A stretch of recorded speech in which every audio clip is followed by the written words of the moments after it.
Alright! Hello, people. Hello, folks. Sorry for the delay. Honestly, it is entirely that the thumbnail took longer to make than I expected. I honestly didn't even finish everything I wanted to put in there. I was intending to put more than just Alakazam in there, but oh well, ran out of time. Need to just have it so that I could start the stream. But I'm ready now. We are good to go. I've done a little bit of prep. I have, relatively speaking, a bit of a plan for how we're going to go about things. Looking at the party we have for Erica, because we're going to be starting with fighting Erica. Oh no, you did not miss anything, Pokelove. We literally just started because I was a little late to my own stream. I was just beginning to explain sort of what the plan is. We're going to start with Erica. Go straight into that, because then we'll get the level cap boosted, and then we can just sort of rush through a few things. For Erica, the team I have is Fahef the Ninetales, Dremgi our Charmeleon, Pumpkiss the Raticate, because I needed somebody who could cut down the tree in the way of the gym, Zimdi, the Pidgeotto, Cabino, the Alakazam now, because my friend helped. And then we got Murmple, the Butterfree. So that's the team we're going in with. Everyone other than Pumpkiss has something more, like, something super effective to throw at Erica. And in general, things should go pretty well, all things considered. Something sort of sad, but funny, is that Fahef has, stats-wise, a little bit better, but similar to Dremgi, with only a 1-level difference. But Fahef already has Flamethrower. So Fahef is so much more powerful than Dremgi right now. Realistically, Fahef should be able to handle just about everything, but we have the full, like, stacked team just in case. But yeah. Other than that, once we're done with Erica, we will go straight to dealing with the, Team Rocket hideout, and then we will go from there. Sorry if in the initial bit I seem a little bit frazzled, it's just I was sort of rushing to be able to not be too late to the stream. But yeah. These initial fights that we just have to do in the gym should not be that hard, because even Ember is enough for these. Yeah, no, once Dremgi hits Charizard, Dremgi will be able to shine a lot more. That's where they'll get some flying-type moves, actually have their final stat, like, distributions. It'll be much better then. Just, when competing with a final evolution is hard. It is wild, though, that, Ninetales is... Well, it's Vulpix that learns it. Ninetales learns, like, nothing. That Vulpix learns Flamethrower at 29, because I feel like that's early for pretty much any other fire type in this general, like, gen or whatever. Alright, last fight before we get to the actual gym fight. Can we one-shot everything? Yeah. I'm hoping, if possible, this stream to power through to the Elite Four, if at all possible. Like, I want to just get through all the gyms if I can. We'll see how realistic that is, but I would very much enjoy it if we could do that. Just because I don't want to belabor things too much here when this is essentially a round 2. Anyways, I'm now just bringing everyone up to 29, because that's the actual level cap, and I just kept a few of them not there just in case they leveled up along the way in those, like, couple fights. I wasn't sure what their XP, like, amounts were actually.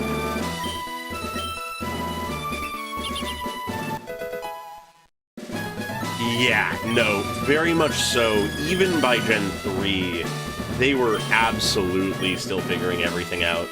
Like, yeah, because Gen 3, it was really, like, Gen 4, I feel like, was the last one that they fundamentally altered things about the game in, like, drastic ways, and then from there, the format was pretty solidified. But yeah, I'm going to lead with Fahef here, just because they are one of our most powerful warriors right now for this in particular. So let's go. Time to defeat Erica. But yeah, just like, because Gen 4 had the physical special split for move types. Gen 2 had the physical special... I think it was Gen 2. It might have been Gen 3 that had the physical special split as, like, a thing in general, I'm pretty sure. Anyways, Flamethrower should handle this. This should be one of Erica's most powerful mons, so let's see how this does. Yeah, I don't think we have any threat. Yeah, no, because I wanted to get as far as we could, I want to avoid any delays if at all possible. So I got quite a few rare candies from my friend. Haha. But yeah, no, I just gave us a lot so that I could just never run out of them during the stream. Alright, can we do the 3 one-shots in a row? Not quite. Okay, Vileplume's tankier than I thought. Stun Spore gross. Okay.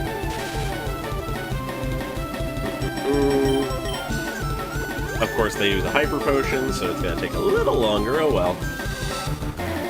Still not at all a threat. Especially if we get like a crit or something. Nope. Alright, don't use another Hyper Potion. And don't somehow one-shot me. Yeah, no. Goodbye. We did it.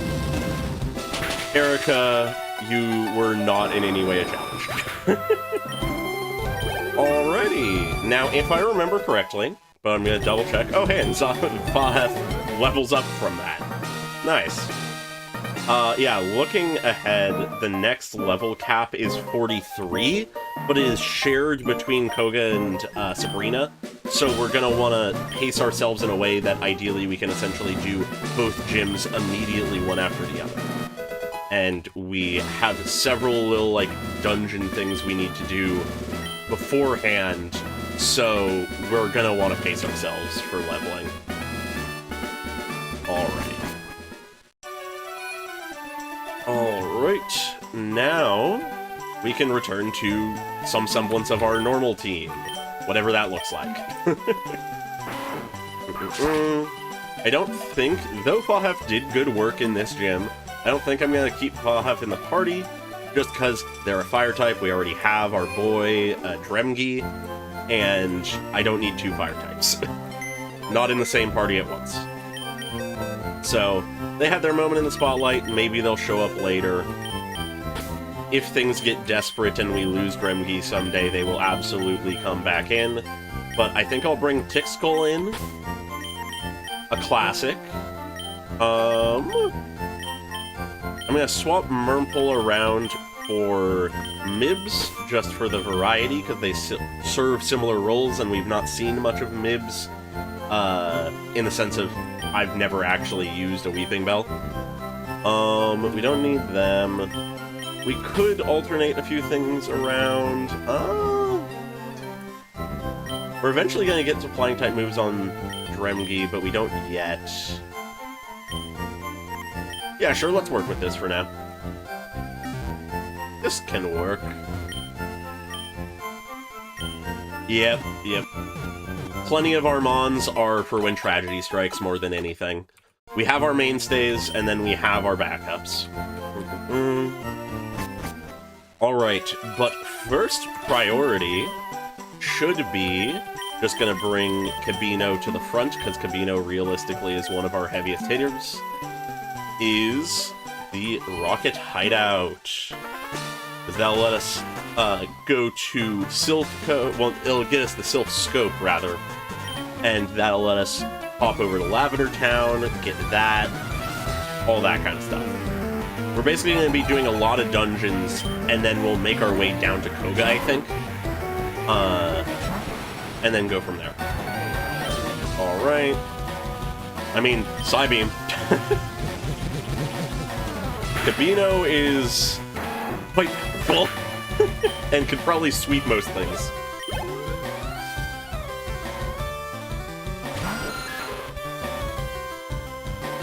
Interesting, huh? I've never really done that. I don't think I ever really thought of that as an option. Huh. Alright. Jesus, that's all they had? I still can't believe I misspelled my own name in this. Whatever. It's fine. Alternate reality, this one is the one where I'm named Silent. Alrighty. Now, let's see how few fights we can get into. Because ideally, we don't need to do any of these. Just want to pick up items and, you know, do the main objective. I don't think we need to fight that guy. Yeah, no. Alright. That's interesting. I don't think I ever realized that. I mean, that's good to know for just, like, quick heal purposes. Would you like to turn, my good sir? Actually, wait, I think we need to go upstairs first. Does he really just turn to go wherever I am? That would be annoying. I don't know what's down there. I don't think it's that important. If it is, I can always come back for it.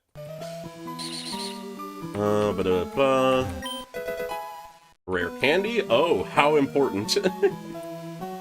I always forget what floor I'm actually supposed to go to first. I think this is the correct spot. Down this way. There we go. And if I remember correctly, yeah, we can avoid that guy. Nice and simple. The black glass is one of the most useless items in the game. Oh, God. Yep. Alright. A max ether. That is nice. That is really useful. Alright. I believe it's this guy we have to fight to be able to get the key. So, let's fight him. Yep, lift key. Alright. God, I find it so funny how useless the black glasses are, just by the fact that there is no Dark-type Pokemon that you can catch in the base game. It's just Pokemon that learn Dark-type moves that could even benefit from it, but at that point, why are you not using a different item unless you just don't have something better?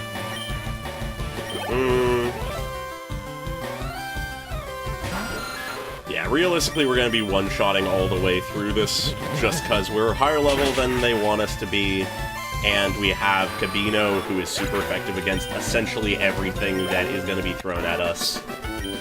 And, yeah, it's going to be a bloodbath. Alright, there's the lift key. Now we can go back up and do the next puzzle. I would be surprised if that other item is like a TM or something, but whatever. If it's necessary for me to get it later, I will. Alright, thankfully we're able to avoid that guy. And then there's a lot of items mixed in here. Ooh boy, a moonstone, an item I don't think we'll ever use either. Once again, an item we won't use.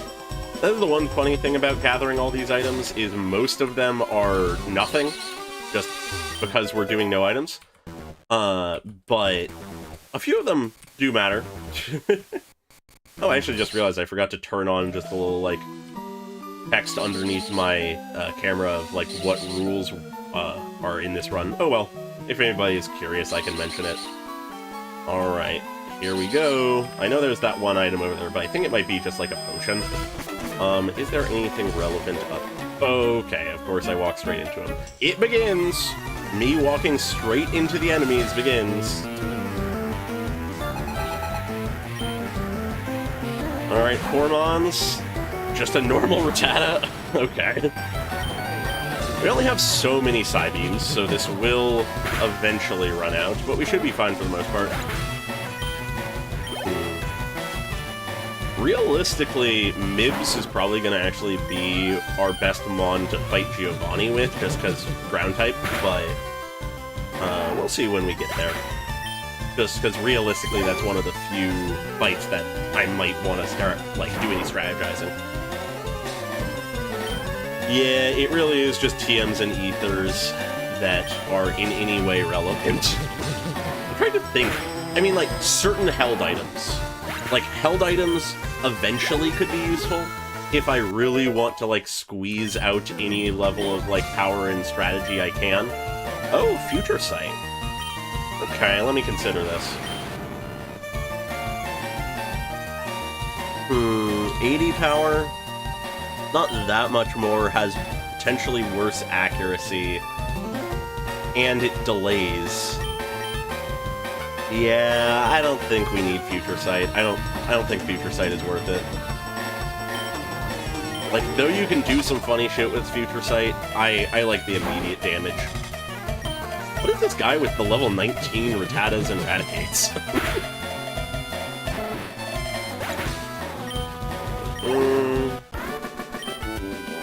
There we go.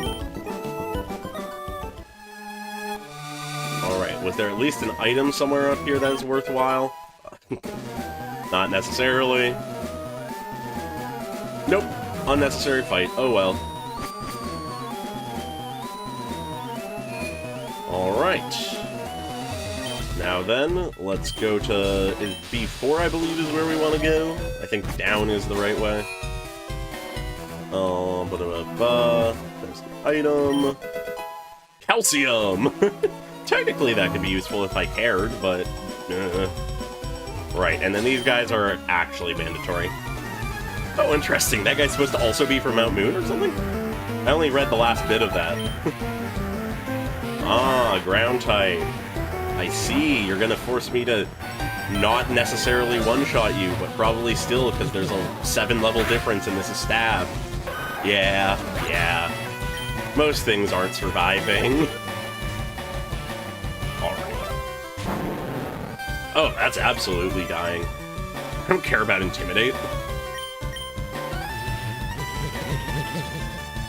Alright. And how many guys did this one have? 3? Okay. Ah, Slam Slash, of the same level as the other one. Alrighty. 3 one-shots. Let's see what the other one has. The beauty of our evil, Jesus Christ.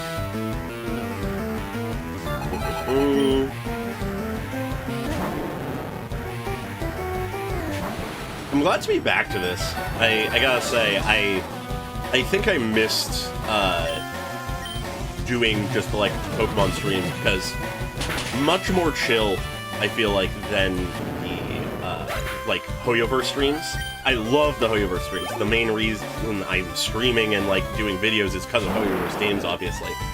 But there is something very just sort of chill about these streams, which I appreciate as just sort of mixed in there. So, glad to get back to it. And Vito's already 31, okay. Luckily, we can be pretty, like, comfortable with leveling, because I believe it was 43 that the level cap is, I said. But, you know, good to keep an eye on it nonetheless, especially if we're just using Kabino exclusively for a while. Okay, now it should be the Giovanni fight, I believe, so let's bring Mibs to the front. You know, the one who can actually do grass-type moves. Hello, Giovanni. I would act like you're a threat if it wasn't for the fact that you absolutely won't be unless you're secretly way higher level than everyone around you. Only 3 Mons, one of them being an Onyx. Only 25, we've got this. Vine Whip, let's see how much this does. Okay, yeah. I think we're fine. Yeah, Rhyhorn should follow the same. Yep. And unless he has something particularly high level and tanky, should be the same for the last one. That is level 29. Just to be a little bit safer, I'm gonna sleep out. Give us a little extra move. Yeah, I do find it funny, the, like, typing, like, advantage-disadvantage when it comes to what Team Rocket does versus what is easily accessible for people going against them. Jesus, that's tanky. What does acid do? Of course, they already wake up. And that's scary. Oh, okay. Swapping. Jesus, okay. Oh! They're only level 25. I'm gonna bring Dremgi in. Disco could be good, but they are under-leveled. But Dremgi is not high health. Jesus Christ, this is bad. Get in there, Tixkull. Let's hope that despite being under-leveled, you can tank. Okay. Worst case scenario, we have self-destruct. Let's see what magnitude does.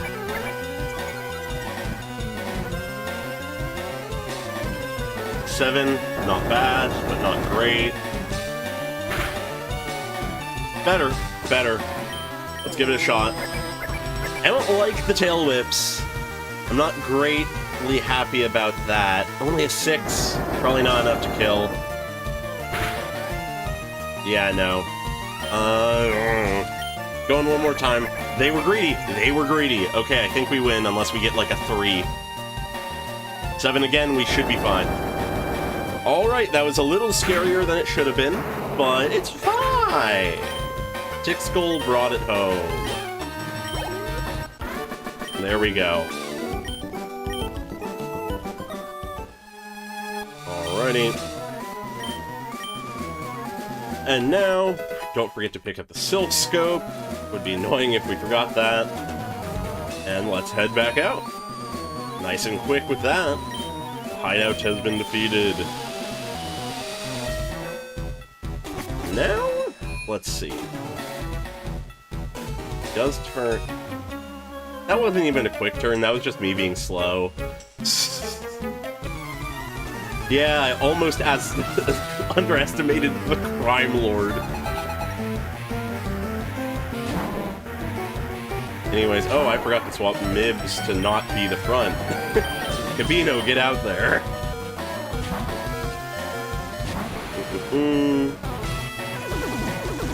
Don't do that to me.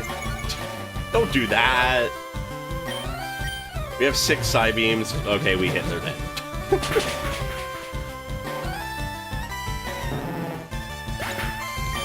Alright, realistically now, I'm gonna pick up the T while we're still in Celadon and just pass straight through Saffron.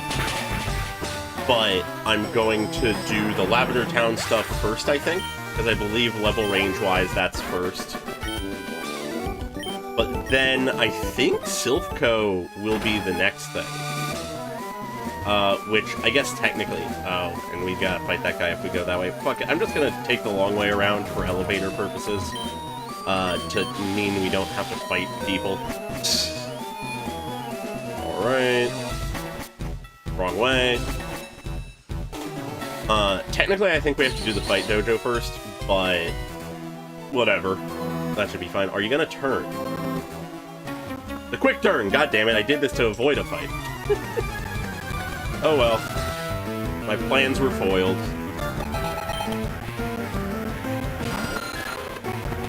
Not that it'll matter, but I need to swap the 10 health Mibs out of the front, Jesus.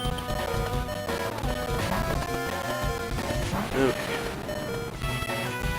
I guess I should check the level ranges for, Silphco and stuff, just to make sure I'm not going into stuff like that under-leveled.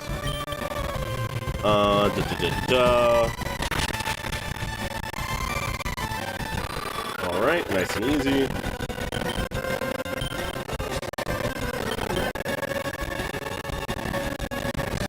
Why does this guy have 5 Pokemon? We have to swap because I don't have enough Psybeams. Okay, yeah, we're completely on level for Pokemon Tower. The, like, few fights that are there.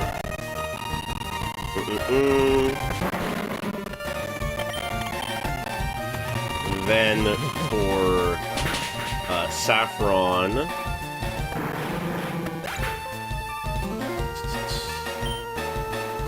The dojo is at 37 at its highest level. With Silph most of the enemies are in that, like, high 20s, early 30s range. But then the final battle with Giovanni there is at 41. Okay. Oh yeah, the dojo is going to be a clean sweep, assuming that we're on level at the time. Because if I recall correctly, last time the dojo was very rough, just because I didn't realize that the final fight was like 5 levels higher than the rest. But between knowing that ahead of time and just Kibino being so powerful and good against them, it should work out.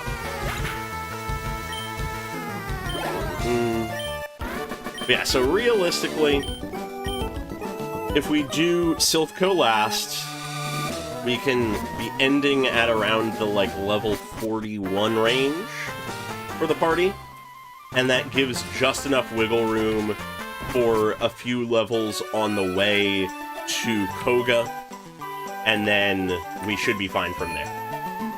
To just go immediately to and from Koga and Sabrina. Why am I going to the PC? I wanted to heal my Pokemon, not put them in a box. Though, as you revealed to me earlier, I could just do that. Alright. So, not to forget the tea. I find the fact that the tea you get just from a random NPC here, and that's how you get into Saffron, to be so ridiculous. That is some classic old game logic. Alright. Yes, forgetting to heal between fights has also been the bane of our existence before.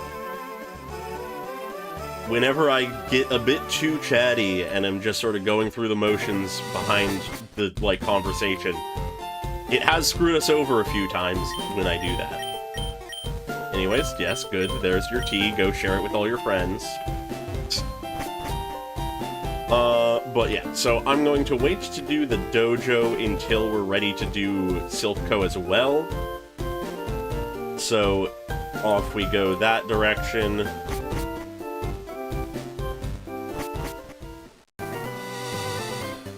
Yeah, no, that's fair. That, I feel like, is a much more reasonable, like, time to use it compared to just always. Because, realistically, it's not that much faster. Okay, I've already healed up all our Mons. So let's get in here.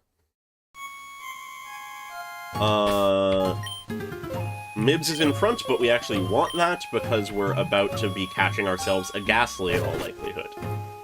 And Mibs is our catcher. Okay, if we can catch a Ghastly, that'll be huge, because that is just really solid for the sake of,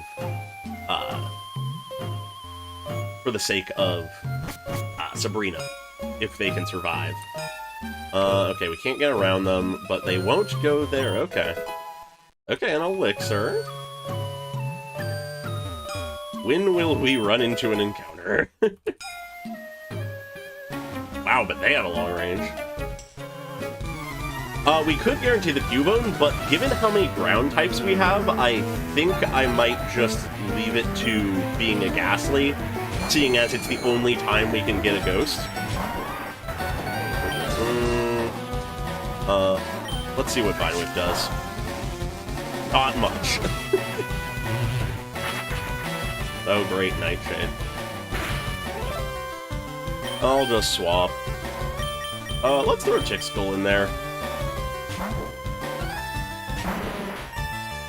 Yeah, I would not mind using the Dream Eater strategy if I can. That'd be... I really enjoy the Dream Eater strategy. Jesus, it already almost killed itself.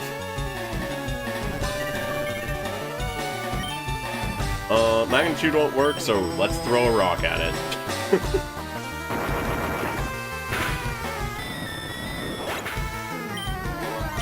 go. And that's all they had. Okay. When will we run into something? Okay, a great ball. That actually is somewhat worthwhile. There it is. And there's the Ghastly. Alright. Let's be careful about this. Let's do a Sleep Powder. And God, is it lower level than us.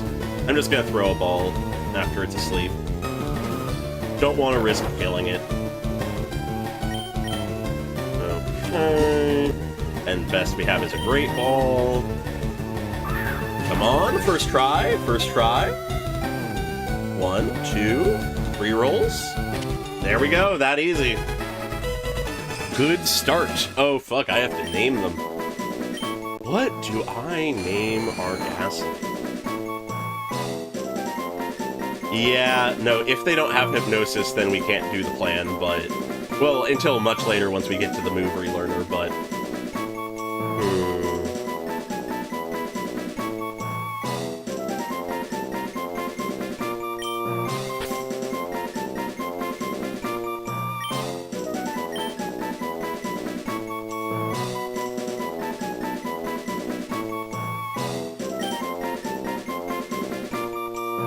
Swum. We got Swum, ladies and gentlemen. We'll get them out of the box at some point in the future. But for now, let's keep going. Now I could repel if I wanted. The Cubone was next, okay.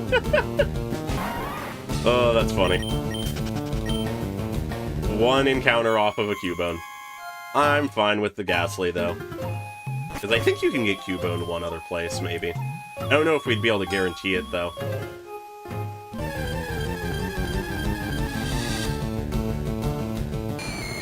Oh yeah, I guess I did make it look sort of like a wave.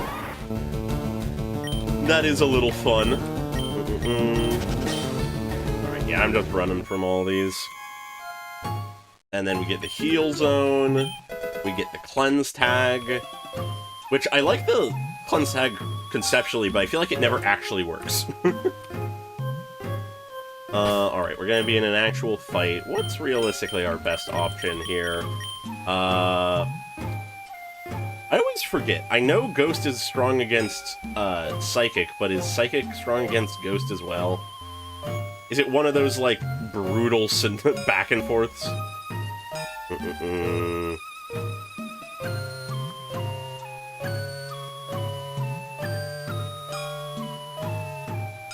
No, it's just that Psychic is bad against Ghost.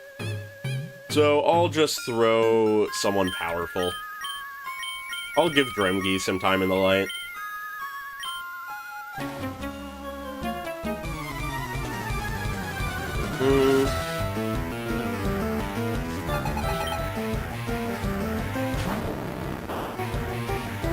Haunter!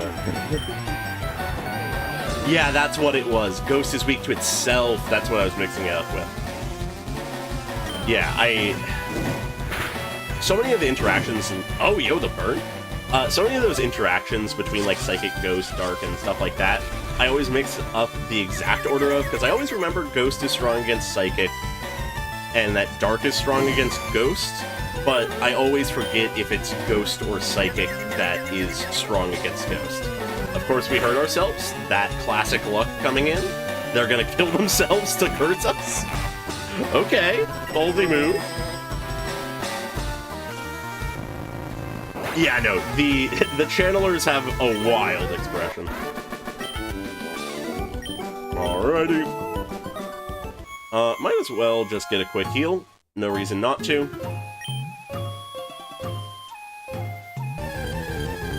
Might actually repel even though we're close to the top, because all these fights are a little annoying. Let me see, how close are we? I think this is the second class level. Whatever, I'll use it. Assuming I have one.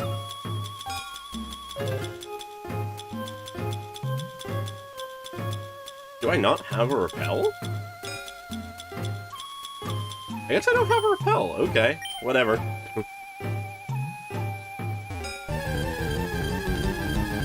Yeah, no, I can see the competitive merit of Curse, but God, is it not worth it in a Nuzlocke? It's just too much damage to yourself. Alright, probably gonna have to fight them, yep. I do find it funny how often, though, like, these channelers with one Pokemon will curse themselves to death. God, I hope that Dremgi learned... Example. I hope that Dremgi learns something better than Ember soon. Because, God, is it weak compared to what they could be doing.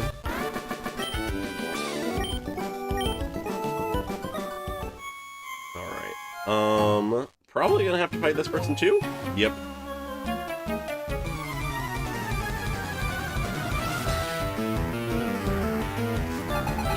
Also, just one Pokemon. Why do all the channelers only have one Pokemon? And why do they keep cursing themselves? Wow, and not one shot. Well, I guess it usually hasn't been here, but they just keep cursing themselves to death. And once again, they do it.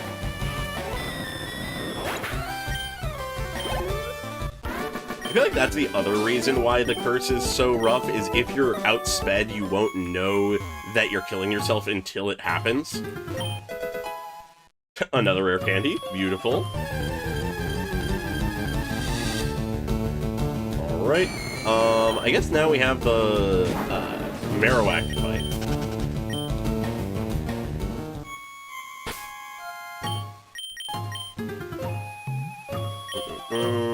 Mibs, I think, is going to be the best for this, because grass versus ground.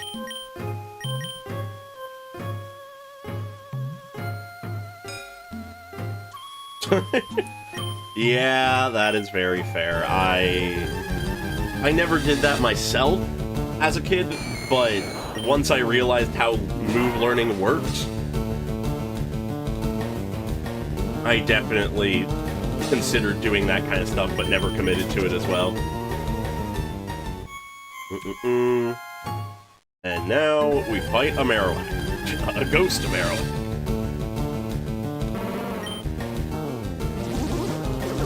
Alright. Level 30. That is substantial. We technically are a little under-leveled. Let's see how much Divine Whip does. Not a lot. Not as much as I would hope. But in that case, let's just Poison Powder. Because realistically, I think just damage rather than extra turns is probably fine. Especially if they waste their turns with like stuff like Focus Energy.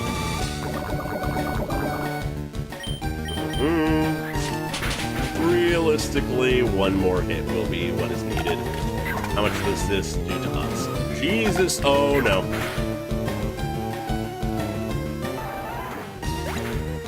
Well. Great! Why the fuck did that do so much? Jesus Christ. God damn it. Bye, Mibs. Fuck. That sucks.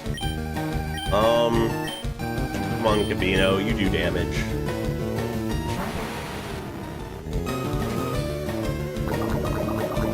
I'm really annoyed by that. It also did just enough damage, like barely. If Mibs was like level 30 or 31, they might have survived. God damn it.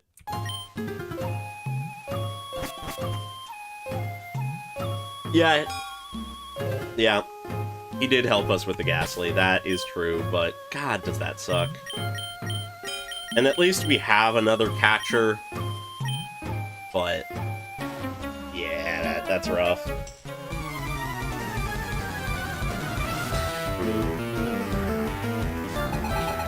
It does mean we don't have an on-hand grass type anymore, which is sort of the main sucky piece.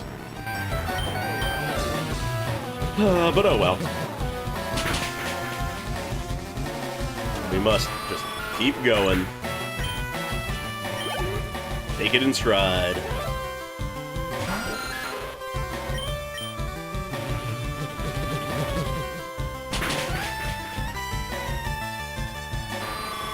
At the very least, we know we'll be able to just sweep through all of this.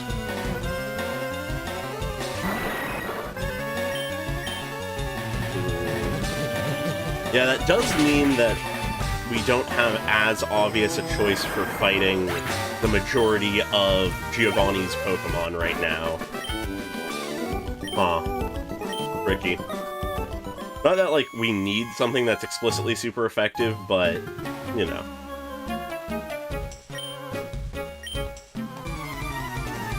Alright, time for the second one.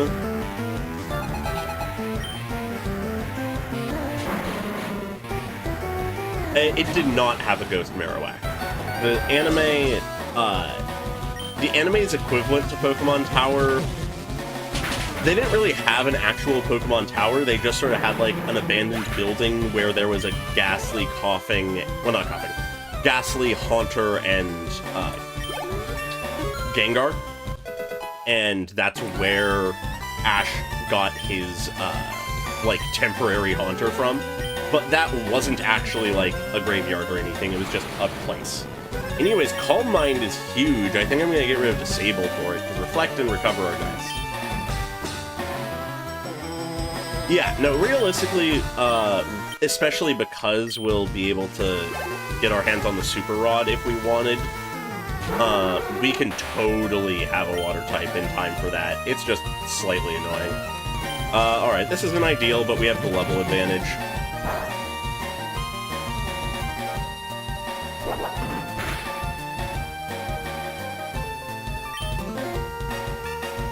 Yep, yeah, that was the case. It was in basically no way his Pokemon ever. It just followed him around, didn't do what he said, and then just made friends, as you say, with Sabrina. Anyways, nice. Good job, Drowsy, for taking yourself out. Appreciate it. And then there was one.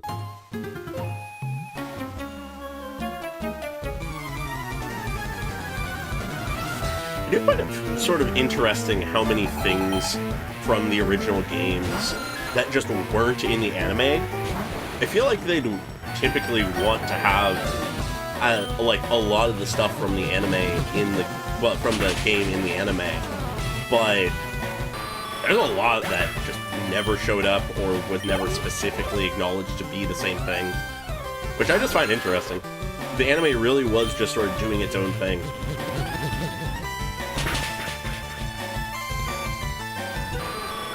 Which I guess we can especially see in the fact that they did the Orange Islands, which was just completely its own thing. That technically the Sevi Islands, you could argue, are like vaguely equivalent, but not really. And Sevi Islands came after.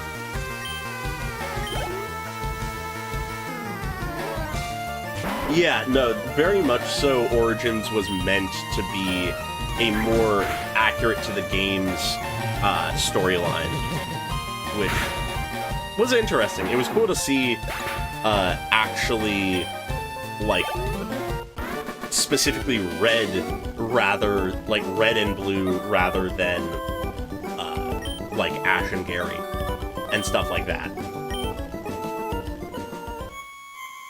But I forget, was Origins the one that was coming out like right before X and Y, and therefore had like in it something about Mega Evolution for whatever reason? I know that one of the like brief, more like faithful anime things was something along those lines. I forget the exact details though.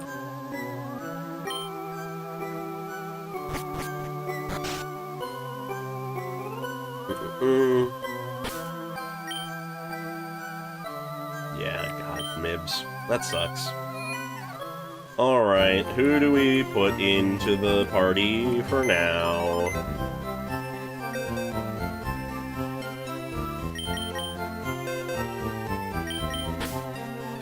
Real quick, sorry for the yawn. Didn't get enough sleep last night. Murple it is. They serve the same purpose. And then bring Babino back in. That is our second death, Jesus. I forgot we only had one last time.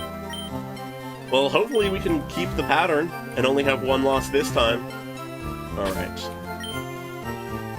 Yeah, that heal trick does work, okay.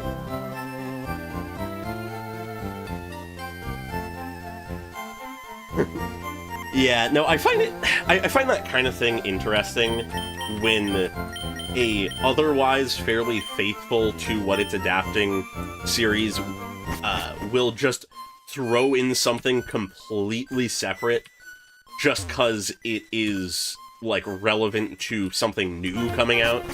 I always find that a little weird, but it could be done well. I can enjoy it at times, and I feel like it wasn't, like, that bad there. But a quick turn, goddammit. But yeah, definitely when you're, like, jumping between things where it's technically the same character, but they are fundamentally different people, with different, like, teams and stuff for the case of Pokemon, I can absolutely understand how that can just feel wrong. Oh, God, yeah, the quick turn. Not that big a deal, because Kabino can just one-shot almost everything, but still.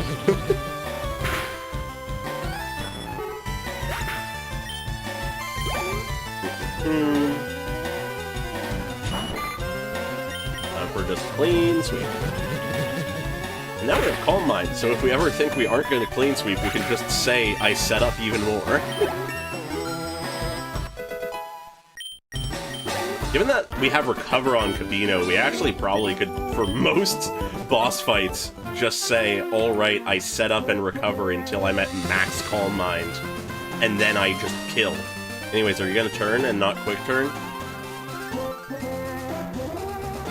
Really? I knew it! I knew it! I called it! What is with that? Oh, a tentacle? You're gonna die even harder! I do find it insane how much Gen 1 Psychic just obliterates. It just sweeps everything. There's so many poison types that you fight. There's not a lot that resists Psychic. It is rough for non-Psychics against Psychic.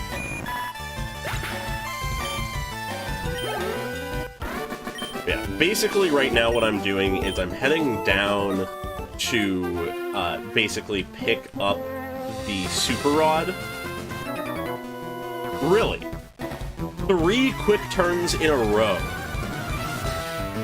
That is insane.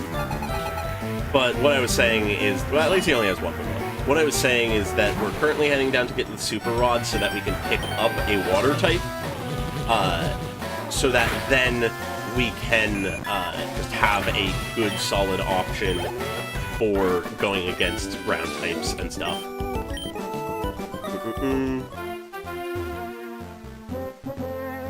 Surely you won't quick turn. 4 for 4! 4 for 4! Jesus Christ!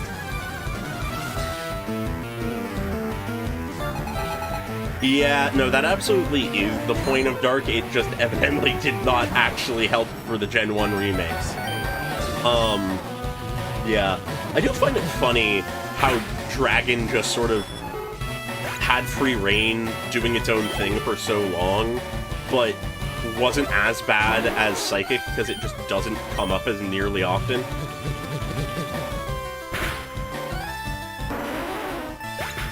But yeah. Definitely a good thing, though, for Fairy to be added in for that balance, though. I feel like that is potentially part of the reason why no other types have been added, is just because most of the types are decently balanced after Fairy gets added. Like, it's far from perfect, but I feel like some of the more egregious things like Dragon and Psychic were patched up by then.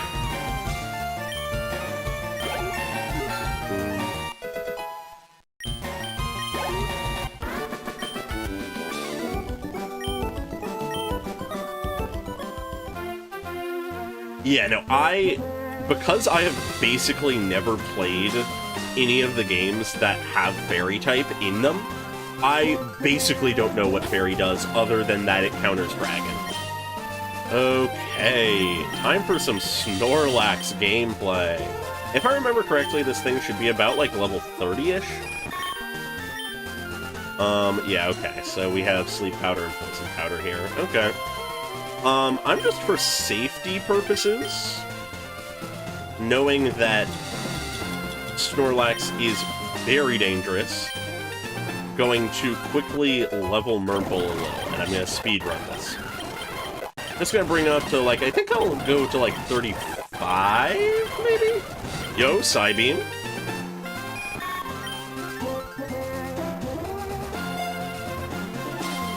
Oh, yeah, no, that's so fun. That, I completely forgot about that, just like I said, because I've never really needed to think about it. But I love that they made Steel strong against Fairy. That's just so good for general, like, Fae lore. That's something I really appreciate. Alright. Yeah, so with Psybeam now, and being a little higher level, we shouldn't just be obliterated. I'm gonna actually level up Tixkull a little bit, just to get them on par as well. Just want to be extra careful, don't want to lose Pokemon as I'm trying to get Pokemon.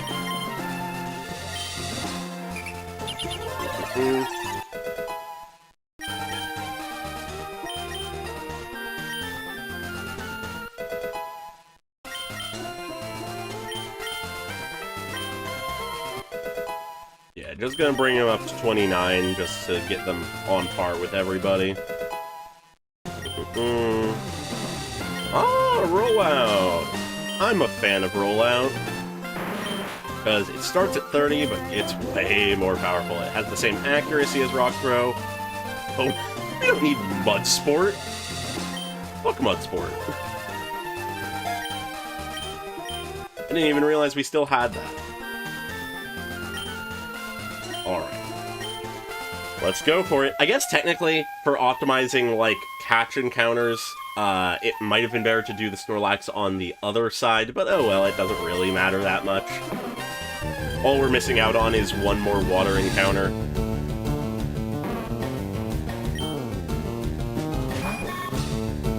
Yeah, this is going to be a long one, realistically, and I'm going to Poison Powder just because Sleep is just going to benefit it in a way. And even if it can... I forget if, like, its Sleep can counter Poison, or if it's now locked into not sleeping. I honestly don't remember. Alright, let's see how much Psybeam does. We shouldn't kill because of how tanky Snorlax is. Oh yeah, no, we're fine. Ah, it failed! Does it being poisoned actually just block that? That'd be really nice. Alright, gonna keep with the Psybeams. Just keep it simple. Obviously, we have to wake up first. Ow! Okay, maybe we just Poison Stall. Maybe we just Poison Stall. Let's go to Tixkull, because they are the physically tankiest person we have. Doesn't matter if they're asleep. Yeah, that headbutt was scary. Luckily, against Tixkull, it won't be as bad.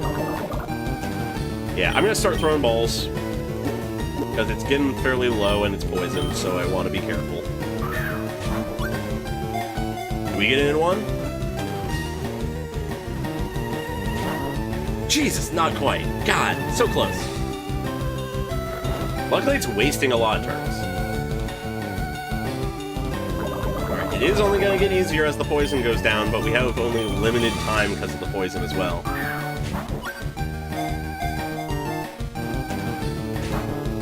Damn.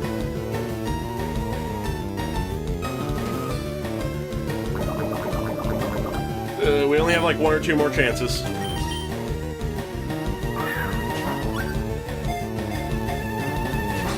Come on!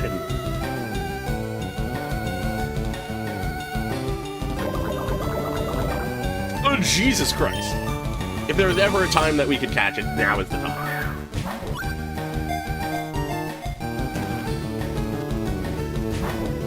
Well. Oh, okay. I guess, yeah, no, I guess it didn't. Why did it never use Rest before? I guess Rest works, okay. Yeah, no, I know that Tick Skull being lower level fucks with it, but Jesus Christ. Why was that so hard?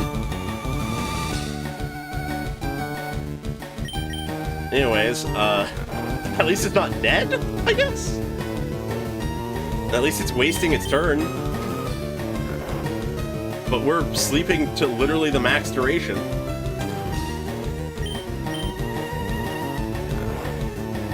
I'm shocked that it didn't try to rest prior to that. Finally, we wake up. Magnitude 7, how much does this do? Okay, substantial. But of course it just removes it. But hey, if we get a magnitude 10 or something, we'll be fine. Or we could get a magnitude 5, that works too, I guess.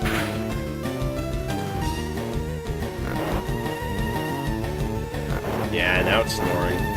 Luckily, we have Tick Skull to be extra safe. Back to a 7? Okay.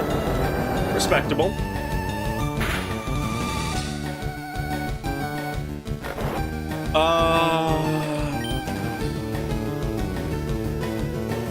I'm gonna trust we don't get a 10 or something. Yeah, okay.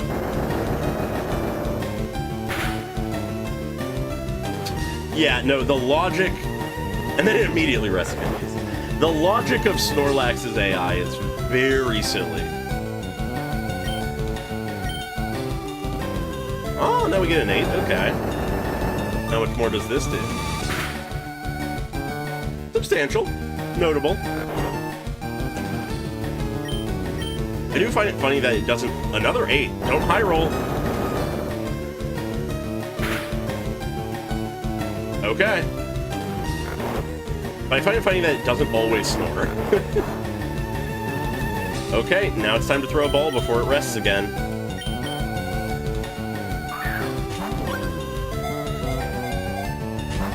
But it still is, like, impossible to catch, apparently.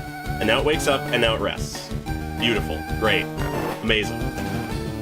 I might swap to a higher level Mon once it gets low again, I guess, just to, like, help with the catch rate.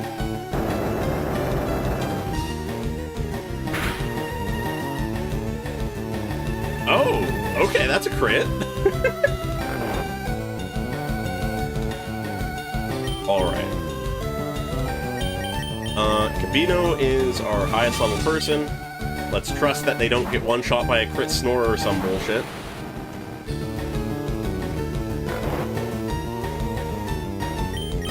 And let's hope that low health, asleep, and 5 levels higher is enough to catch.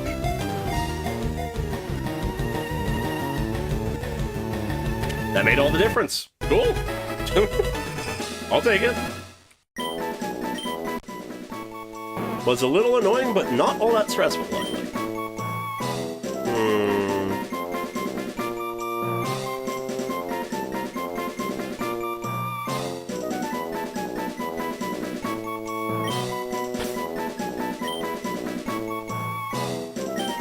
Nummo.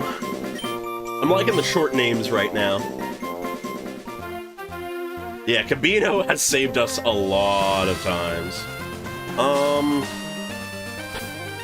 I'll just pick up the rod and then head up again. Now that we've cleared the path because of all the quick turns, might as well just go back that way. Yeah, alright, that's the super rod. Now we just need to go to a route that we can fish on.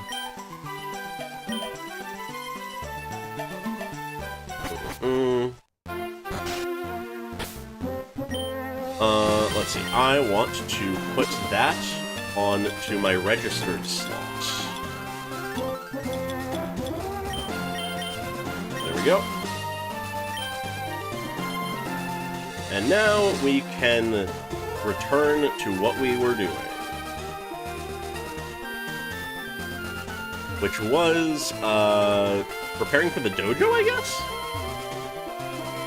As soon as we catch a water type, though.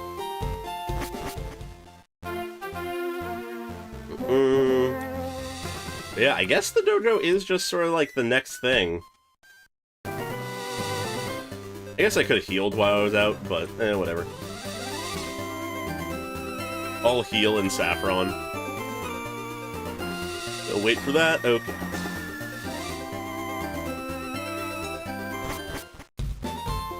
And I believe we can just go north from here.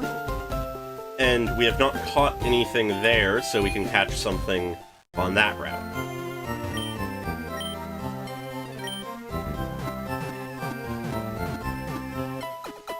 Which I believe the most likely thing will be a Poliwag? But I suppose we'll see what we get.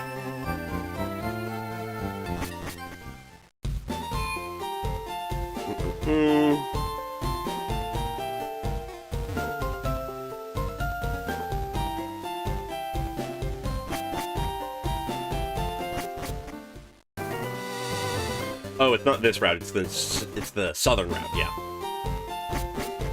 I was mixing up where in the map we were.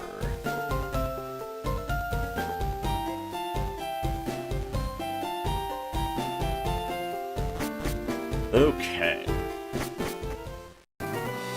Making sure we have our catcher in the front. Yep, we do. They're also absolutely over-leveled for what we're going to be catching, but that's fine. We'll just be careful. And now the fishing begins. Amazing.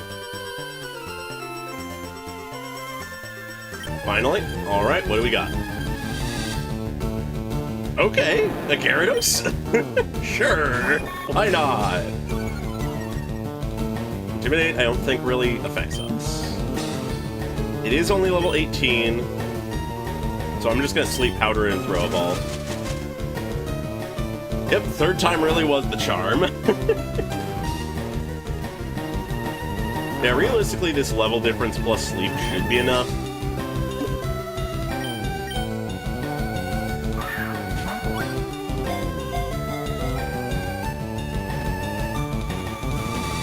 Yep, there we go.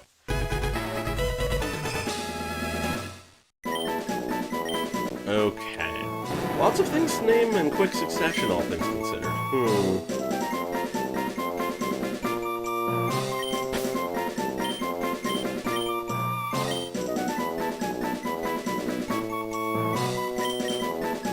Baba Boos. I don't know why, but that came to me instantly. Yeah, a lot of mixed flying types. Very much so. Why am I going in here? Yeah, between eventually Charizard, we have a Golbat in the box, Gyarados now, I think a few others. We have quite a few flying types.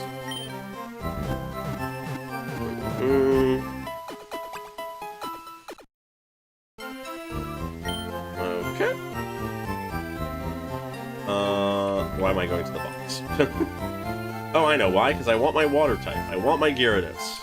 I want my Baba Boos. Yeah. Realistically, we're probably not going to want all of these flying types. Oh, how was I forgetting our boy? I was totally forgetting our boy.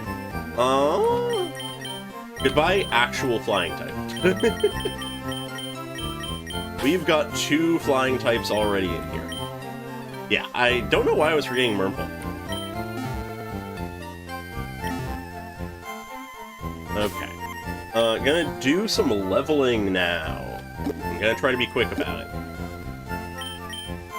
So, just making sure that I have this right.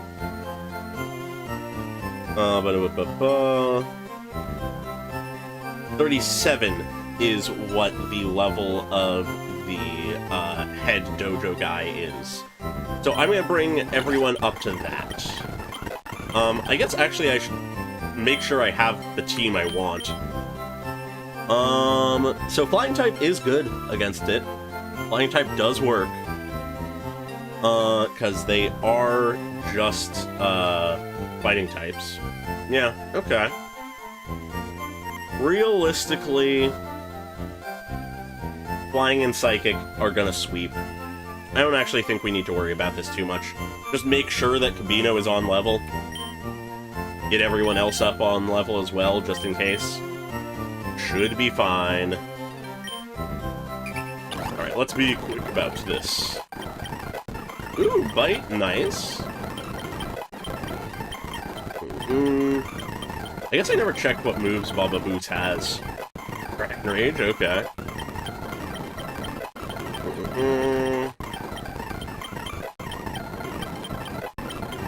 Clear, alright. Did Baba Boots know any moves? Alright, wanting to keep an eye on things a little bit more. Twister! That's a Dragon-type move. Did they really only know Thrash? Okay. Sure, let's get rid of Leer. And then keep going for 2 more levels. This isn't an actual level cap, but I don't want to over-level too hard because we have a lot of, like, things to get through.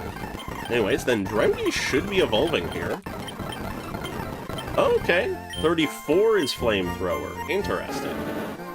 Though I don't really need Smokescreen, Scratch, Metal Claw, I don't need Ember even harder. There we go, we got Flamethrower. And now, we have Full Power Bully. That should look a lot nicer now, plus the Flamethrower. Dremgy is looking good. I believe water is special. I believe so.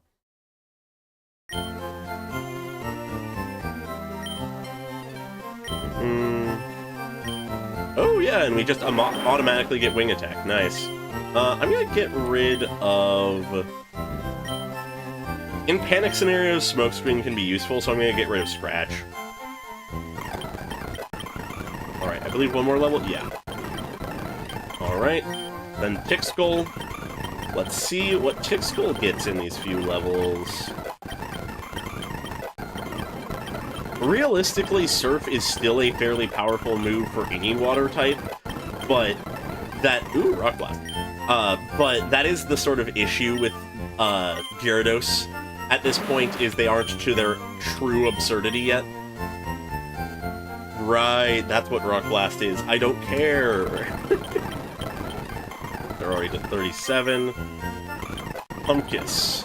You are honestly sort of here more just because you can help us with Cut, but whatever. I'll take it. We have Cut, Quick Attack, and Hyper Fang? Jesus. Okay. And Cut is actually more powerful but worse accuracy than Quick Attack. I'll get rid of Tail Whip, though. Diversity of moves.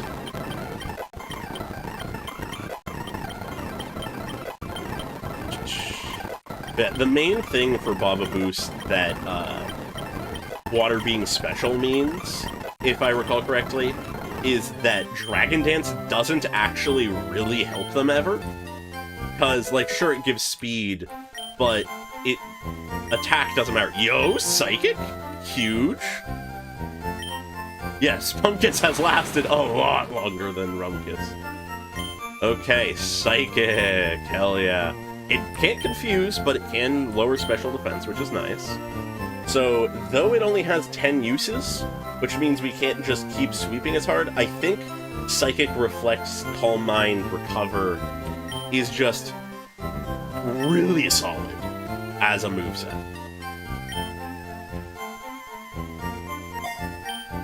Yeah, that is a good question. I don't know if they can do Strength. Part of me says no, but I don't know for sure.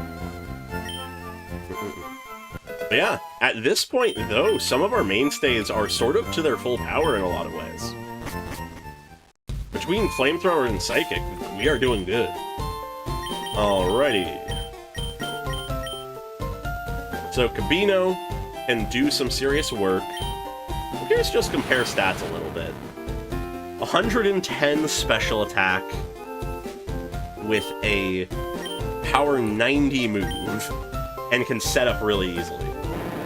Versus only 87 special attack, which is what Fire uses, and a level and a power 95 move. Okay. So Dremgi is still not as incredibly devastating as Kabino. Yeah, no, the speed is solid on our team. Alright. Yeah. Dojo time. Yeah, realistically, we should be able to sweep through these guys pretty capably. Just because they are not quite as high level. We'll probably want to re-up our PP before fighting the main guy just to be careful, but we'll see. I don't think I need to Calm Mind set up at all. Yeah, especially if we crit. Alright. Yeah, the unnecessary crits, the overkill, that is the way of Kabino. Let's see how much Choke handles one. Not well.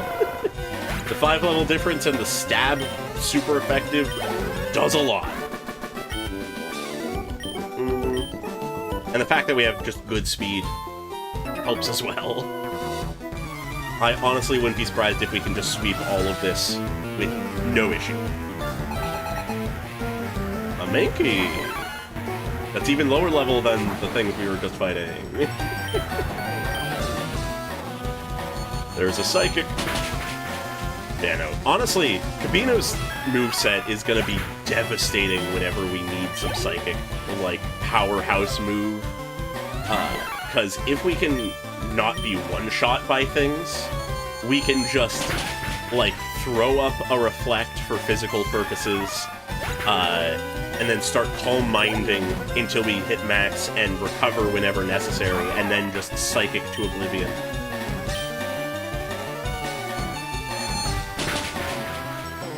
Yeah, I don't think Kabino is at any threat here. I don't think there's anything that really can happen to them.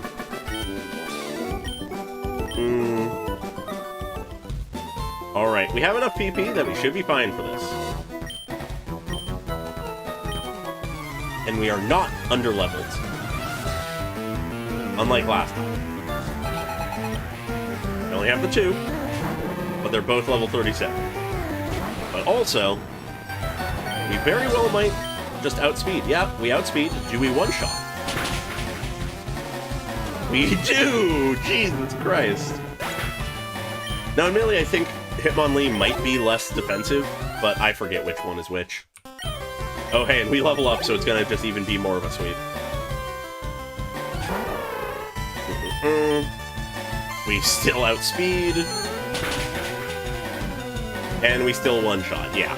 Yeah, not at all a threat. Kabino is just that good.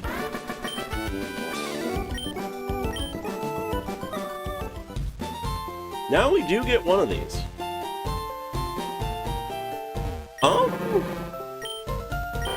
I think I took Hitmonchan last time, just for diversity, let's take Hitmonlee.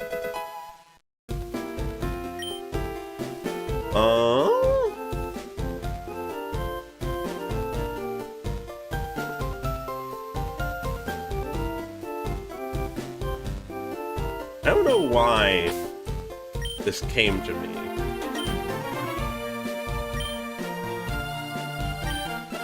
Jim John.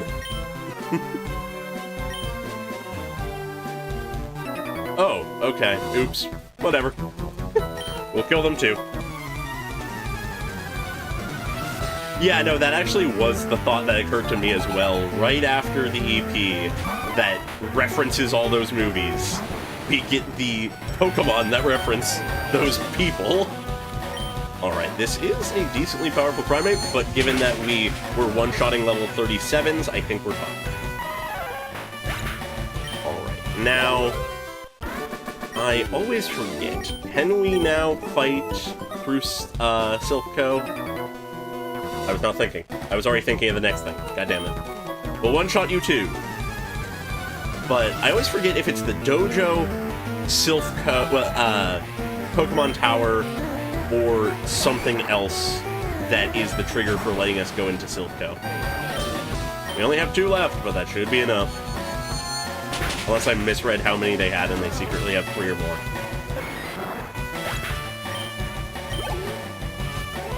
have 3. Okay, we're gonna have to pick one. Yeah, no, that is the one thing. Kabino is gonna be our most powerful mon in many ways because of all the EVs. That will actually make a bit of a difference. Alright, yep, and now we need to swap because we just don't have an option. Let's give Dremgi a spotlight.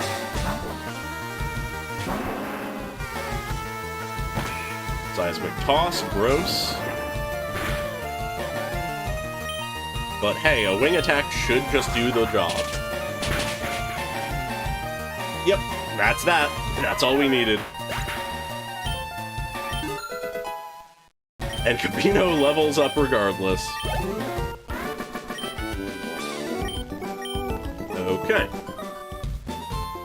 Hopefully we can go into Silphco now, but if it's like Koga or something that's the trigger, then we're gonna have to be careful with what level things are. Nope, that's it. Okay. Beautiful. That is ideal.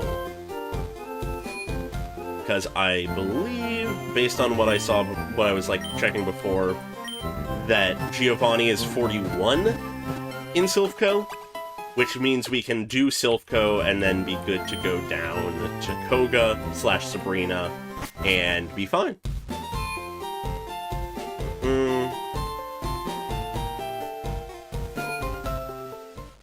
Let's begin. Realistically, we can have Kabino out in front, just sort of wiping the floor with things for a while. Until they hit around, like, 41-ish, because I want to make sure we don't over-level. We are in the big maze, though. God damn it. This may take some time for us to get all the way through. Immediately, if we did want to speedrun this, I think I know how to get up to where we need to go. It's just for item's sake. We might want to explore more. Now that we have Psychic, Kabino is going to kill everything. Yeah, okay. With that amount of XP gain, actually Kabino is going to be at the level we want him pretty quickly. Meaning other people will get a spotlight. Even if they're not quite as good against all the poison types.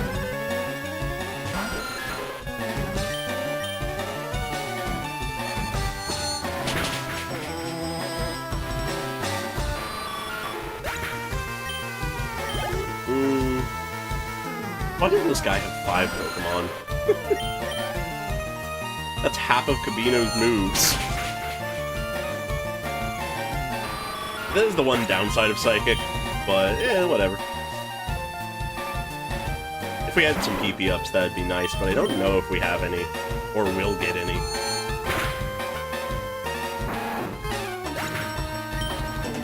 Alright. There's this random grunt done. Let's see if we can avoid any unnecessary fights. Like that. I'll be extra careful here. I waited too long and the quick turn happened. Oh yeah, Kabino is gonna be absurd speed-wise. That actually is probably why Kabino is as speedy as they are, because they already just trounced through the rocket hideout previously. So I would not be surprised if that's where a lot of their speed came from. Though if I remember correctly, I think Alakazam is also just fairly speedy in general.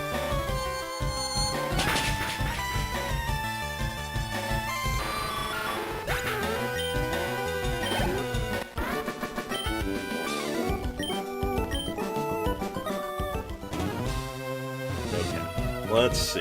What do we have? Nothing, because we don't have the key yet. Next floor. Okay.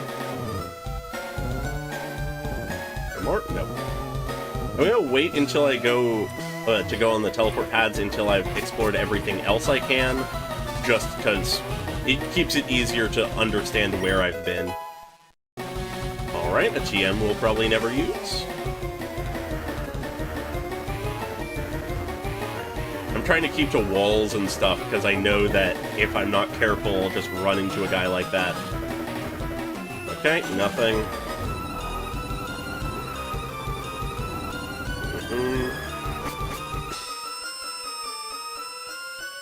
Right, there's this guy. Just gonna avoid them. Okay, there's a guy there. We can go to this teleport point, and then unteleport, and then go this way, wait for him to be quick-turned, of course! They never don't quick-turn.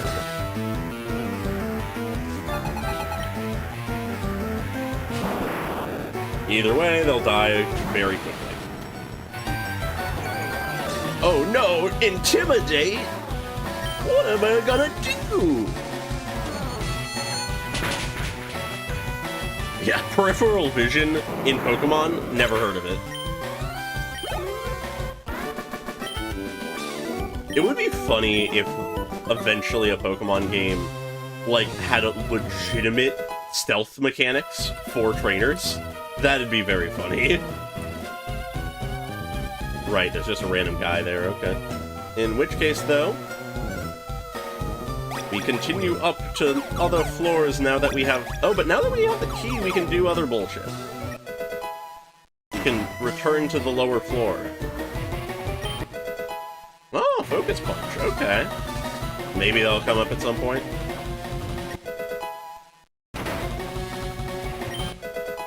Protein, nice. Nothing else up here. I don't know who is and isn't a trainer, so I'm trying to be careful. I don't think there was any door here. No. I gotta say, I do not remember the Silph music going this hard. I really like how this song sounds. The way it sort of builds is very nice. Right, and then there's a guy in the way there. And then this floor has doors this way. I already fought that guy, so I can just go by.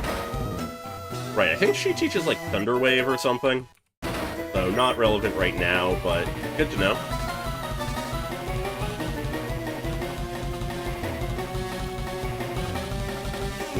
But now we can go back up, because I believe that... Yeah, that was the second floor. Yeah, no, very much so, that is the closest thing that the early games have. Which is less so us having stealth mechanics, and more so them having stealth mechanics, which is sort of funny, but... Alright. Items! Items, items, items. Ooh, HP up, okay. Cool. Realistically, all the things like HP up and calcium and things, I'll probably keep to use when I spam level things before, like, Elite Four. Because I feel like that's when it's most valued. Is there any reason to open up that room? No, there is not. More calcium, just speak of the devil. So I'm not gonna bother fighting that guy over there, because it doesn't lead us to anything other than saving people who are captured. Ooh, Volca. Which, why would I save people? I'm here to fight. Alright, nothing else there. Up the stairs we go.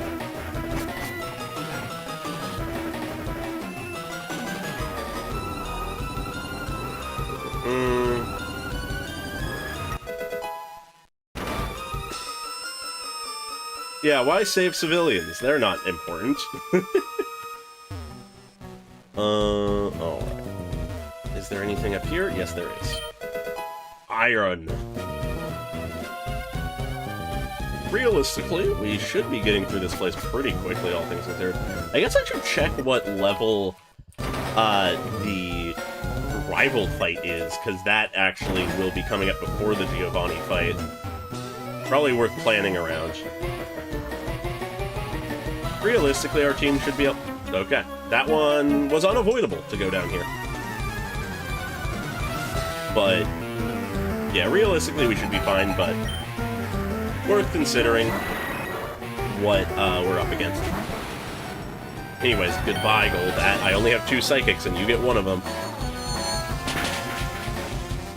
I do find it funny when the like, people will just randomly stare at things for a while. Alright, level 40 Kabino, nice. We should actually be getting close to the heal point, so that'll be nice. This is very effective, so maybe it won't one-shot. Yeah, no, okay. Bummer.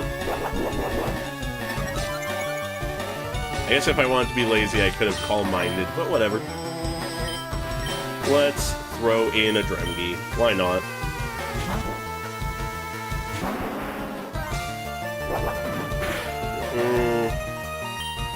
And let's Flamethrower.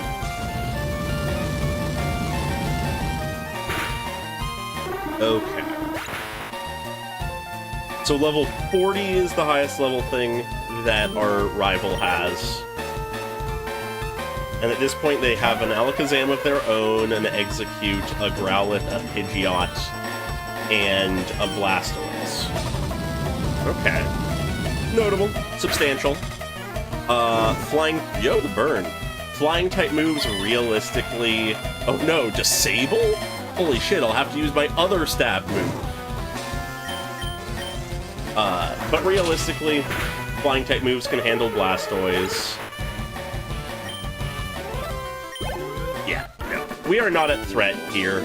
It's just once we get to the rival fight in Giovanni that we have to be more careful.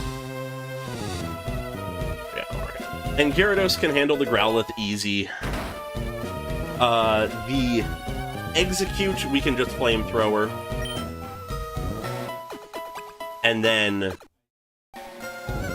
Alakazam is hypothetically a little scary. But we can figure out what we're doing. Alright, I know that's the easiest path to get to where we want to go, but I'm gonna first finish exploring.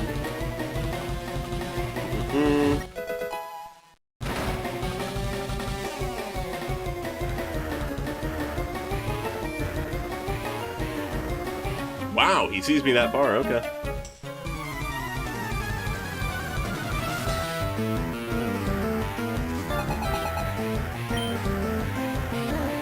Yeah, I do find it funny, the rest points in... Oh, Kabino's still in front, goddammit. Oh wait, no, we just rested, what am I doing? But yeah, I do find it funny, the random rest points in places, because they really will just be random girls next to beds that go, hey, you can rest here, with no context.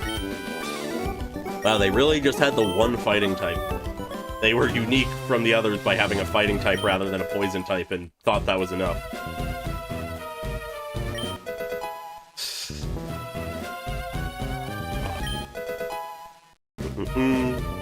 But yeah, the real question, though, is does Team Rocket get dented? What are their benefits? Alright. I thought I was going to be smart by going all the way to the wall. Never mind.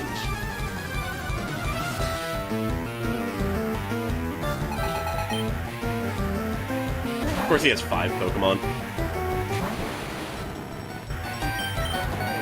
Let's keep wiping. Yeah, what is our best option against an Alakazam?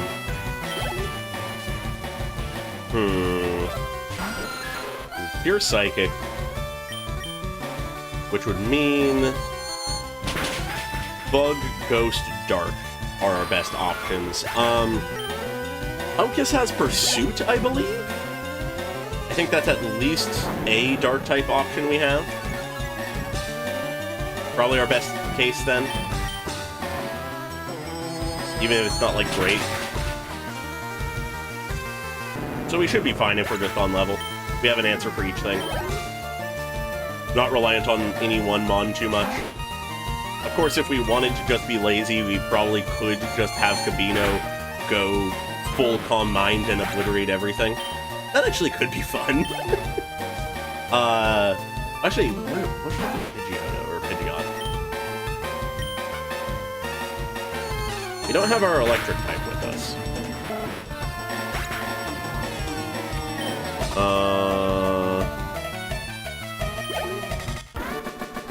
Oh, rock, duh. We throw rocks at the bird.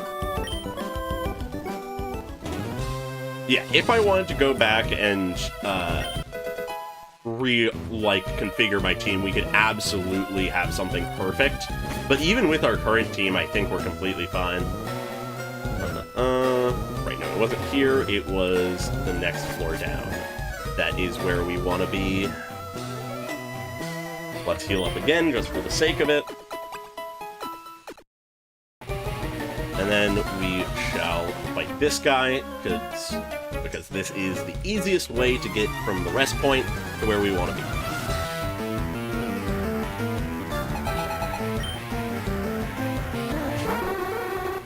Yeah, given that Alakazam is not our rival's most powerful Pokemon, I think realistically we'll be fine just throwing a non-stab dark move. Poison gas, okay.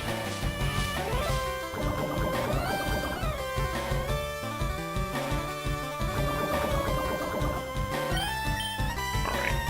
Now here's the main question. Will Kabino get to 41 before we get to the fight?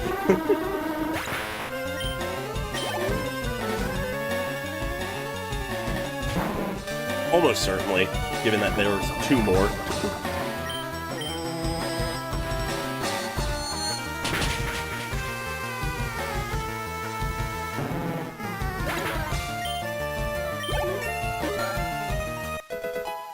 Alright. Yeah, so we really want to keep an eye on Kabino's levels at this point. Realistically, Kabino should not be the one clearing fights anymore. We should let other people do that.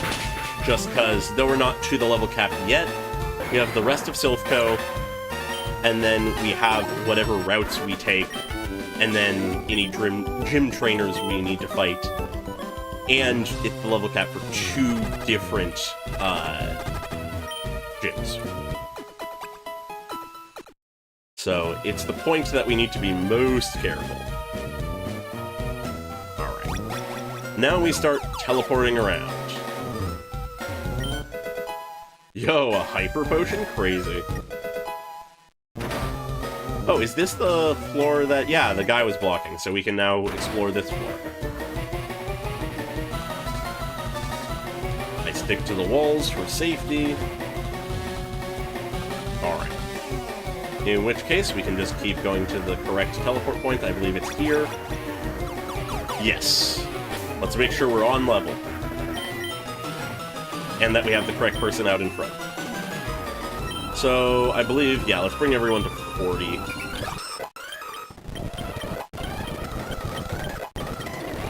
Yo, Hydro Pump.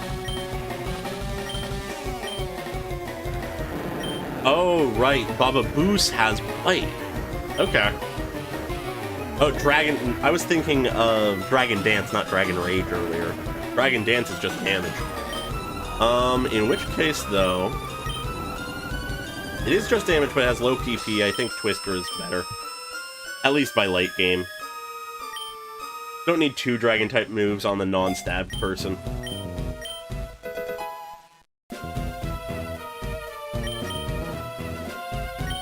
Alright, time to get Dremgi up and everyone else.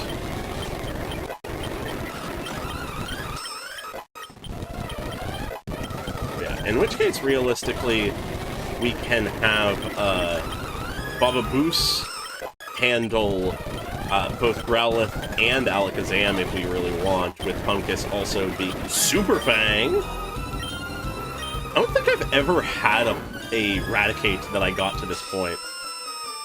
It halves the foe's HP? What?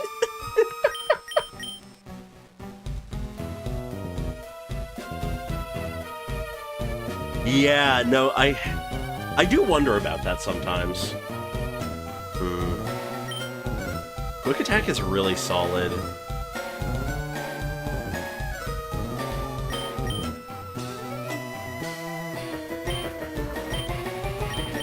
Super Fang does just guaranteed do half the enemy's health.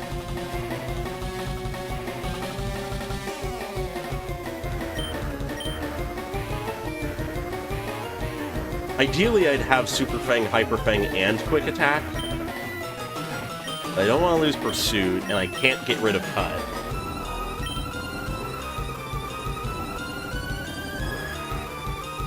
Fuck it. Quick Attack is good, but fuck it. I'll be bold. Besides, I don't think we're gonna necessarily bring Pumpkins into, like, Elite Four or anything.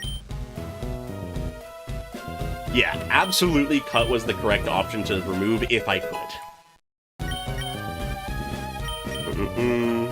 But the tragedy of HM moves.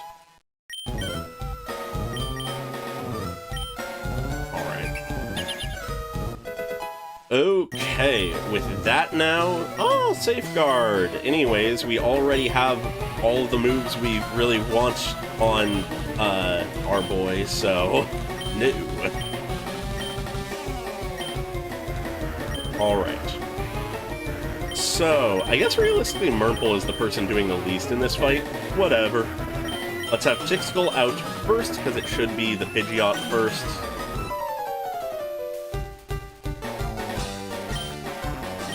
And then we just adapt accordingly. Hopefully things don't go wrong here.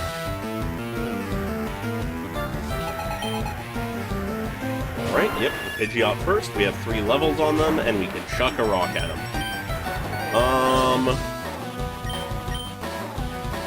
Let's just roll out, why not? That is nothing. Yeah, realistically, by the time this kills the Pidgeot, it'll be very powerful or will have missed.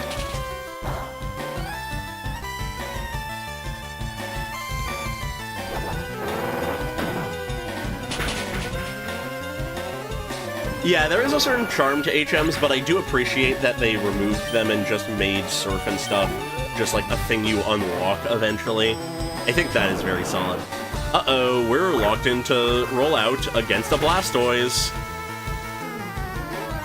Also, that can just do it. Okay, fuck. Bye, Tixkull. Damn it. I should have rolled out. I should have just rocked through. I didn't think the AI would actually be smart. God damn it. Alright.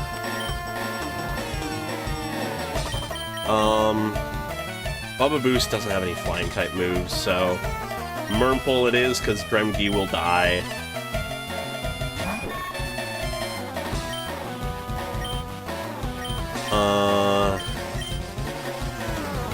Yeah, that was a very good Pebble.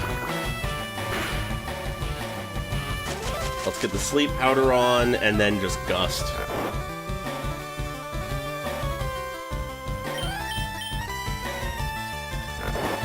Hopefully this will be enough, just with a few of them.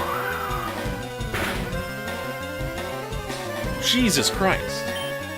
That did fucking nothing. What does the Psybeam do?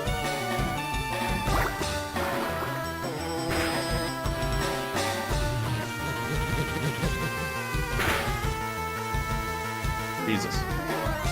Murmple is not the answer here. God, and this is the second Mon he has out. We can't even, like, easily stall.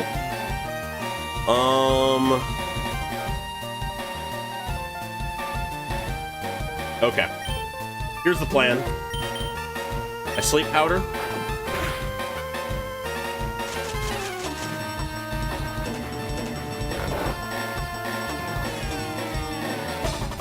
And then, though it's rough to do this against his ace, I then go to Kabino, and then I'm going to Calm Mind. I'm going to get as many Calm Minds in as I can while they're asleep, and then we'll just sweep as hard as we can. This also helps defensively against Blastoise. And we outspeed Blastoise. And they're sleeping more than minimum, which is good. I think this is the right play. Because realistically, this will mean we can just use Kabino for everything. We probably could have done this from the start, especially because we have Reflect and Recover, but I wanted to give people an opportunity to do things. Evidently, that was not smart. Anyways, nice Protect Waste. gets us an extra free Calm Mind. And now, I believe that was 3, 4? One of the two. Let's see how much a Psychic does. Yeah. Okay. I think we've got this. The only one we won't one-shot is maybe the Psychic types. But this Growlithe won't know what hit it.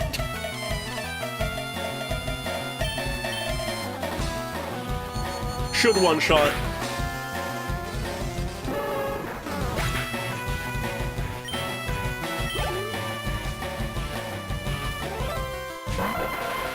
Now let's see how this goes. 6th level difference.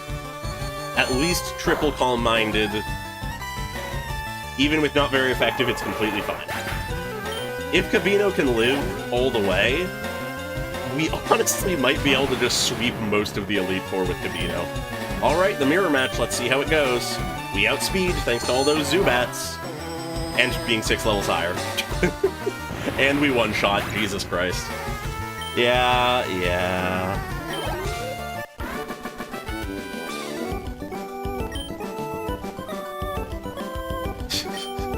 Yeah, no, we don't want to lose Wurmple, but that is a funny thing that we could do with Pumpkiss. Pumpkiss could be a very brute force catcher. Alright. Well, with that out of the way, let's go heal and drop off the Fallen, I guess. Okay.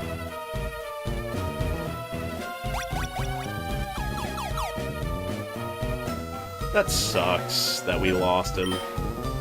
This goal was really nice. Oh yeah, no, literally the only reason that anyone died was because I decided to do a move that I forced myself to commit to, and they decided to actually throw in the thing that was super effective against Ixtal. That was the entire reason. If I had just rock thrown my way to victory against the Pidgeot, I could have swapped immediately and been fine. That was entirely on me.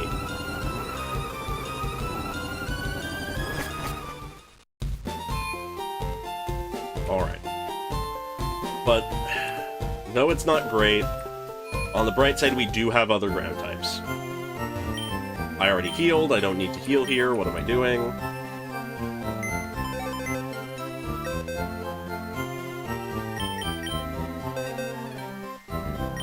Okay. Let's bring Zarf in, I guess.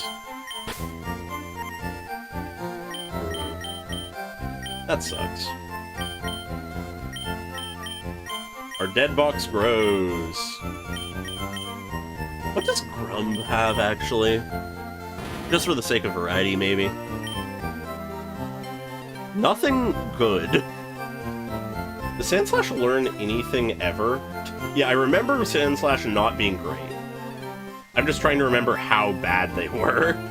Because if for variety's sake we could take them, that would be nice, but if they're just bad, then I won't bother.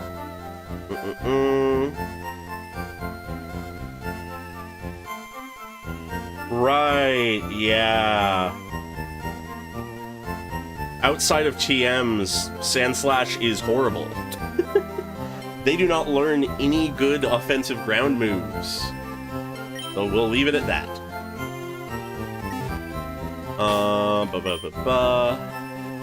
We still have Baboose for the sake of ground type obliteration, but let's get Zarf up to level, I guess.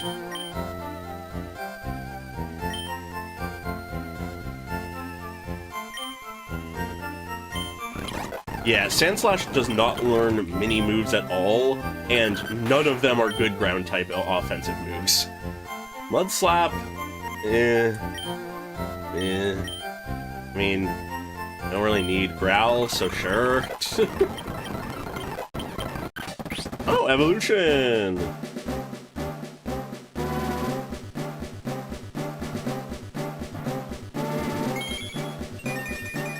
I do feel like throughout the games they do improve the movesets immensely, though. I feel like most Pokemon are fairly usable eventually. Not all, but most. What is Sand Tomb? 15 and 70? Jesus. Yeah, no.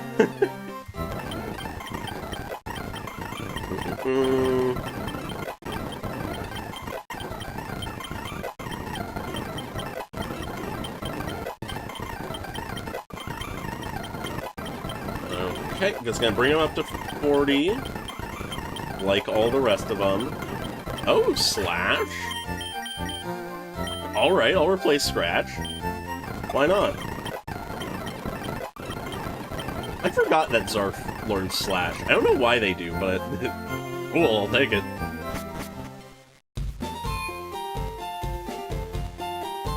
Yeah, I forget exactly. But there's something like that. Alright, I think there might be like 1 or 2 mandatory grunt fights, but then we're pretty much good for just Giovanni. I think it was like more like 8 or something like that, where the teleport points we want are. No, 1 level higher.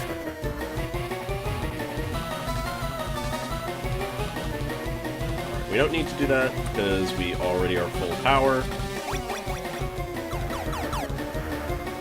So we need to make sure this guy isn't facing us. There we go. We do the little loop. And then we...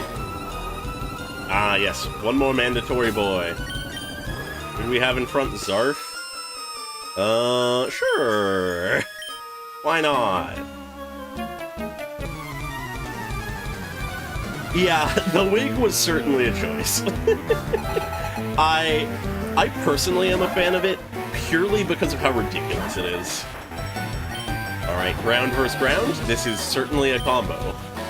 Let's see what a magnitude does. It is an 8-level difference.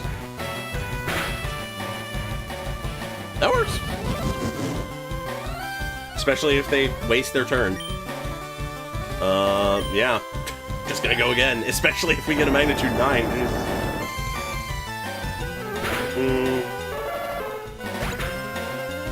God, my eye has been like bugging me all day.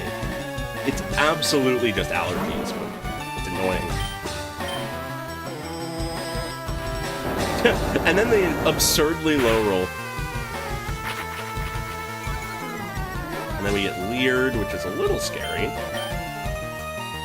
And then we go back to 7, okay. I feel like 7 is one of the most common ones. I feel like 6 and 7 are, like, the most common or something like that. And we get a high roll. Yes, we can! Zarf is already showing their worth. I approve of that. 1 more, what do we got? A Drowsy, okay. I don't really know what the gimmick of the team is, being Cubone, Marowak, and Drowsy, but whatever. Gross, poison gas.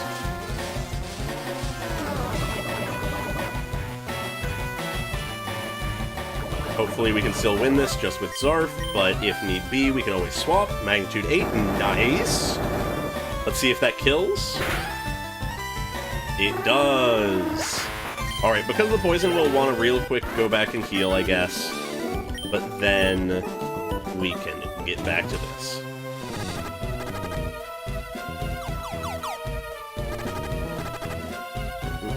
I always get nervous when something's poisoned, but I know we have plenty of health.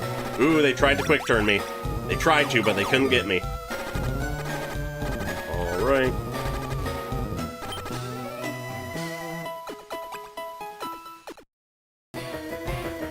Yeah, no, that very much does seem to be the general vibe that they go for, is just the spookiest.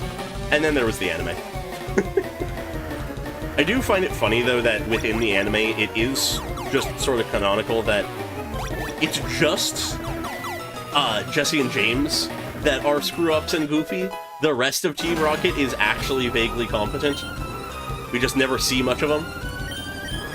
Alright. Baboose, it's your time to shine with your, Hydro Pump. That is the only Water-type move they know, and I don't believe TM-wise we have Surf yet. I know we can't Surf, like, on Overworld, but maybe we have Surf? Nope, just Cut. Alright. Hydro Pump is what we will be relying on. It means whenever we hit, it will be a one-shot, probably.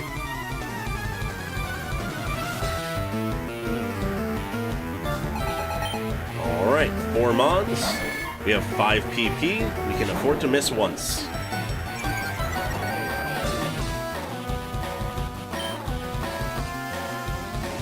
Yeah. No, I was actually just thinking of the same thing, of just the sheer contrast between, like, Team Magma and Aqua versus Team Rocket. Alright, let's see what a Hydro Pump does. Only half health. Okay, that's not great. Admittedly, actually, Nidorino I don't think is ground type. So I guess I could have been using a different move. Oh well.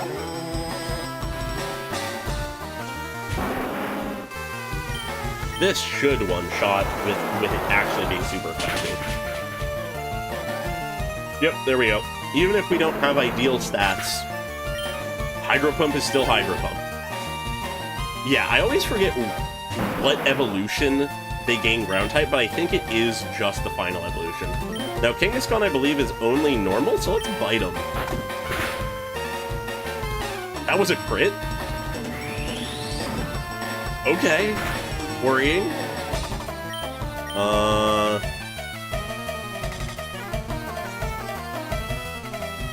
No, Hydro Pump is not.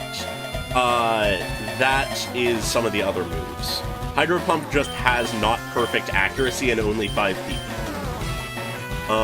Twister probably won't do much. Thrash probably won't do much. Let's see how much a Hydro Pump does. Better, but not great. That did nothing! Alright, I'm just gonna use up the Hydro Pumps and then turn to someone else. Oh, almost a win. Right, Rage builds. I forget about that. Yeah, I believe it's Hydro Cannon is what you're thinking of, yeah. Alrighty. Let's give Gremgi a chance. Sure, why not? Kabino is powerful. Kabino is very powerful. Let's just do Kabino. Yeah, that probably is 1 HP. Jesus. Let's see how much this one does. Hopefully not too much. Ow. Manageable, though. You can always recover if need be. Anyways, time for some major overkill.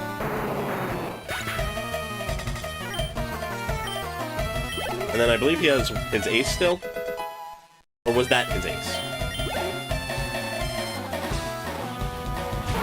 Nope, this is the ace. Anyways, let's see how much a Psychic does. Probably a lot, because they're poison. Not a one-shot, though. Wow, I guess we are pretty much on level. Alright, that hurt, but not enough to care. We outspeed, so you're dead.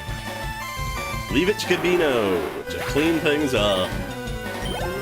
It is so absurd how just consistently good Kabino is. Like, if we really wanted, we probably could sweep it just with Kabino on almost every fight.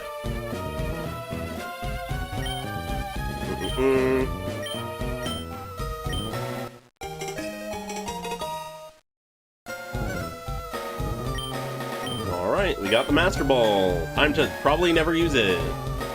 But now that we've done Silph, we've done all of the plot points that we need to. So now we just want to make our way to Koga, I guess.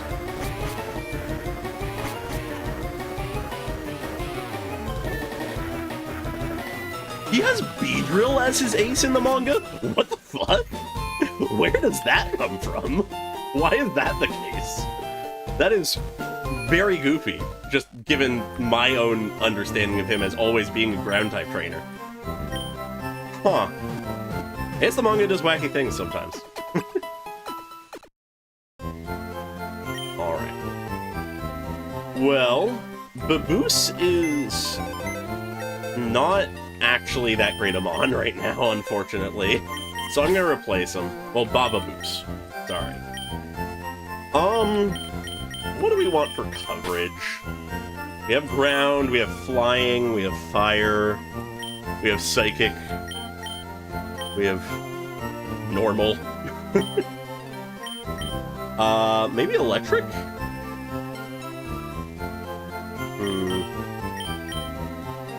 Or I could bring Swum in. I think I might want to save Swum for Sabrina. So, let's bring, Levuviv. Yeah, let's go with that. Alright. Now, realistically speaking, Koga should be in no way a threat once we get to him, because we have Kabino. Kabino should be able to just completely sweep, his poison types. You just gotta make sure that Kabino doesn't over-level on the way. But yeah. Gonna be going this way along the cycling road, because it's just faster. Though we technically will be missing out on some encounters. Well, no, we'll pick those up before we do some other stuff. But also this way we can actually get our hands on Fly ahead of time. We already have Eradicate, but we also are going to pick up a encounter.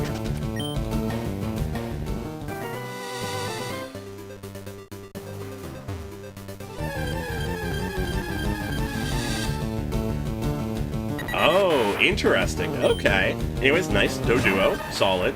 Why don't I have my catcher out? I like that it seems like the manga... Uh-oh, Pursuit. Okay. I like that the manga seems to play more with teams and, like, themes and stuff. I really need to read it. I keep saying that I want to and that I should, and I just haven't yet. Alright. If I attack with anything, I'm gonna kill them, so I'm just gonna Poison Powder and trust that I can catch them before they die.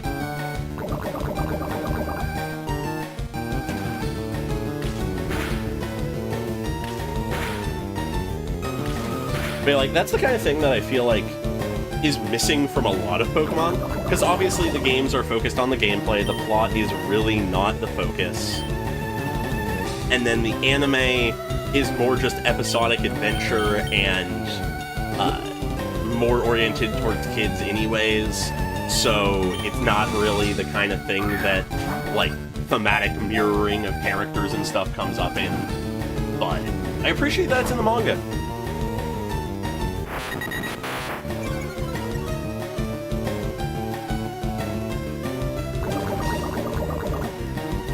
Huh, interesting.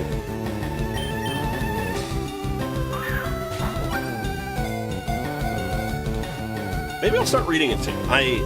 In a couple weeks, am going to actually be on a brief vacation. I was going to be actually revealing that, like, in not too long, just because it will slightly fuck with my release schedule, but not too much.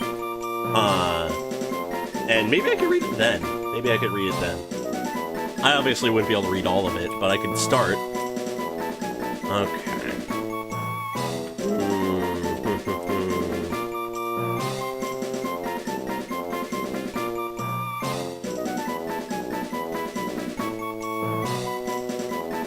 Okay, I don't know what this name is, but it calls to me.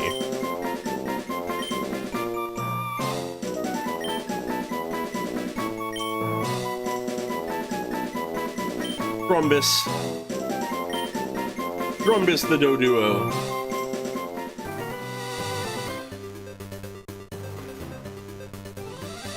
Yeah, I feel like that is sort of the ideal form for a Pokemon story to take, is have an overarching plot, have actual themes, that kind of stuff, but also keep the sort of episodic nature for bonding with the Pokemon and stuff. Because, though, personally, as just, like, a consumer of media and, I don't know, like, person who likes how to write things, even if I don't write things myself, I'm more a fan of, like, serialized singular storyline stuff, I very much recognize the power of episodic storytelling and how it really helps to make the characters just that much more like bought into and understood, and their bonds feel real. Alright, I'm just gonna Powerhouse, but I'm gonna keep it as Dremgi, because Kabino is getting a little too powerful.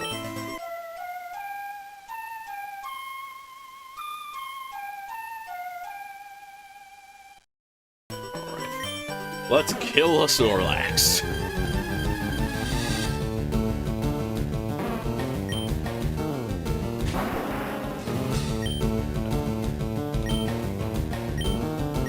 Let's see how Flamethrower does. We're well, not 4, 10 levels higher. Wow, Snorlax is taking. And now we're yawning. Let's see what a wing attack does. Shockingly better. Why is that so much better? Oh, is it because Snorlax is more special defensive? I thought he was more physical defensive, though. Weird. Maybe I'm just misremembering. Or maybe it was just like a massive low roll into a massive high roll or some shit. I don't think that would explain that. I always think of Snorlax as being more physically defensive, but maybe not.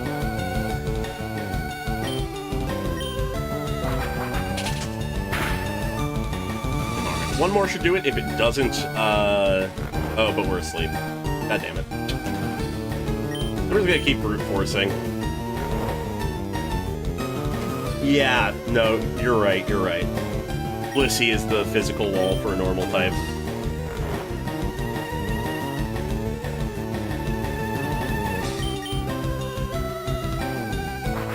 And that should do it because it didn't choose to rest for some reason. Alright, now we can go on to the cycling road, because I think we have the bike. I think we do. Yes, we do. Yeah, that's the thing, is they just have a ton of HP.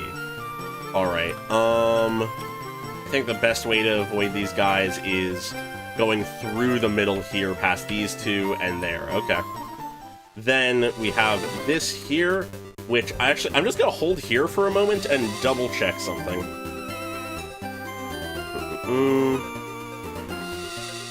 Oh yeah, we have the Keeping Up with Star Rail for Finon released. Alright, what is on Route 17?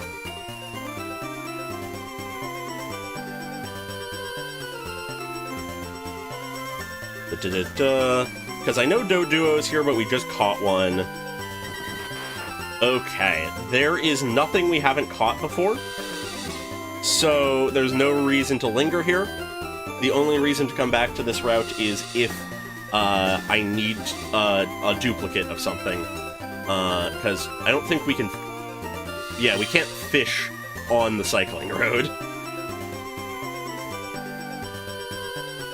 So, yeah, it's just in case we need something that we already have, but need a duplicate. Ooh, that was lucky to miss that guy. Alright, now we're to Route 18, which I think is similar.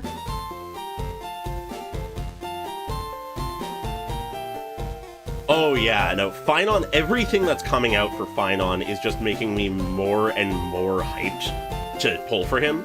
Like, I love his alternate form. I love all the lore implications. I'm so fucking hyped for his demo and animation. Okay, yeah, Route 18 is also just, like, repeats. But, like, his demo inevitably is gonna be hype. That's gonna be awesome. All of the demos have been hype. But then... I'm curious if the animation will actually release before the story, or if we'll see it for the first time in the story. Because they did say that there would be animated shorts that they integrate into the story that are too spoilery to actually release beforehand. Yeah, they mentioned he's getting the animation. I'm just curious when it's gonna come out, because it very well might be too spoilery for it to release beforehand. Anyways, though we could just go and fight Koga first, I want to clean up some encounters, and just catch a few things. The Safari Zone is sort of the mainstay thing that, like, is gonna be the big encounter, but I want to, if possible, make sure we catch something cool. So I'm going to try to catch any of the more normal things that we can.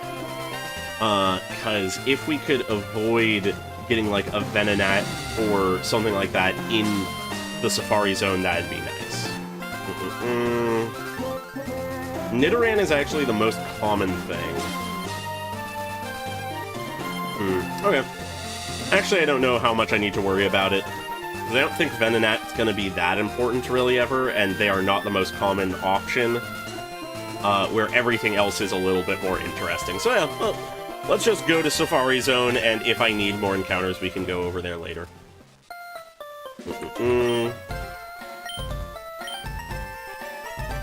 Yeah. The, like, one shot, though, of Finon's animation that we got, I believe was of him as a kid, so I wouldn't be surprised if it is mainly about his backstory. In the same way that Cass's was. Alright, time for the Safari Zone. Let's see if we get something interesting or lame.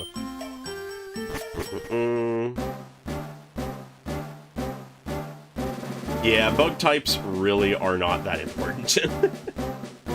Okay, let's see. I'm just gonna wander through, not waste steps, and pick up items while I go, and we'll eventually run into something. Alright, what do we get? Ah, a Nidorina! Okay, I'll take that. I'm completely fine with that. It's the most common option, but I will take it, assuming we can catch it. I have never, in a Nuzlocke, been able to properly use a Nidorina or Nidorino, just because I've never managed to actually find one and catch it.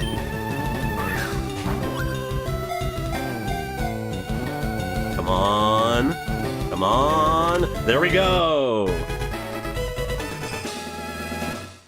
Yeah, no, very much so. I feel like it's almost guaranteed to be his backstory, but depending on what they wanted to do with it, they could make it super, like, dramatic and cool, and make it also, like, not just his backstory, but his full journey of, like, showing where he began, leading up all the way to him becoming this god that may or may not be a Lord Ravager / a version of Nanook. Alright, Nidorina, what to name you?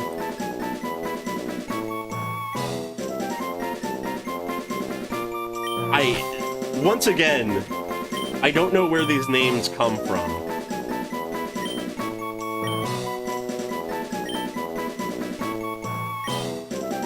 Itaplixie.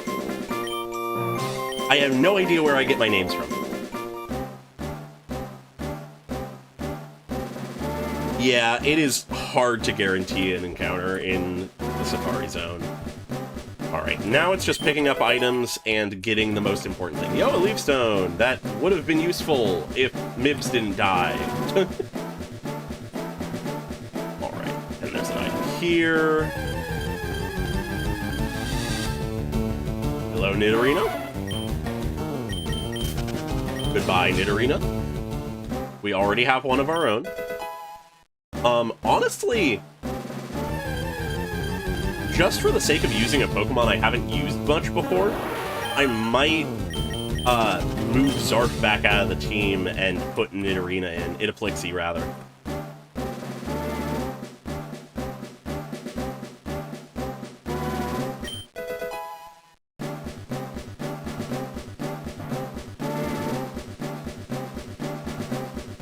Yeah, no, very much so. There's a lot of Erudition stuff going on.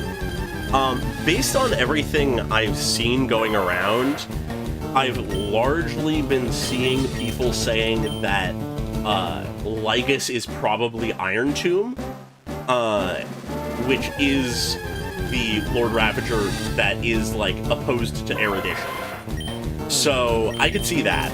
I feel like that makes the most sense to me. I feel like the only other person who could be Iron Tomb...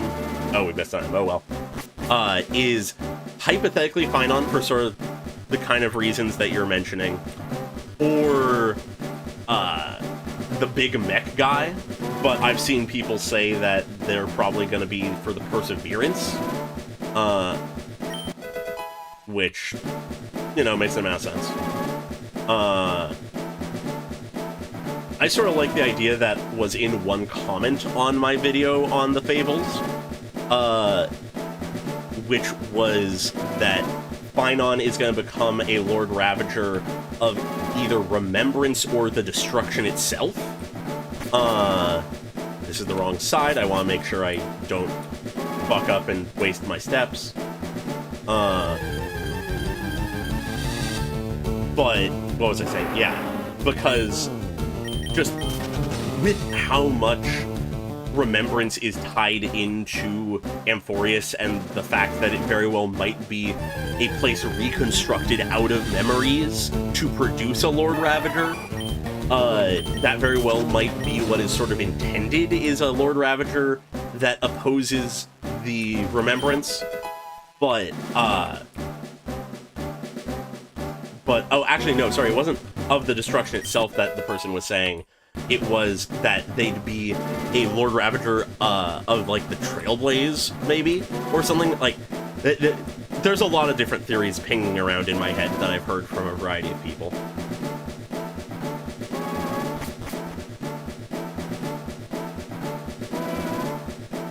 Oh, hello, Asami. Thanks for stopping by and for any support you can give. Good to see you here.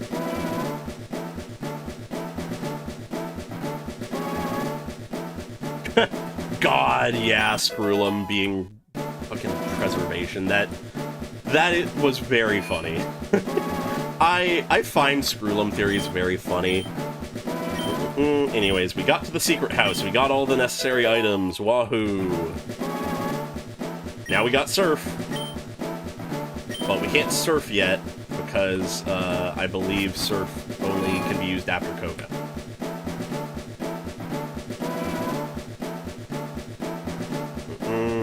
Okay. We could probably pick up a couple more items. Yeah,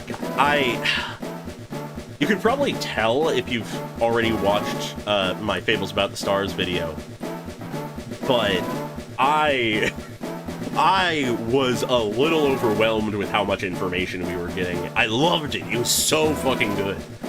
But, God, did they just say, here's every Lord Ravager and their general deal. Try to figure it out. Yeah, I don't know what other items are around here, but of course we're like 3 feet away from that item when it ends. Oh well. Yeah, I'm very excited for what Finon specifically is gonna end up as, or what he's gonna become. Because I feel like whatever happens to him is sort of a nexus point of, like, what everything is pivoting around. Like, it really feels like Amphorius is a turning point in the story as a whole, and the point that the turning point pivots on is what happens with Finon. Oh yeah, no, that's completely fair. If I hadn't noticed that Jafufu's EP had come out, like, when it did, because the only reason I didn't get that out the day that it came out was because I, just didn't get a notification for it. I usually get notifications. I have notifications turned on for YouTube, and I just didn't get one on, Sunday. So I ended up only being able to do it the following day around the time that the Fables About the Stars came out. So though I had the time to record Fables About the Stars as well, I chose to get the EP out first and just edit the Fables this morning, and of course the quick turn, it inevitably just resulted in it coming out in the middle of the day. So apologies for that. Hope it's not too big a deal. I know it realistically isn't that big an issue, but I want to make sure to get things out sooner than later, because, I mean, why do I have Combino in front? Why did I put Combino in front for the Psychic Gym? Whatever. Yeah, the snippets of all of the, like, destruction is really interesting to me. And something that I didn't pick up on in my video, but somebody else pointed out in a comment, which I find very interesting, is that a lot of those shots show corruption similar to the Black Tide's corruption in Amphorius.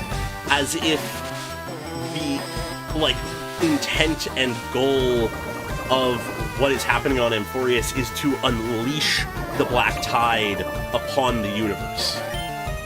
Which is wild. You can see it on, like, I think it's mainly in some of the places we've been before, like on Yurilo 6. You can see it on the big mech.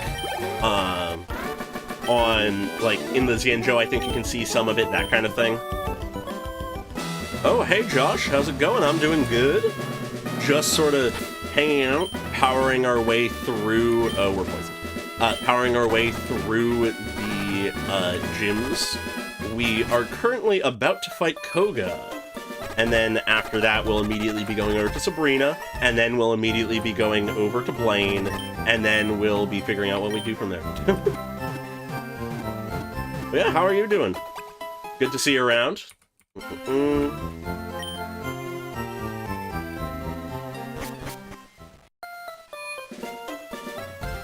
Alright. Let's not have the Psychic... Well, no, we want Kabino out in front. Why was I saying this is the Psychic Gym? It's just I got confused because I fought a Psychic type. Alright, no way to avoid that guy.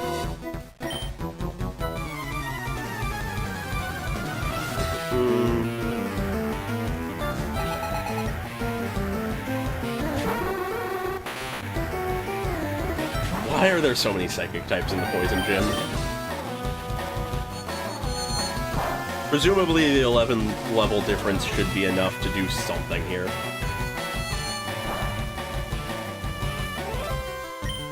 Once we actually get to Koga, this should just be a non-fight.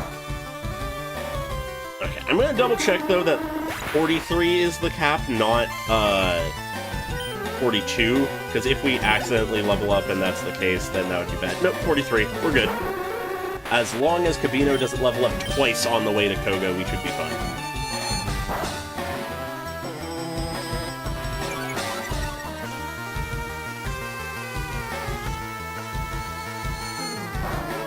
It is sort of absurd how much little damage they do. I guess that's the 11 level difference. Alright.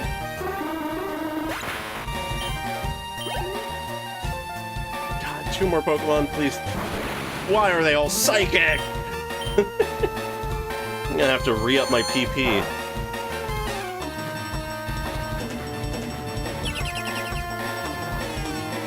Yeah, no, I have no fucking clue what's gonna happen in 3.4. I'm just so excited for it, because it could go fucking anywhere. And it's so insane, because, like, every version I've consistently, like, for a while now, in Star Rail. Oh, Trick? That's an interesting move, but I don't think we need it. Yeah, no. But consistently for several versions now, I've been like, this feels like the climax. This feels like we are finishing the story. But we know it's not, and we know that there's more still.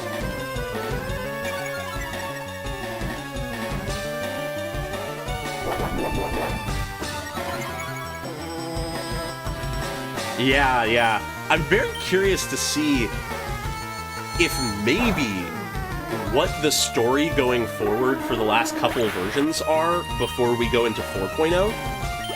Well, I guess we have a handful of versions, but, you know, is essentially the back half of the Amphorius storyline is actually us returning to places we've been before to see the aftermath of what happens when whatever happens on Amphorius is unleashed upon the universe. I could see that, maybe. Us dealing with the consequences of Finon going sort of crazy and becoming a, like Lord Ravager.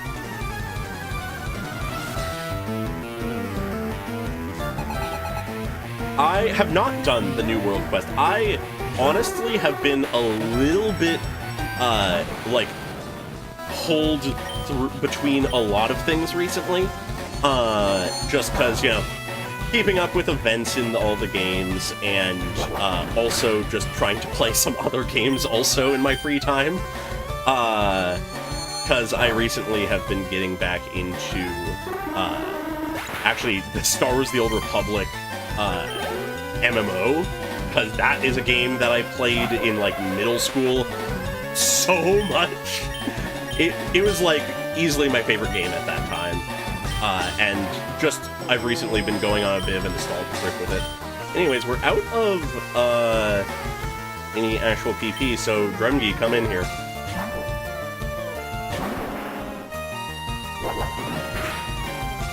Yeah. Something I am very curious about is if everyone will stay dead. If all of the characters on Amphorius will stay dead, or if we will enter the next loop, and them or versions of them will be alive. That is, I feel like, something that I'm very curious about.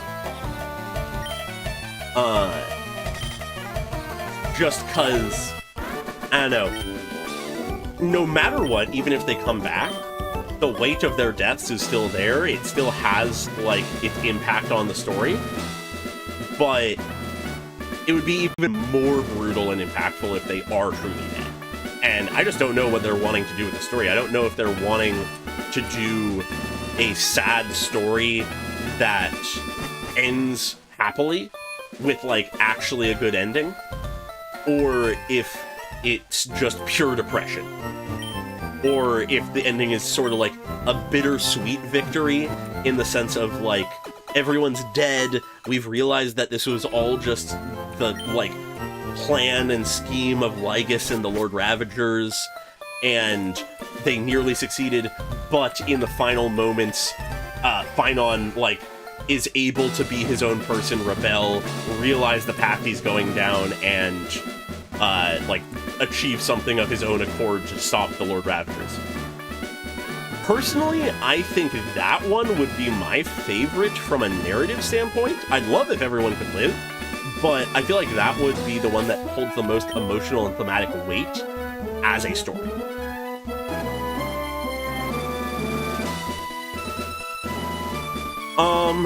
I also haven't actually kept up with the drip marketing lore too much. I recently started, like, reading them again with Skirk, because I was just so excited for Skirk, but I haven't read any of the Amphorius ones, really.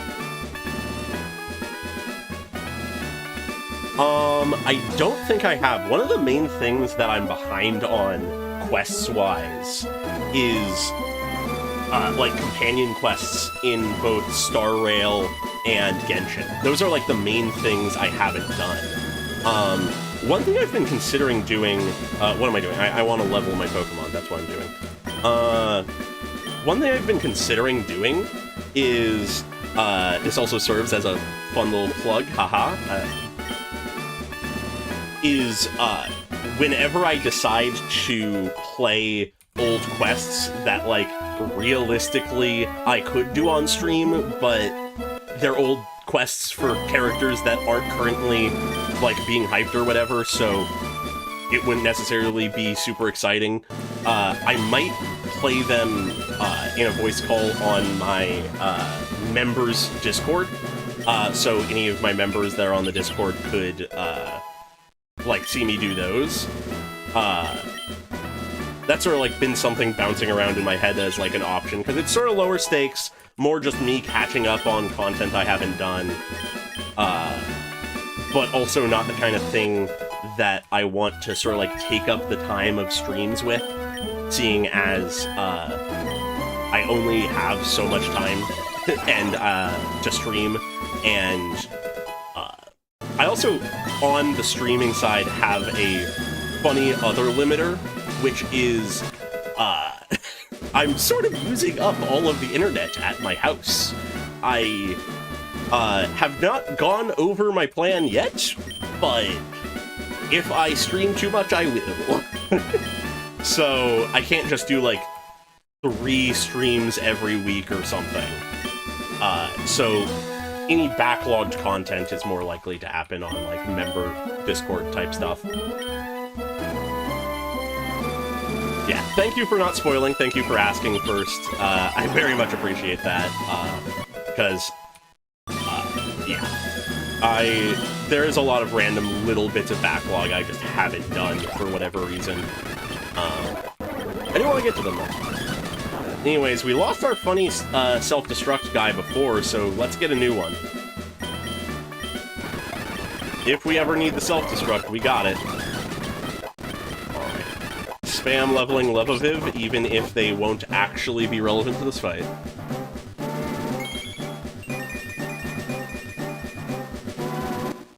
Anyways, apologies for my big ramble slash member plug. But yeah, that is something I've been considering doing.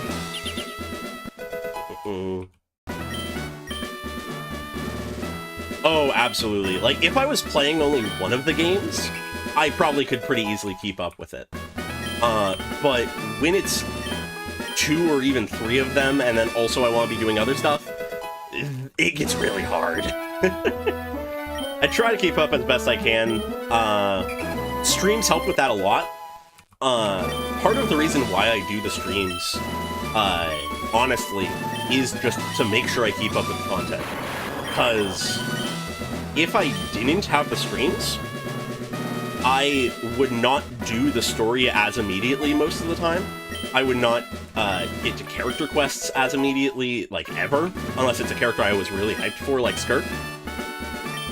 So, it's a way for me to sort of, like, have a more structured thing to be like, okay, this is what I'm doing, people expect this from me, and that way I can get to it more consistently and know what I'm talking about and enjoy a game that I like for the story, but for some reason I don't play the story if I don't feel like it randomly.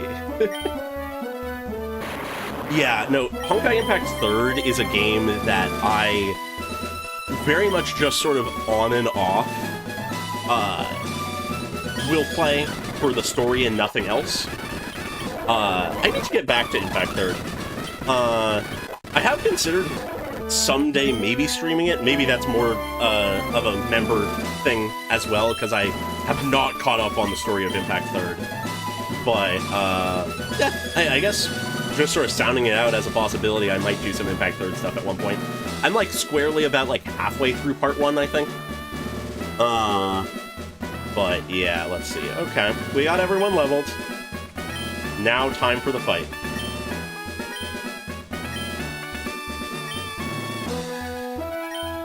Oh, absolutely. There is very often in quests, I feel like, a lot of little details that only become important later, and absolutely I'm going to be able to appreciate them more once I finally get around to a few things. Alright, but to not just not pay attention to this fight, I'm gonna make this the easiest fight in the world. I'm just gonna Calm Mind a few times and recover if necessary, and then sweep his entire team.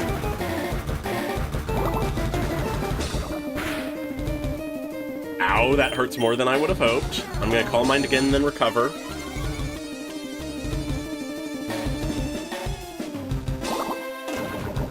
Is poison physical? It feels physical. Anyways, that poison sucks. Time to recover.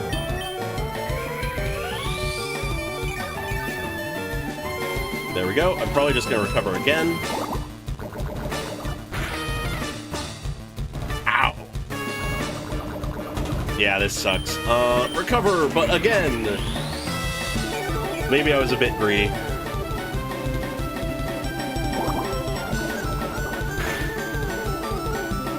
Oh, God. No!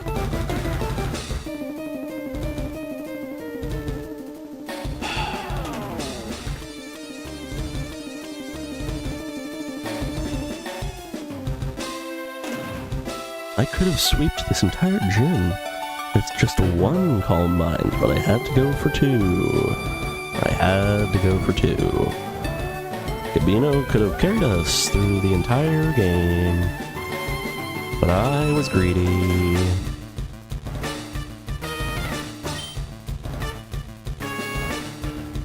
God damn it!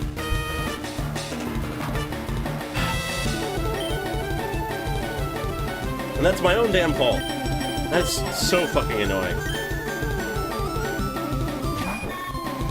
Alright, Murmple, you have a Psybeam.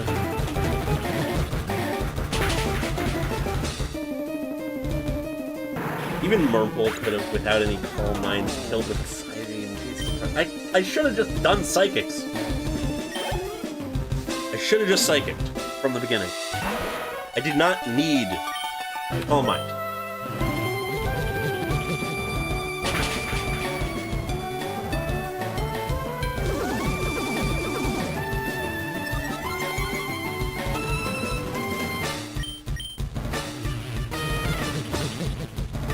That is one of the first legitimately angering losses I've had. I am very annoyed by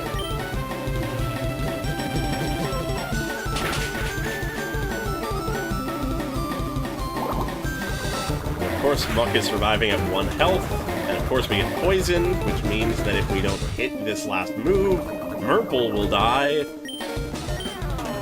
Oh, never mind, they're just hyper-potioning. Okay, in which case I'm just gonna swap after this. Jesus Christ.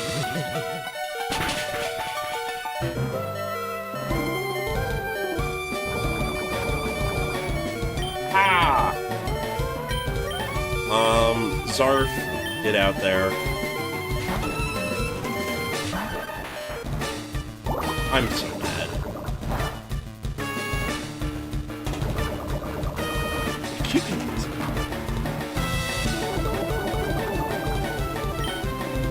It takes a lot to get me mad, but... oh my god.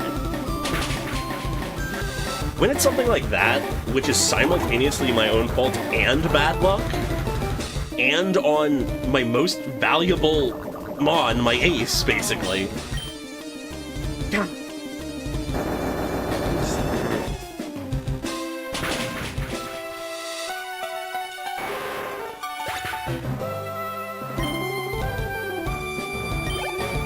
Gogo was supposed to be a clean sweep. Gogo was supposed to be a clean sweep. And now, it's just being incredibly difficult. Mondremgi, can you do something?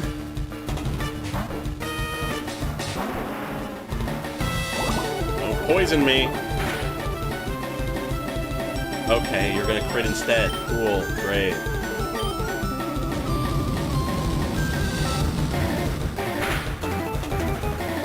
At least we one-shot. Yeah, no, I absolutely need to heal Merp. I'm gonna need to heal several people, I think. We have 2 low-poisoned people. Alright, hi, Ace. Let's see if we can kill you quick.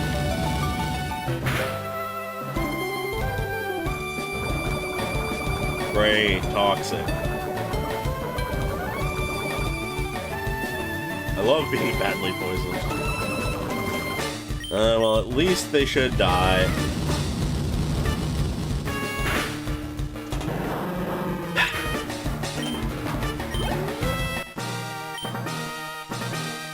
Fuck you, Koga.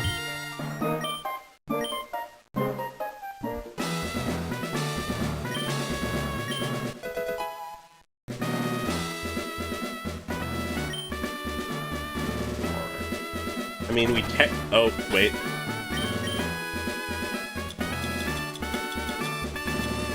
Realistically, a potion should be enough. Oh, that was scary. Yeah, I want him to get... well, he doesn't get fired, he gets a promotion. That's the thing. He becomes part of the Elite Four.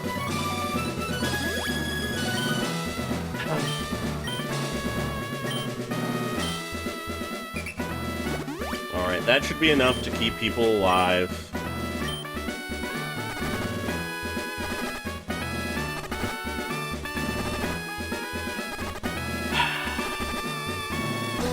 I guess now we gotta figure out who's replacing fucking Gabino.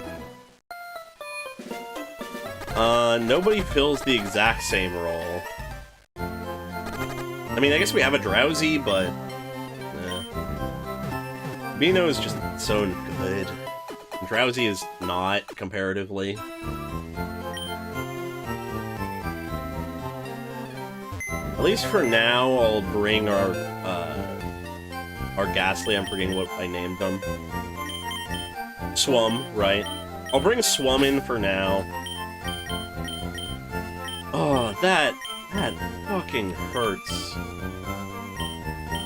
Abra, that is the only route you can get Abra, I believe. It's on those two routes right next to each other, I believe, that you can get Abra. And that's it. Okay. I'm not gonna bring Ixtaplixie yet, because they are a poison type, and that would be bad against the Psychic Gym. So, looking at Psychic Gym, we are going to want Swum, obviously, and then any Dark-type move users we have. So...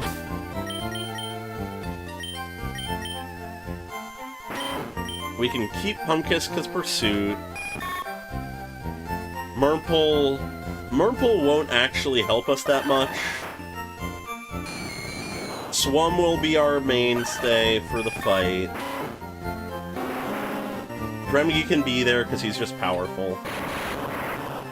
I don't see why not to have Limitive unless we have better options. Does Vulu have Bite? They do, but they're also a poison type. What is its moveset? Oh, did Swum not have Hypnosis?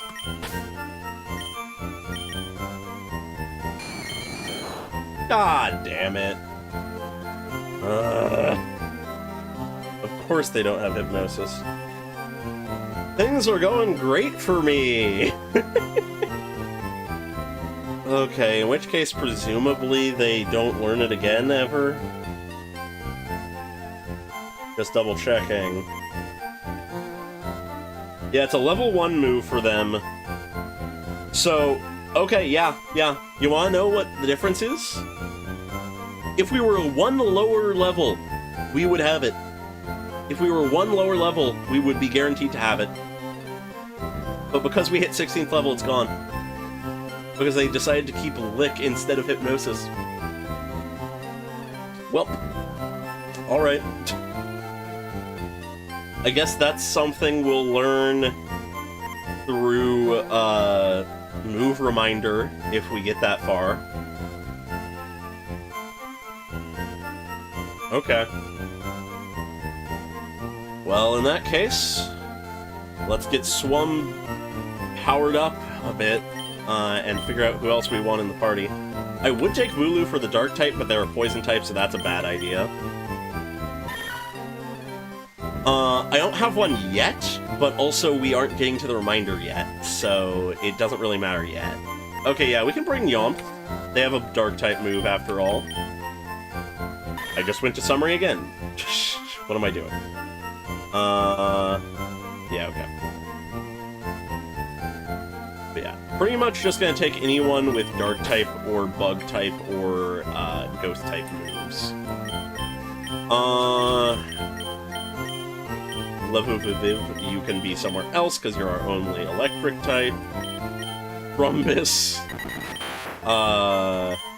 has Pursuit, so they could come.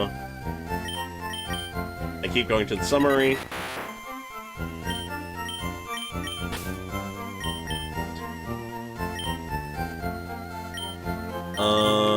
Yeah, okay, sure. And then you're a Psychic type, so you'd resist. But you only have Psychic and Normal, so eh. Your fighting types are no. Bubba Boost didn't have any Dark type, did they? No, they have Bite, they have Bite. And Bite is of their actual stat. Yeah, let's bring Bubba Boost. Yeah, blinded by anger. Pure hatred leads me to click summary over and over.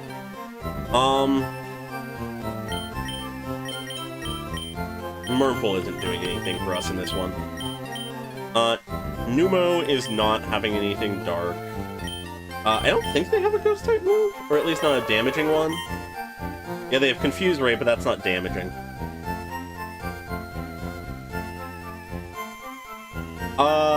Technically I could, but that is sort of more annoying than I want to bother with, honestly. We can just have, we can just have Ghastly be normal Ghastly for now, and then later. And then Inaplixie has Bite, but is a Poison type, so I think we're fine with the party we have. Because this way we have everybody with a Dark type move or a Ghost type move, and then Dremgi is also here. So let's go with that. That should be fine. Are we all full health? We are. Gonna take some leveling, but... yeah, several Pokemon can. The way you get Shadow Ball is through gambling. So, unless we want to have a big ol' gambling detour, we're not getting any Shadow Balls yet. Okay. Do we have Fly? We did just pick it up. I don't know if anyone can use it to actually fly.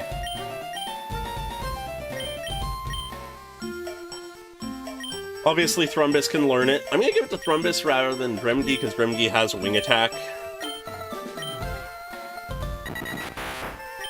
Let's get rid of Fury Attack. I don't care about Fury Attack. And while we're here, might as well give Surf to Bababoos. Just to have a not 5 PP water move. Thrash is a lot of damage, but also confuses. Yeah, sure. Let's get rid of it. Let's keep the Dragon move for fun. Alright, now let's do some leveling, just real quick.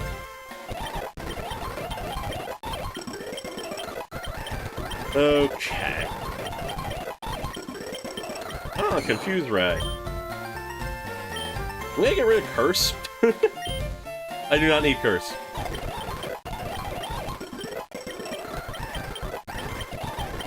Okay. Alright, evolving. The final evolution we'll have, unless I say, let's stack the deck all in our favor and get my Fred in here. Friend, not Fred. It is tempting. I do sort of want to sweep the floor with a gym if I can now, after the fucking abomination that was Koga. Ah, Shadow Punch. Very nice. My friend Fred! Alright. Lick is not very powerful. I think I'm gonna get... well, but Spite, I really don't care about.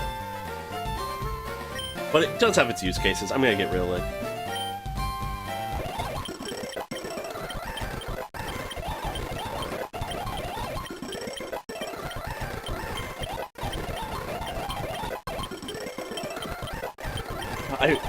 There's Dream Eater.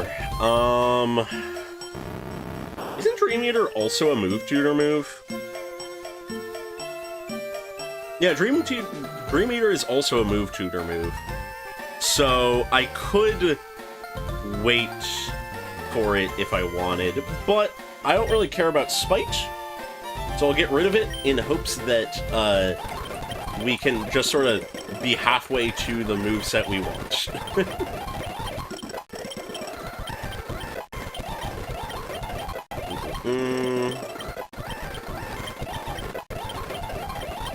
Yeah, it seems like they don't... Destiny Bond, Jesus, I don't need Destiny Bond.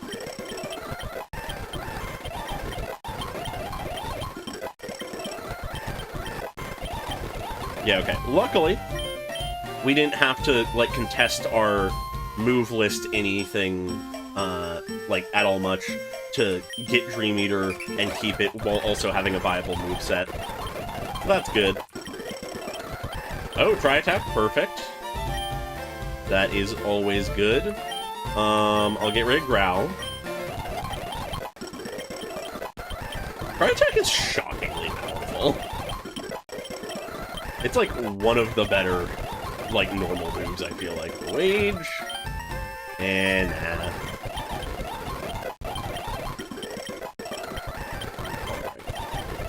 yeah, at this pace, we probably are not going to reach the Elite Four tonight, but maybe we'll be able to get through all the gyms if we're fast. That'd be nice. I guess that way I could plan extensively for the Elite Four. That could be good. Do some gambling on my off time. Alright, we got Dodrio now. Thrumbus is very powerful now. Alrighty. Uproar. I always forget the exact numbers of Uproar. 50? Okay. Not better than Tri-Attack on any given hit.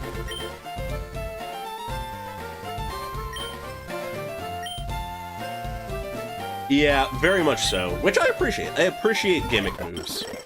They don't always work well, but I appreciate them existing.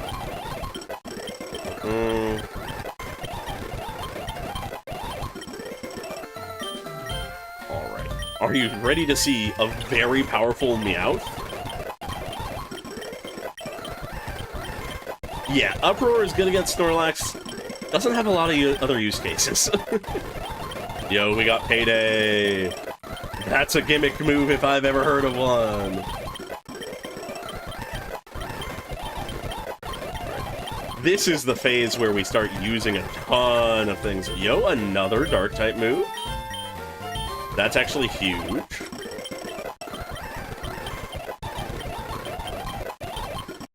And there's the evolution. I think they've pretty much only ever scratched. They might have used Bite before? I don't know, though. I think due to just the nature of Meowth as a character, they rarely are actually, like, acknowledging the moves they're doing and are doing their own bullshit.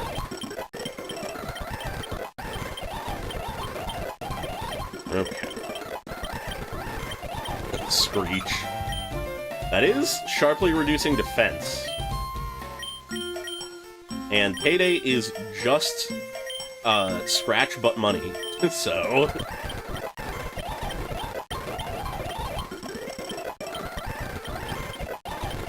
Yeah, the talking is enough. He used all his move slots for talking.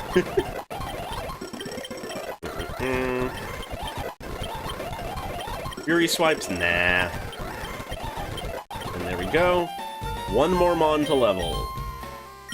Baba Boos. I'm giving you another chance, Baba Boos, to actually do something. Alright, can we fly? Yes, we can. That is quite nice.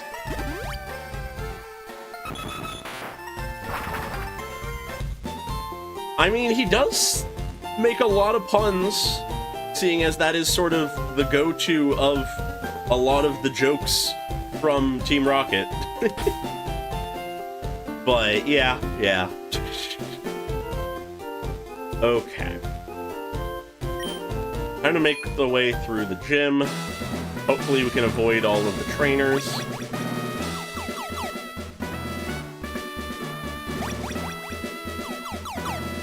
I think you can actually just avoid all of them, yeah. And it takes longer than if you know the actual path, but I have found in previous times that if you just consistently go to the opposite teleport point, you will eventually get where you need to go.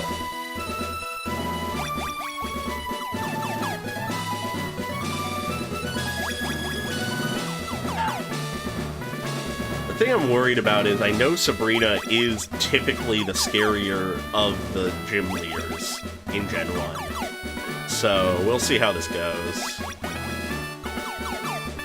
Yeah, I mean, like, luckily Kabino wasn't going to be the main guy for Sabrina, but God, does it still suck. Alright. It's time!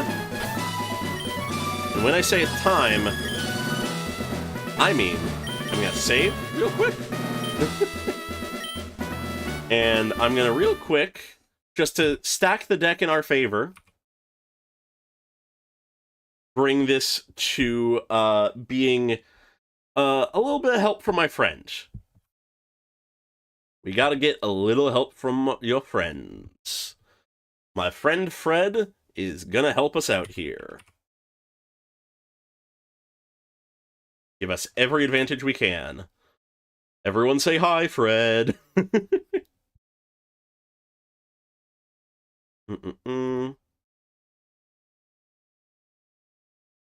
Okay. Got him on the line. Of course, none of you can hear him.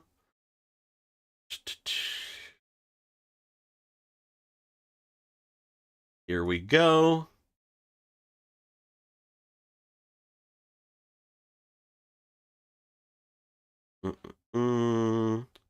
Trading in process, definitely, absolutely. Alrighty. Completing the trade. And now, here we go.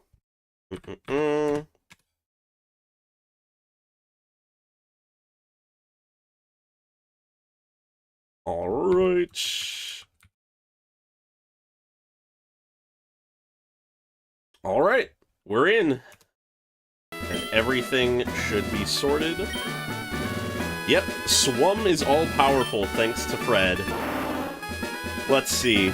We got the Jolly Gengar with 108 special attack and 110 speed with Levitate. We got Shadow Punch as our main hitter, but obviously Nightshade also exists and Confuse Ray exists. And if something for some reason is asleep, we can Dream Eater. Alright.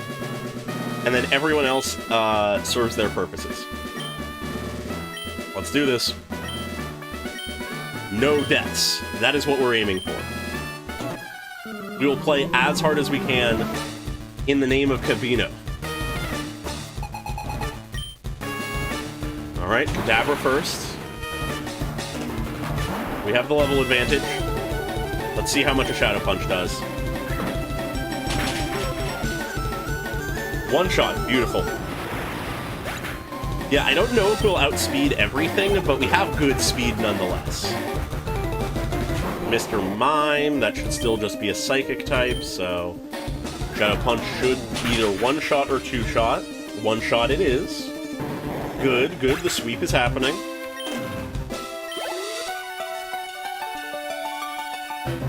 Okay, here's the ace. Let's see if we one-shot. We outspeed! And we one-shot. Wow! I think that's only because I got Fred to help us out. I think that's only because of Fred. Yeah, no. Swum is entering... Oh, this is a poison type. Swum is entering the sweeper position quite well. At least for this. Anyways, now we're confused. Of course, this Swum picks themselves. Psybeam. Ow.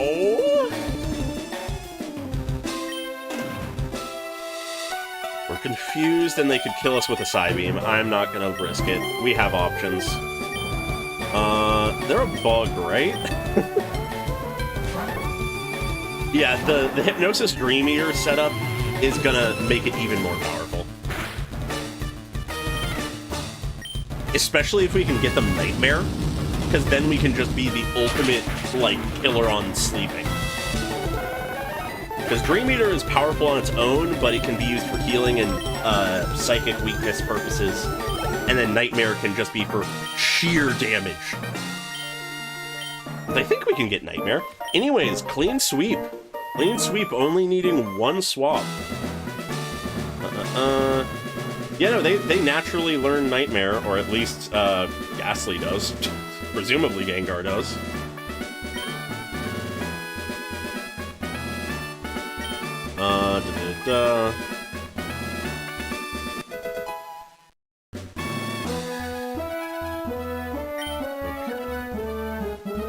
Yeah, they learn Nightmare naturally. They also learn Shadow Ball naturally. That's pretty good.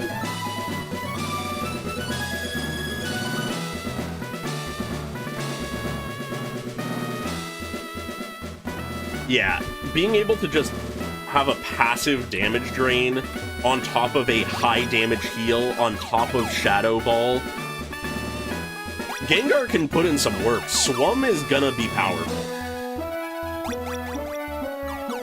But now, we can go, I guess, pretty much straight to, Blaine.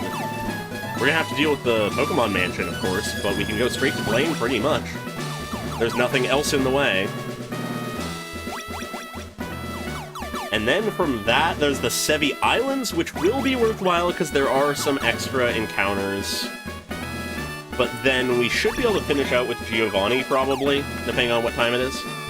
Because we can get through Sevi Islands pretty damn quickly. There is not a lot to it if you know what you're doing. In the Pokemon Mansion, I believe we'd be able to get Wheezing, Ditto, well, Coughing/Wheezing, Ditto, or another Vulpix, I think? I think those are the encounters. So, due to Dupe's Claws, we would be getting a Coughing, assuming it doesn't explode, which is quite likely. So, probably won't be that relevant of an encounter, but maybe another Poison type. Alright, let's get our team together.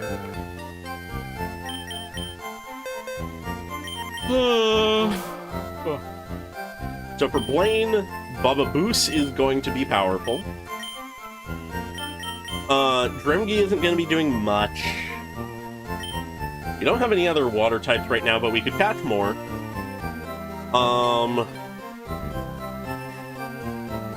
I mean, obviously, ground would be resistant.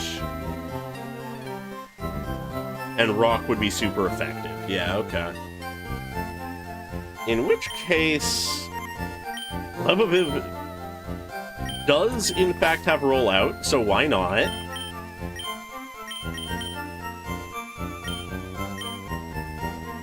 Murmple is our catcher. We might catch something along the way, so I'll move him in the team for now.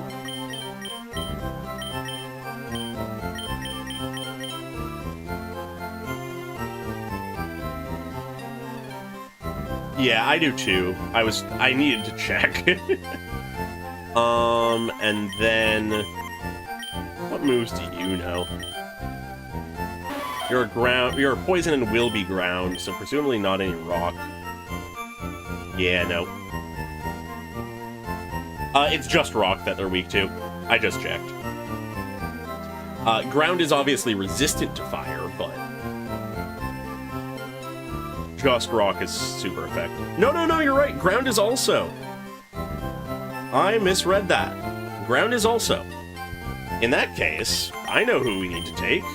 Our ground types.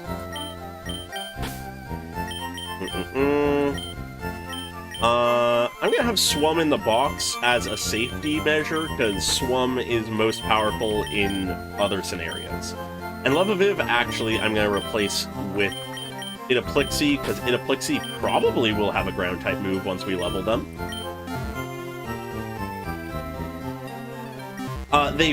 Double Bells were introduced in Hoenn, but because these are the Gen 3 remakes, they have the Gen 3 movesets, and technically speaking, there are a couple of double battles they added. Just, there's essentially none. None are mandatory, I don't think. But yeah, the main reason that it has Helping Hand is just because it's the Gen 3 movesets. Furry Swipes? Nah. Alright, come on, learn a ground-type move, please.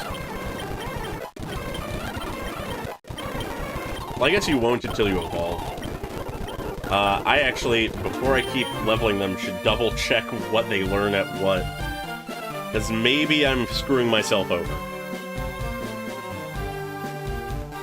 Nidorina, what do you learn?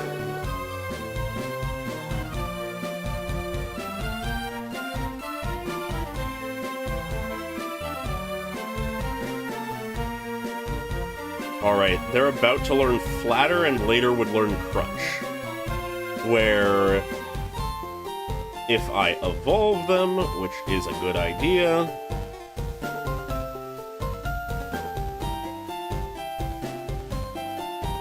Wow! They never naturally learn a Ground-type move.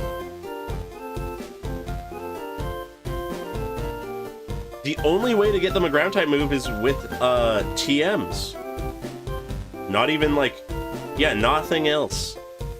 I mean, still worth evolving them, but I'm not going to use them in this fight, actually, because they don't know Ground. Alright, that was worth checking. Sand Slash all over again. At least they aren't just Ground-type, though. It's not as bad as Sand Slash just not having any damaging move of his type that is good. Alright. In which case, yeah, sure, Levaviv, you have a Rock-type move. Yeah, okay.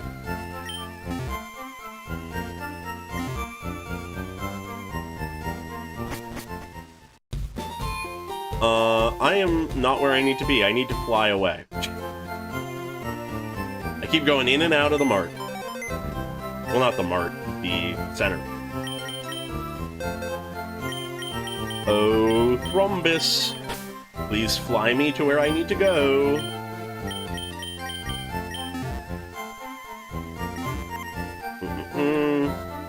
Yeah, it is sort of shocking what the early movesets look like, because they're not good in a lot of cases.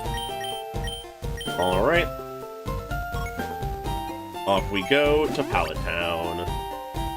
Oh, I guess we're going to be able to pick up a grass type in the form of Tangela. That's nice. Have a grass type, actually.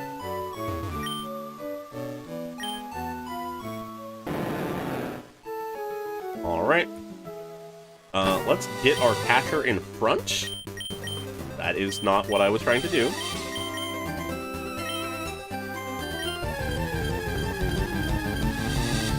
There it is, Tangela. Level 19, so real low. Just gonna Sleep Powder and catch. Should be easy. I'm trying to think, actually, is there anything worthwhile in the Sevi Islands for us? Because we can get another fire type, and we can get a fighting type. But I don't know what else is there. I guess I can check.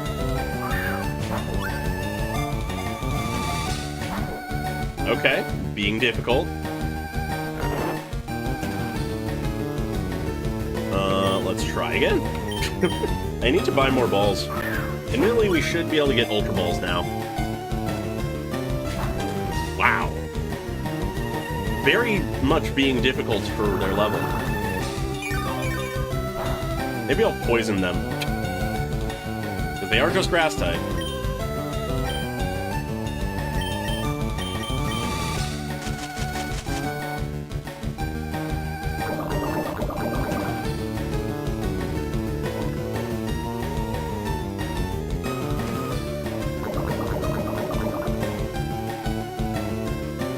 Okay, now that they're poisoned, let's just keep throwing balls.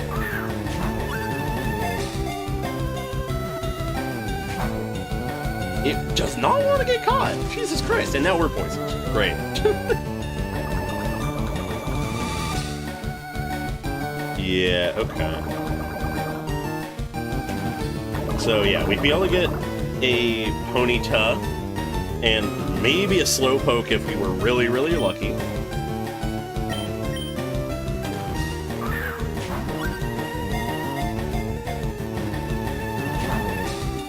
Why does it want to get in the bowl? We could get him a Chop or a Magmar if we're lucky. Oh. Okay, yeah, no, fuck it. We're going that way. I want a Magmar if I can get him. That sounds cool.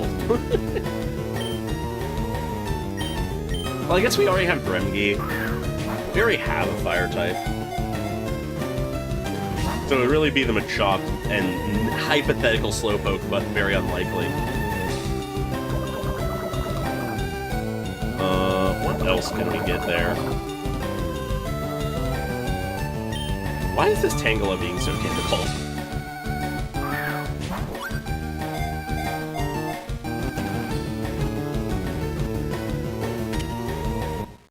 Yeah, we'd have another chance at a Slowpoke there, and when I say another chance, I mean a guarantee. We could get a Slowpoke if we wanted. That's another water type, actually. Well, that's good. Anyways, we caught the Tangela. The Execute was in the Berry Forest, I believe, so that actually is a worthwhile thing. That is a fair point. I knew I was forgetting something.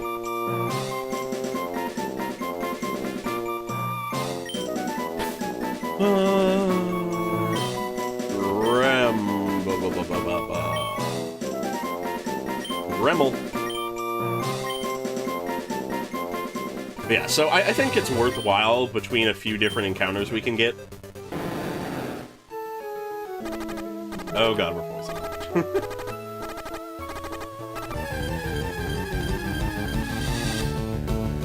Alright, that's cool. Is this on a different route? Is this a different route?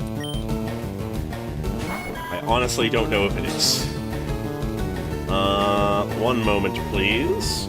I would not want to miss an encounter if I can help it. Route 21? No, this is still Route 21.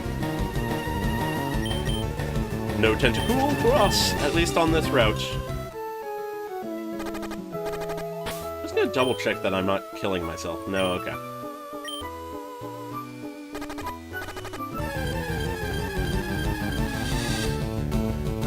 Yeah, between hypothetically an Execute and a guaranteed Slowpoke and just extra fire types slash maybe a Machop, probably worth it still nonetheless to go, even if we don't end up using most of them. The Execute almost certainly we will use, because Execute is solid. But I don't think we have the guarantee for Execute. But, Slowpoke is actually not, unless they have a terrible moveset, not a horrible water-type choice. Seeing as, with the physical special types being all-in-one still, Gyarados not being ideal stats-wise, it does make them not really the best option, unfortunately. I feel like realistically going into the Elite Four, probably the best option would be a Water Ice type. So either Dugong or I guess Cloyster. I think those are the two basically. Anyways, we're not to the gym fight yet, but let's bring Levaviv in.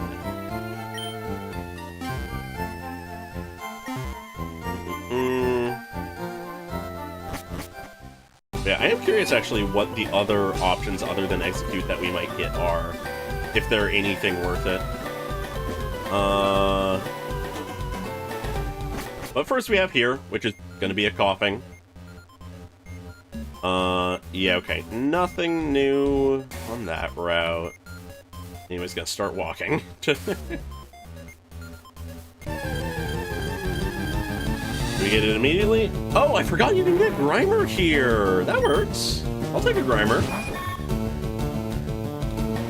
I believe they do. I believe they do. I forget what gen that was in, but I think it was either 2 or 3.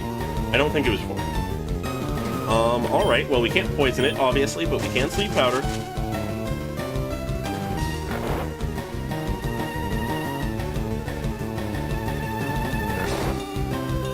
Okay. So actually, yeah, if we want Execute, they are the least likely option, and it's more likely we'll get a Venonat, but if we just catch a Venonat elsewhere, then we'll be fine. Okay, so it's asleep. I'm not going to Psybeam because that'll kill it. It's fairly low level compared to us. I did not buy more Pokeballs. Let's see what an Ultra Ball does.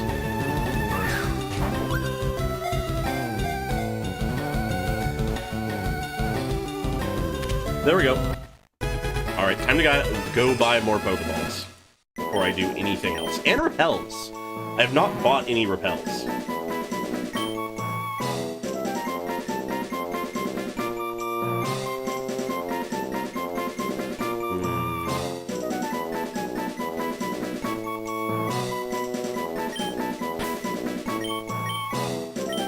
Abaga. Alright, Abaga, you are going into a box forever, probably. Unless we get particularly desperate, we will not use you. Oh great, can't escape. There we go. Alright, time to actually buy things.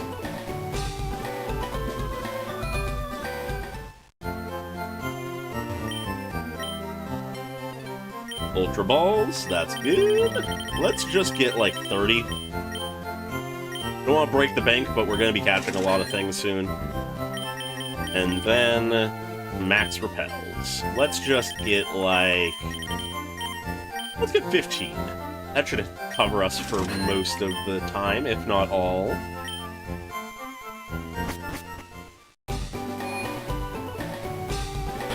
Oh yeah, you checked? What is the difference?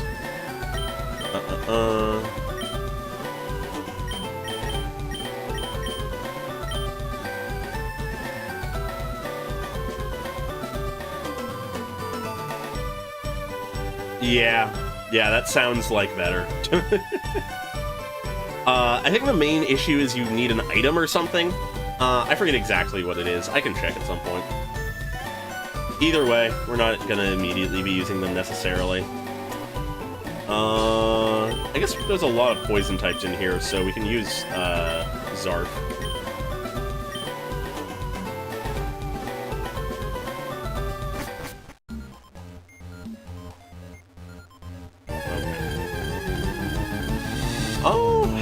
I'm trying to figure out, in my brain, the optimal route through this place, because I don't think there's really many items that are, like, that important. But, no, we'll still explore. An escape rope? Cool, cool.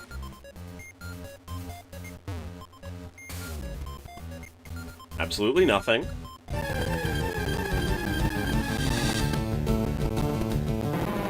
Yeah, holding a King Rock, which I don't think you can actually get anyway in-game. Anyways, why did I not use the repels that I have?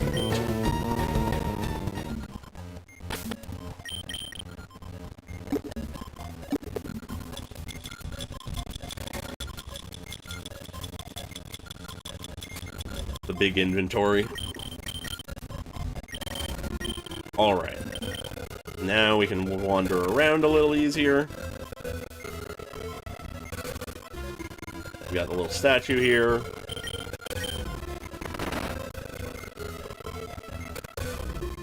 Let's see. Oh, that unlocks this way, which is an item. Protein! Hell yeah!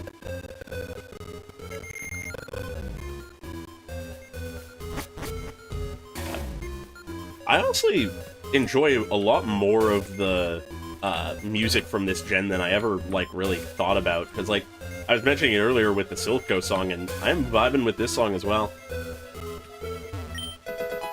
Yo, calcium! What's all this protein and calcium doing in this abandoned mansion? Okay, repel already wore off. Okay. Do you know what island it can be found on? Because you can only access the first islands and barely on your first go-around. So if it's on, like, Island 4 or 5, then we can't get it, technically.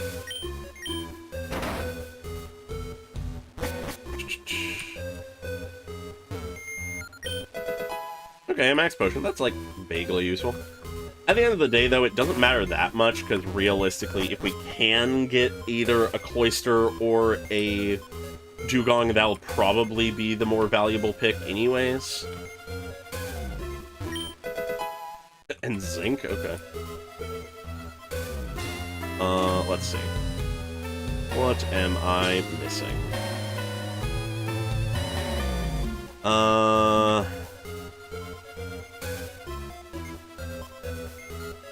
Right, we can get in here. That's what it is. Oh yeah, that is absolutely post-game. Savalt's Canyon is not something we can access. So, no Slowking for us, unfortunately. But that is fine.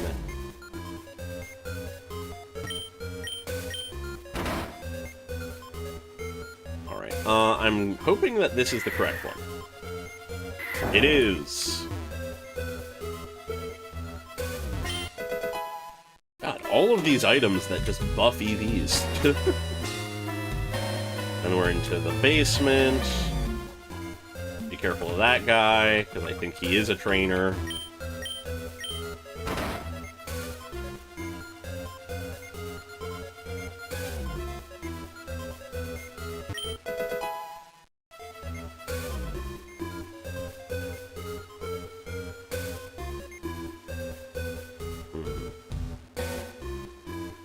Okay, and then I think there's actually some legitimate items up here. Yeah. There's an item here, which is Blizzard! Okay, that could be useful.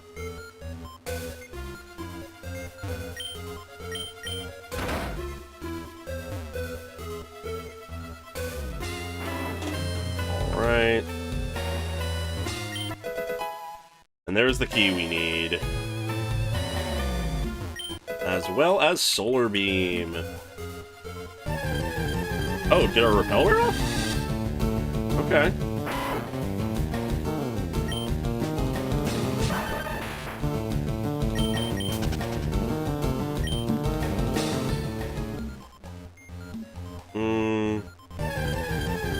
Oh, I forgot to put the repel back on.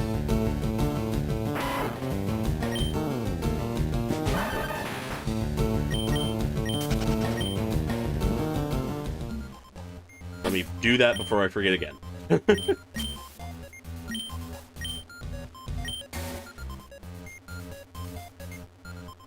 Oh, we gotta hit the button.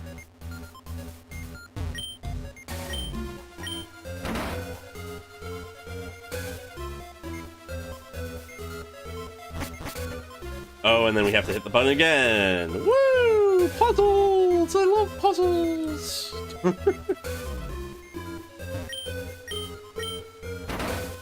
Alright. God damn it. I avoided him so well!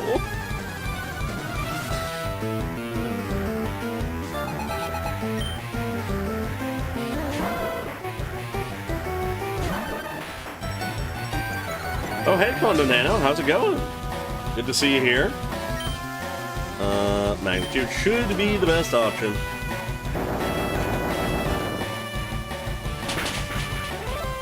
Yep, one shot. Nice and easy.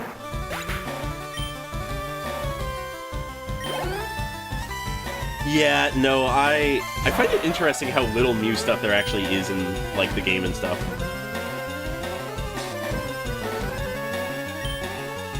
Mew shows up in surprisingly few things, I feel like, while also being very iconic and definitely still showing up, but you know.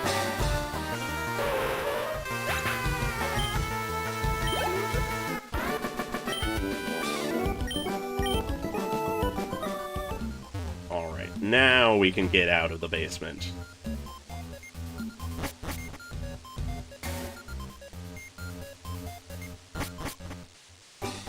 Alright. Now, though we have the key, before we go and fight the gym leader, I actually think I'm going to hatch a few more what am I saying? Hatch a few more Pokemons on some of the other routes. Did I just say Pokemons? Oh god. Yeah, no, very much so. Both Ho-Oh and Mew are absolutely Aura farmers. Alright, so let me get our good old Thrumbus back in here to fly us around. Yeah, because if we get a Venonat, I believe we can guarantee the Execute. And, oh my god, I love Grimer's, like, smaller image. That is great. I love that expression. It's hilarious. Okay. Thrumbus, take us to the skies.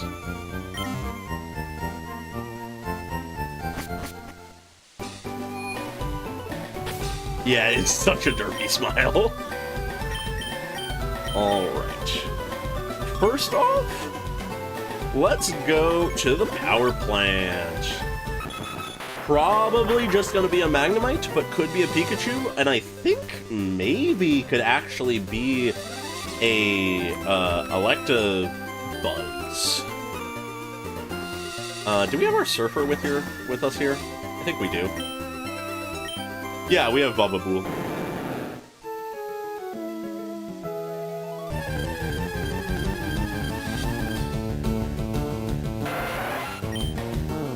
Hi, Tentacool. You are not the person I am here for, and you are on a route I have already gone on, to the point that you are making me slur my words.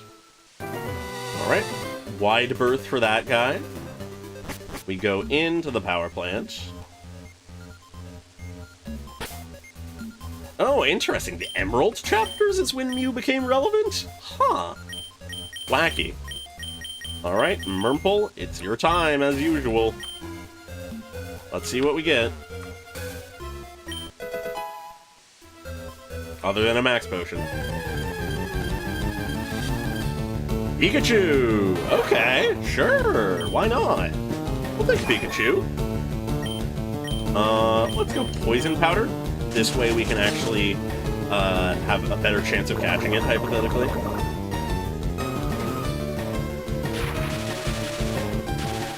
Alright.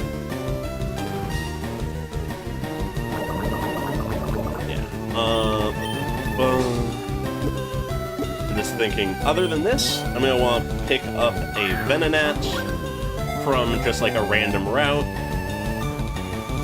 And then other than that,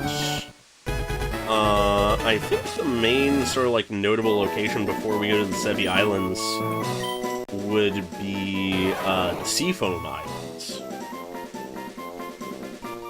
Because, okay, that's most likely a Slowpoke. But could be a Seal if we go lower. So I think I'll save that until after we go to the Sevi Islands, because then we can get a Seal for sure. Planning!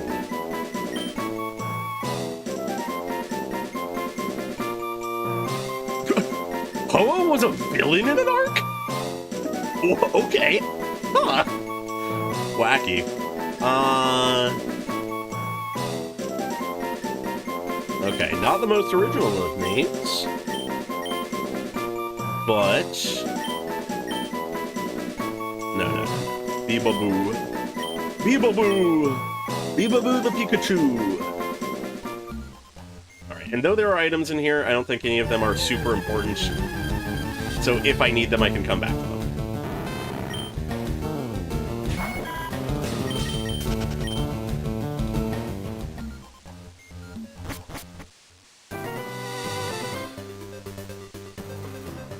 Alright, I don't need to walk back anywhere, I can fly.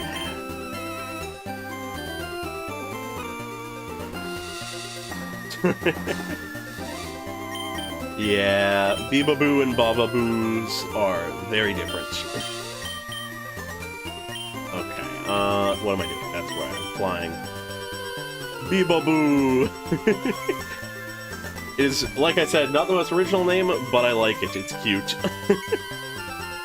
Yeah, okay, so I want to go to Fuchsia City to just catch a Venonat nearby.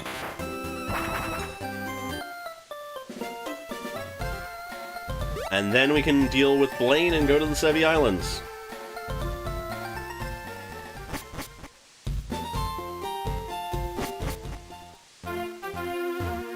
Alright, we should be able to get it just right here. We already had a Bellsprout.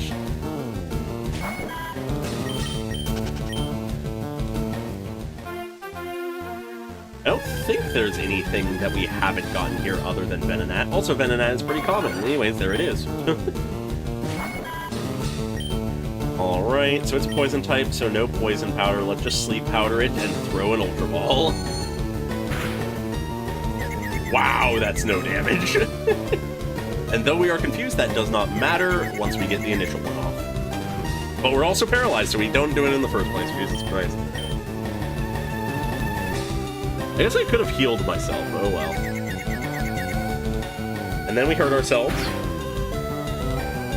We sort of have the perfect storm of not do shit.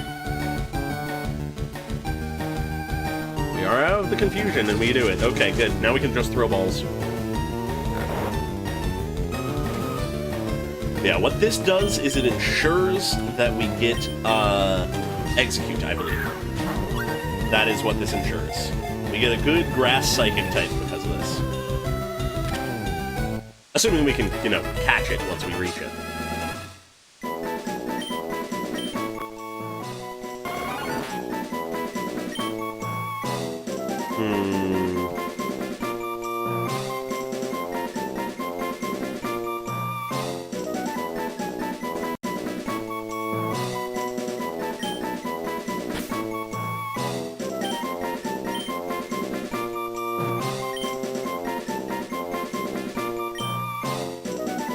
Tuvmo!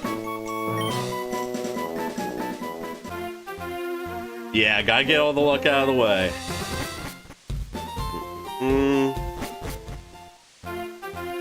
And now, let's go to Blaine. Because now, we can do Blaine, do the Sevi Islands, and then just immediately jump to Giovanni.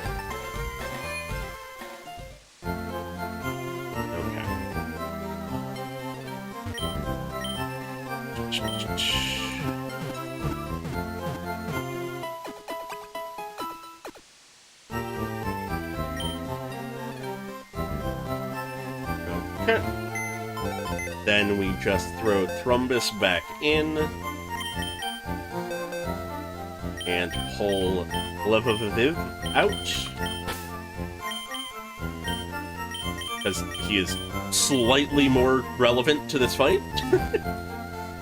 But I am going to keep Murmple in, despite the fact that Murmple would die instantly to the flames, because that way we have our catcher with us once we go to the Sevi Islands. So let's have Bubaboos in front.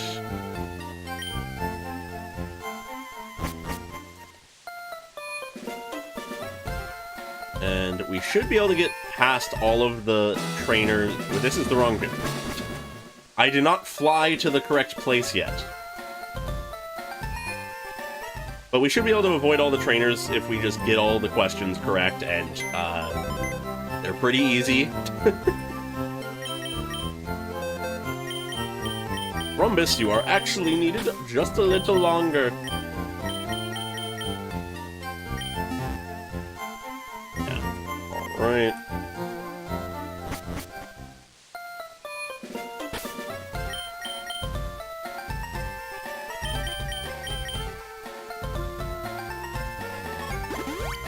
There we go.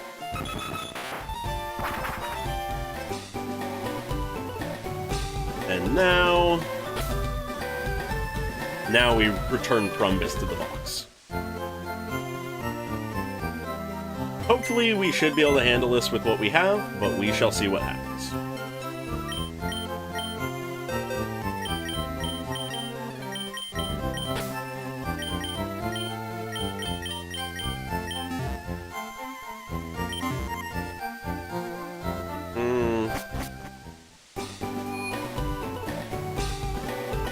In we go. I put Bubba Boost in front, right? Yes, I did. What is the level cap? 47. Cool. I'll get in front of the gym leader, and then I will set us to the level cap.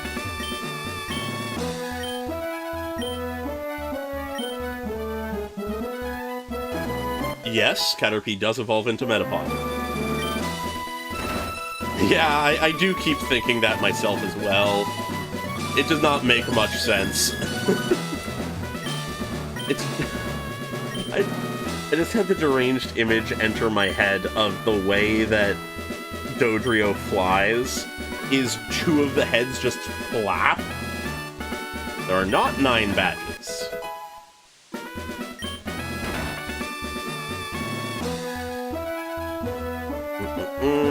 I remember that a few of these are actually just a little bit tricky, just in the sense of stuff like this, where Poliwag does not evolve 3 times, they evolve 2 times, they have 3 evolutions in their line, being Poliwag, you know.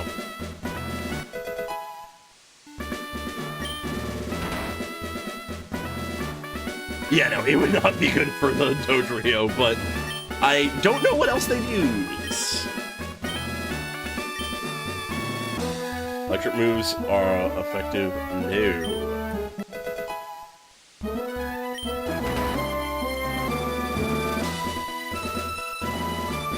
Alright.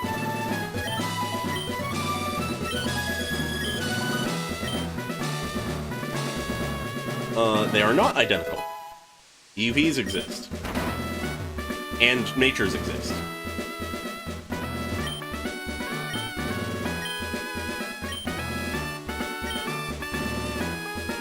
No! Tombstoney is not real. And here we are. Alright. Let's get ourselves to 47.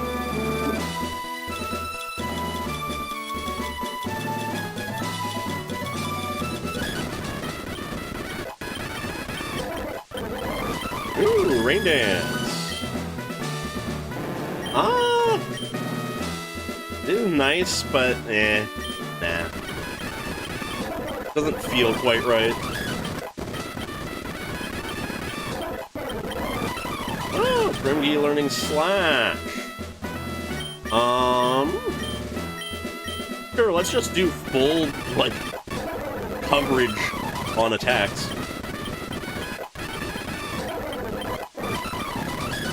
Alright. Then Murple.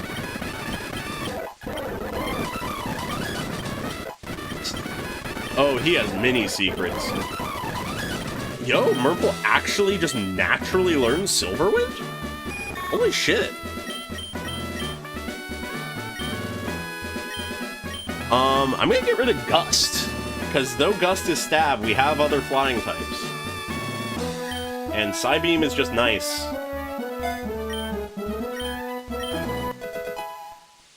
That is... I did not realize that. I don't think I've ever gotten a Murple... Well, not Murple. A Butterfree to this high level in a Nuzlocke, so I didn't realize.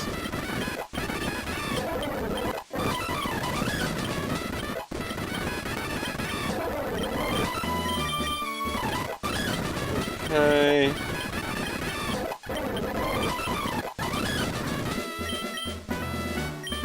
And then Lova-Viv. I keep adding or subtracting too many Vivs. Alright. Let's see. Yep, everyone's at 47. Let's go. Yep, we know who you are, Blaine. We do, in fact, maybe have a burn heal. Actually, I don't think we do, but we wouldn't use it anyways. Oh no, a Growlithe! Honestly, Surf is probably enough for this. The double Intimidate. That does not affect Surf, though. Yep, one shot.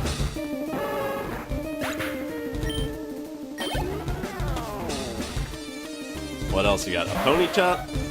No big deal. Probably one shot as well. Yep.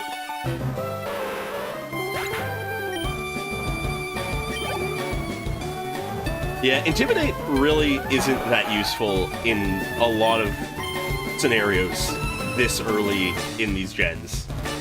Alright, gonna start Hydro Pumping now because it's the more powerful mons. Once the split happens, absolutely, it's, like, insane. And in certain circumstances, it's really good here as well, but, you know. Alright, absolutely Hydro Pumping this one. We outspeed. But we don't one-shot, so they're probably gonna heal. That hurt, but not enough to be truly scary. I'm Hydro Pumping again, because either we crit or we repeat the cycle.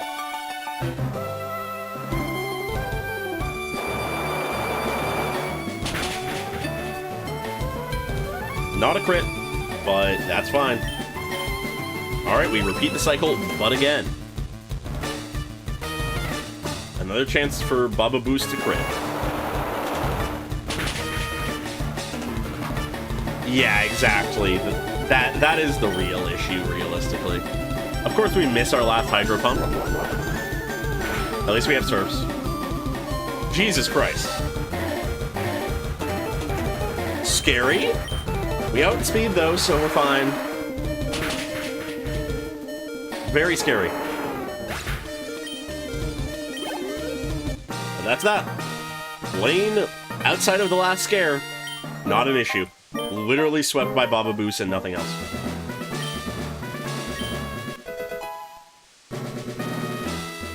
Alright, yep, Fire Blast. Okay, off we go. To the Sevi Islands. Alright. For the sake of time, because I can return to the Sevi Islands if I need to, I think I'll only do the encounters that, like, actually are notable for us. So I'm not going to worry about catching a Ponyta or, hypothetically, a Magmar. Because, though having a Magmar would be cool, we have a Fire type already, and I'll only use it if we need it. So, you know, I'll just catch the Slowpoke and the Execute, really.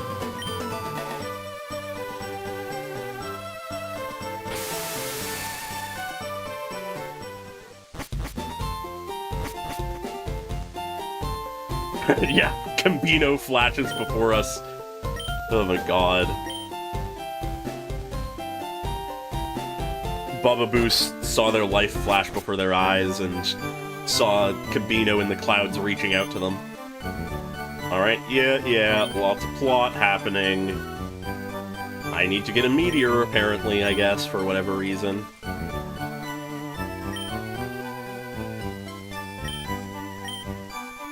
Yeah, it's entirely just backup. Outside of the possibility of a Machamp. But we have another Fighting type option anyways, and I really don't think Fighting type is what we'll be bringing into the Elite Four anyways. We have better options in general.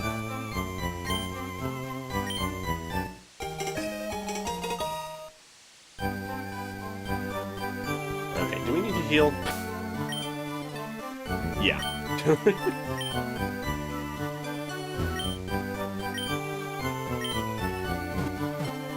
Well, we can't leave until we give them the meteorite, so we are trapped until we do the fetch quest, but we can catch the mons on the way.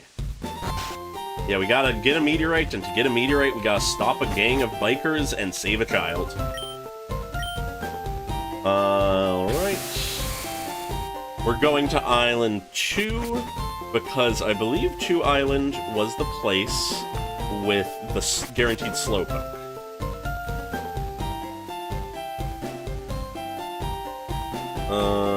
Yes, that is the guaranteed Slowpoke. But it's not on 2 Islands specifically, it's on Cape Brink. So, let's make sure we have the right person in front.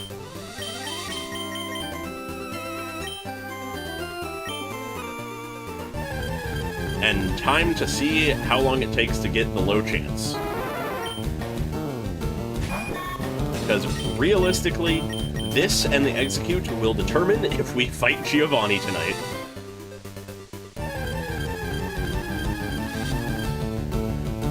Because if it takes like 30 minutes to do this, it's not going to be great. I don't expect that to be the case.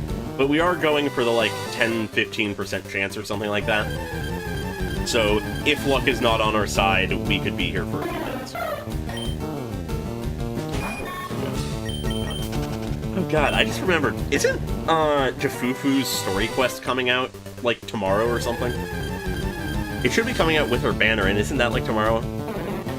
It honestly completely slipped my mind that that was going to be the case.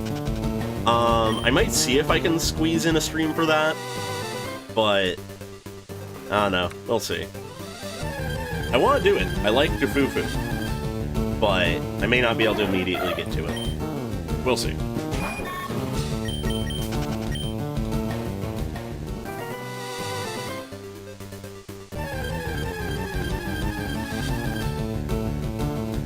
Alright. Let me double check what the chances are.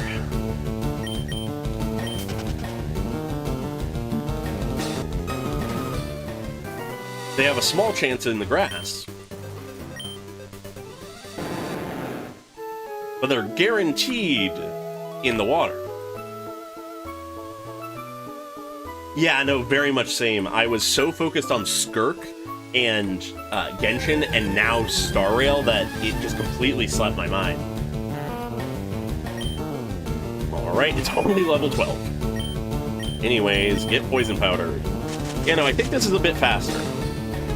Doing the thing that guarantees them.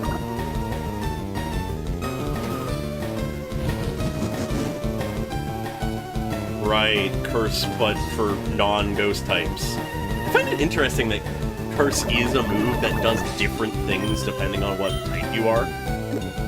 Is it the only move that's the case? Has there ever been a move that does that other than Curse? I can't think of any.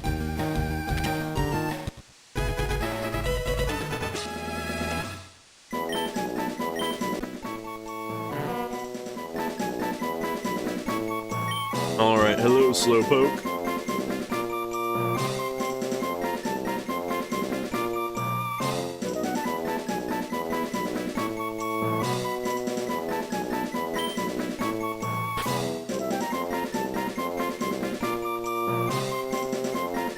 One second.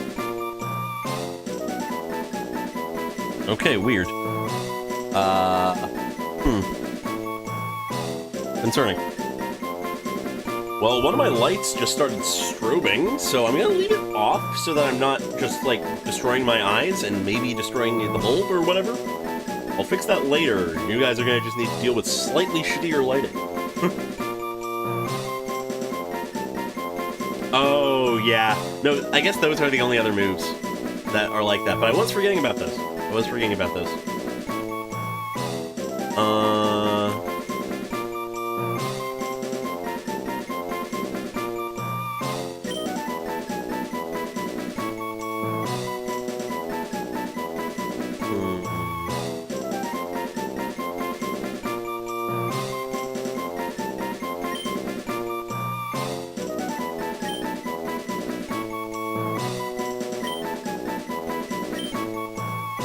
Wahindo. Slowpoke, known as Wahindo. Alright, and then we... Actually, we do have to go here. We gotta talk to this guy.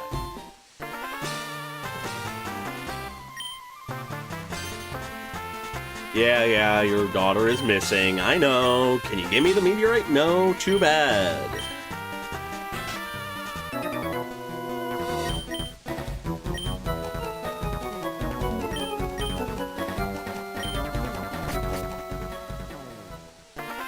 Alright.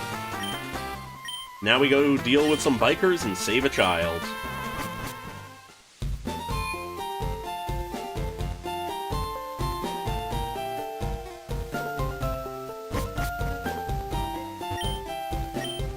Oops, accidentally went to one.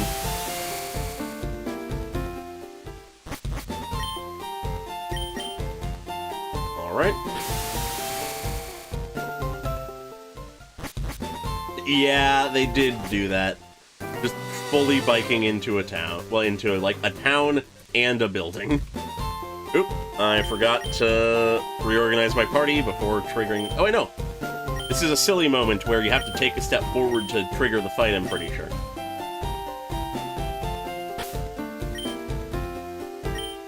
Which means... I can just do this. There we go.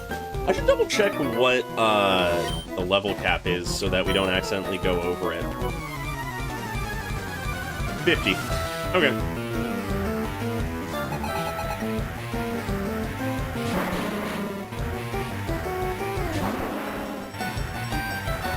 Yes, Merple was saved by the dialogue.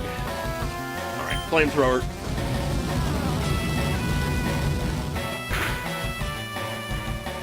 Makes sense, we're 10 levels higher.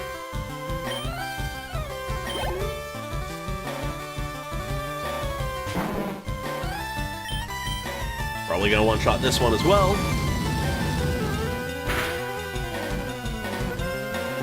Yep.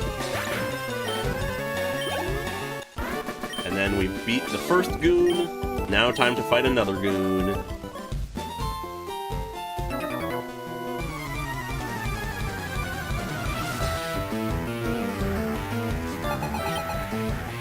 Only one Pokemon this time, and it's only one level higher than the ones that the other guy had. Probably still a one-shot. Yep.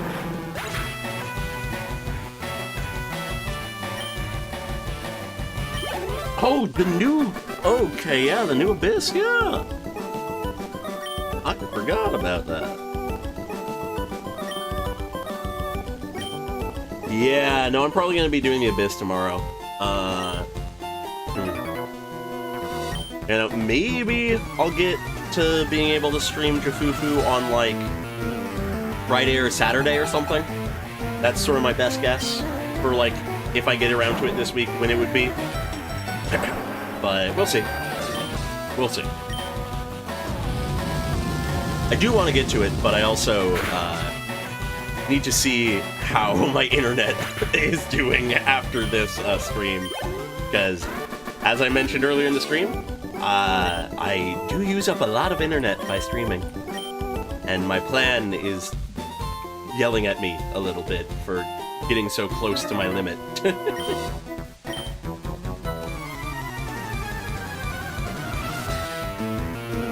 I'm not close enough that it's actually a worry for, like, doing a handful of streams by the end of the month. I just need to keep it in mind. So I should be fine to do that and Tuesday stream. Actually, Tuesday won't be this month, I don't think. What day does this month end? Wild question. Yeah, no. July is the 12th. Yeah, okay.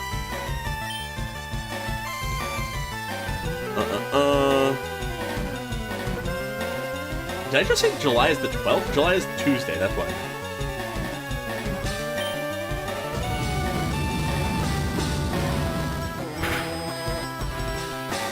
Okay, actually tanky. Decent damage. If it poison us, that's annoying, but it'll be fine. Maybe that was a low roll and this will be a high roll. I was right. Okay. We beat Cue-Ball Paxton. And now, I think they should be done. Yeah. And now let's heal, just to be safe. Is there anything on this next route that we care about?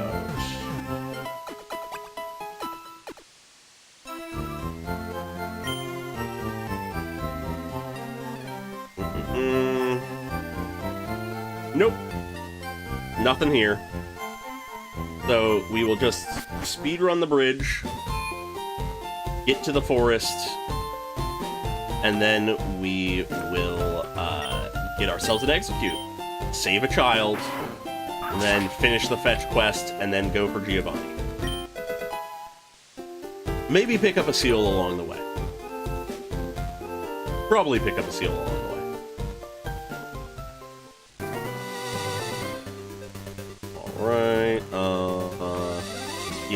else we can cut this.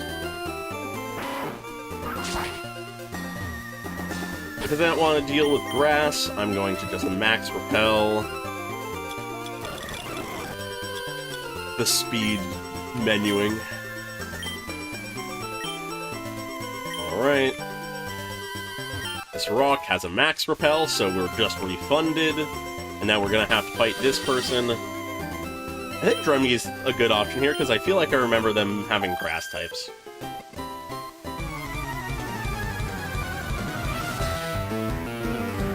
Yeah, they're a Aroma Lady. They probably have grass types. Bulbasaur! Cool to see a Bulbasaur. Anyways, Flamethrower.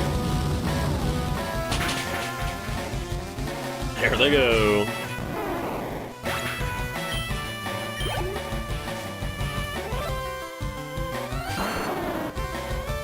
And they have two. I think they might even have three. If I'm remembering correctly, I think they might have a second Ivysaur. Or a Venusaur. One of the two.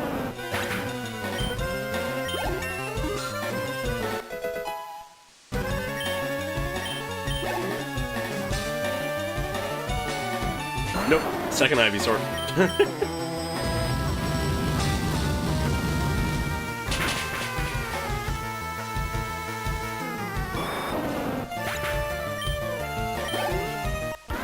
There we go.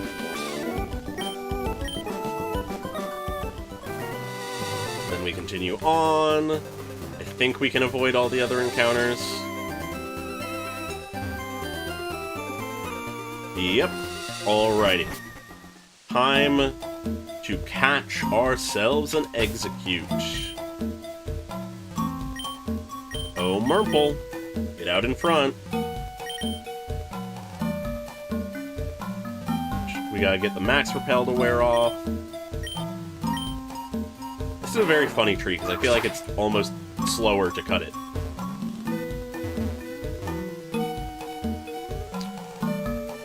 Alrighty. I think there's an item here. Yep. A full heal.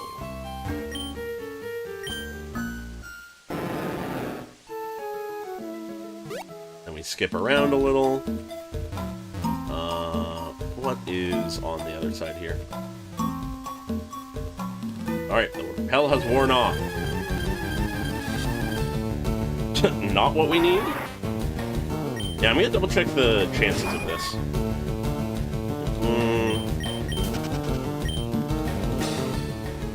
Yeah, it's a 5% chance. We might be here a while.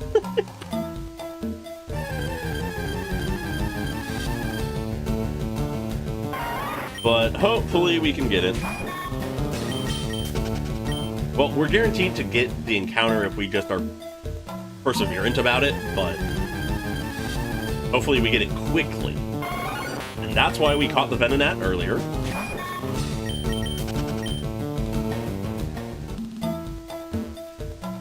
Yeah, no, I wasn't even trying to get the Execute last time, it just happened. Where this time, we shall see if I get it in the statistical likelihood of 1 in 20. That's our third encounter. 4.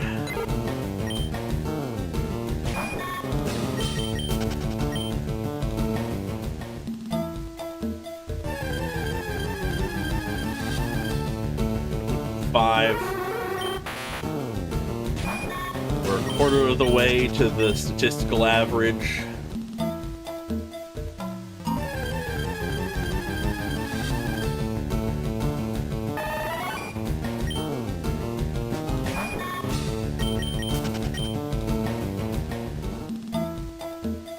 Okay. 7.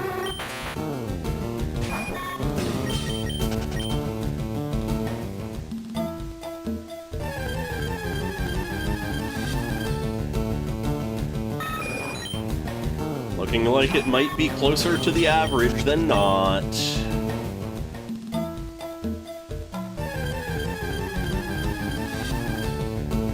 Too many birds.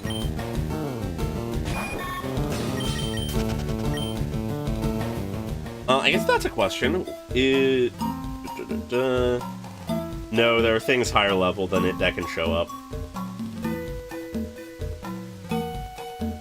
Very few, though. But also all our things are too high level for that. We can't do repel strats. There it is. Alright. That was in like 10 or 11, I think? Nice! Now we just need to catch it. I'm gonna poison powder. Because I don't want to attack it. But getting its health low is still a good idea. Stun Spore doesn't matter.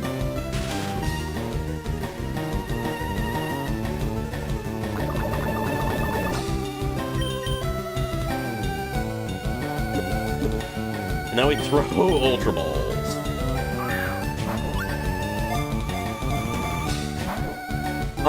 That is a good question. I'm trying to remember. If he had one, it wasn't in, like, Kanto. It would have been afterwards, because if I recall correctly, I think his Kanto Pokemon were Geodude, Onix... Oh, hey, there we go. Geodude, Onix, Zubat, Vulpix, and I don't think he caught anything else ever in Kanto. But he might have elsewhere. Yeah, the stocking of Pokeballs was nice, but luckily we got quite lucky on that. Alright. Our Execute.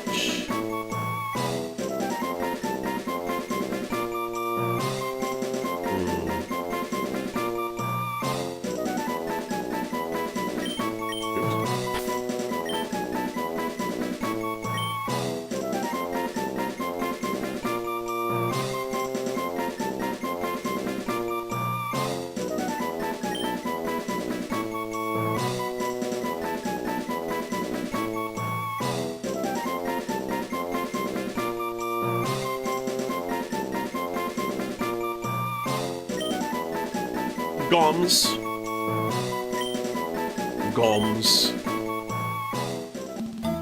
Goms the Execute. Alright, I think there's an item down here, but I'm going to, I don't need to. I don't need to do a repel. It's not that far a distance, and we can just run if we run into anything like that. Oh, hey, a Slowpoke. Yeah, that Execute is absolutely going into our team. That is absolutely going straight to the team. Alright, time to speedrun cutting down some trees, because I cannot be bothered.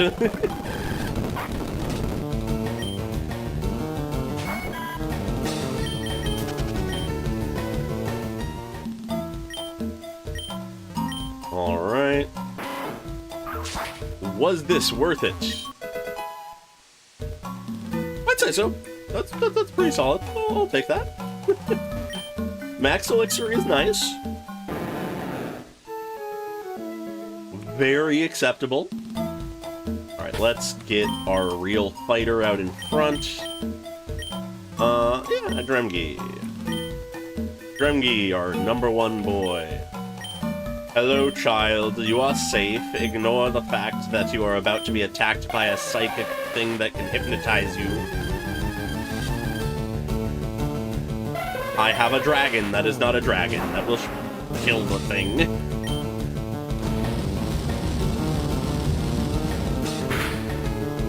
$18 level difference? No chance. Alright, and with that, we have completed the fetch quest, effectively. We just need to talk to people.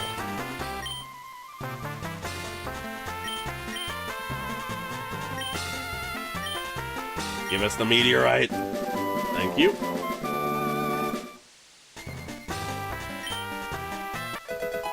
And a moonstone for some reason. I mean, we'll use it once we decide to evolve Ixtaplixel or whatever I named him.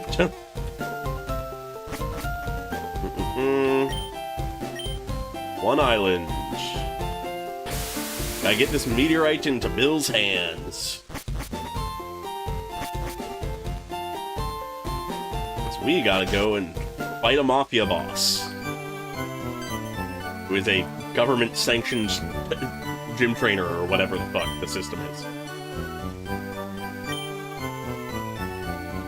Yeah, I don't think Dawnstones were introduced yet.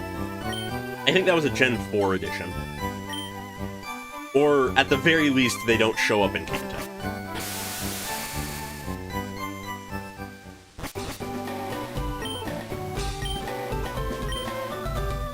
Yeah, Moonstone, I believe, is Clefairy, the Nidoking, Nidoran evolutions.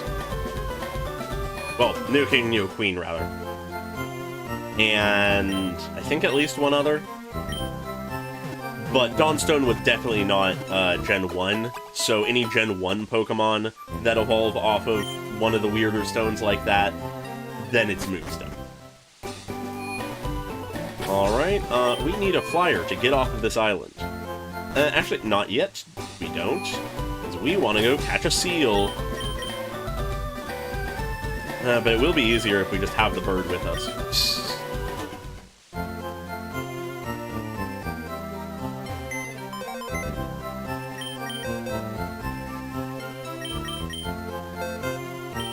We actually have a pretty big box now.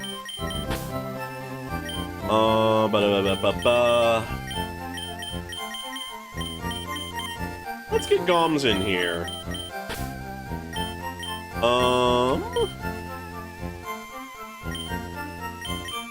Goodbye, Zarf.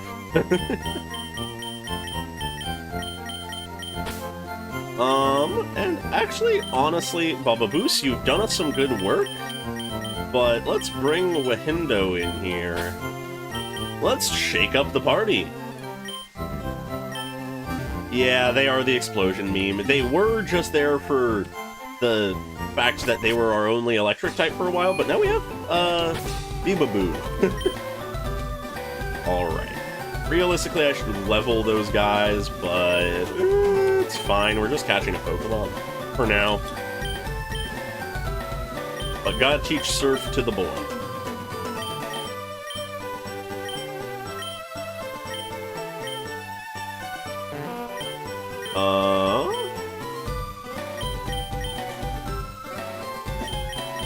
Let's get ready for Alpha.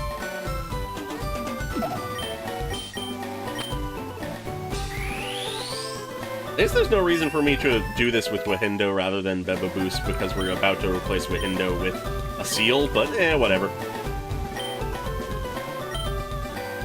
Variety. I should repel.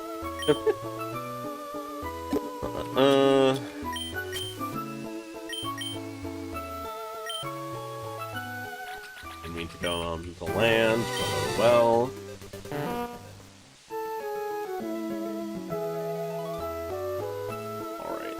Alright. There's the island, I think? Yeah. So we... Yeah, but fishing ain't what we're doing. We're wandering in a cave.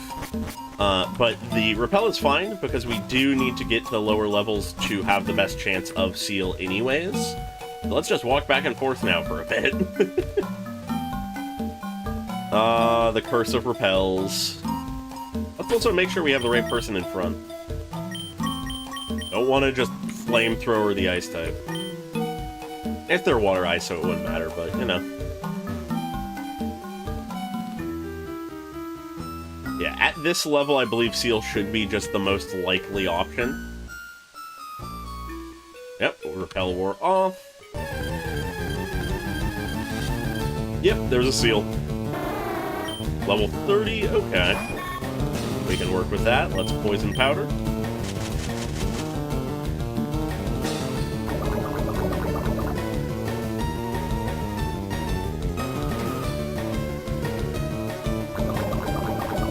Not even doing anything to us.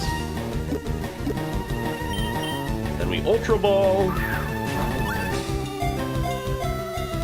Yeah, I'm a big fan of Dugong for this Elite Four, because it's decently tanky, it's a water ice type, it naturally learns good ice type moves, and it's just a silly little guy also.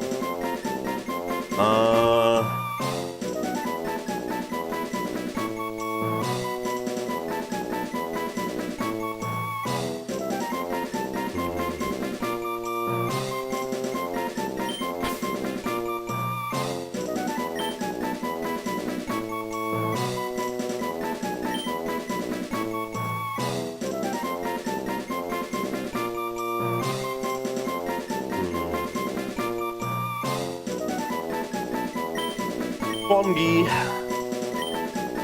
Bongi the seal. I don't know if they guaranteed learn Hail, but we could teach it to them, I'm pretty sure. Oh, boy.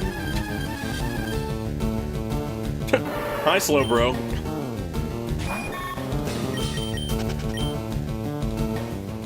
I guess we have escape ropes. Might as well. There's the escape rope. There.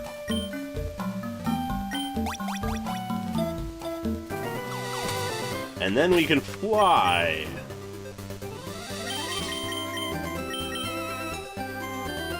All the way to Viridian City. And now we'll just get our best team for a ground type gym.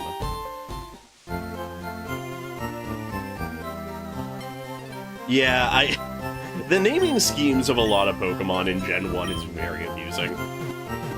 They really, at least on the English side, did not worry too much about being super creative. Alright. So, we're going into a ground-type gym, so Goms can stay because grass. Wahindo can stay because water. We'll bring in Bababoos and our newest lad, which I've already forgotten the name of, Fongi. Because water types will just sort of sweep the floor.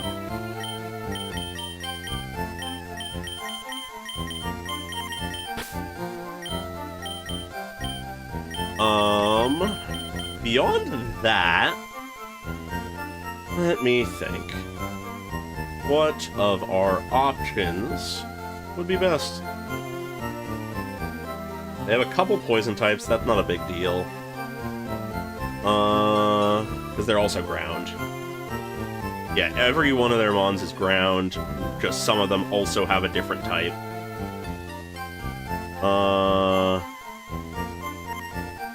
Yeah, we have everything that is super effective against them. So I guess it's just things that are resistant or otherwise powerful.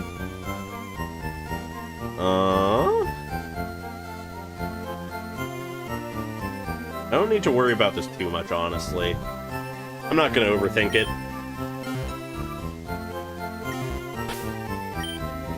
Gremgi has Metal Claw. Murple can be here. I think Fongi, honestly, is going to be the MVP of the fight, because water and ice are good. Alright, time to do some leveling. Let me double check. Does Fongi evolve off of level, or...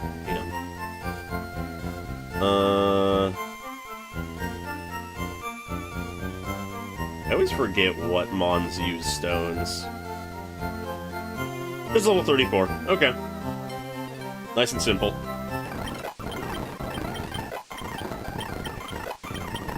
There it is.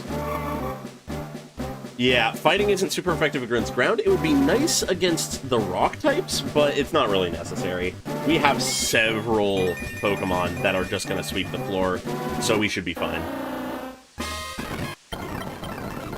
They can learn Sheer Cold!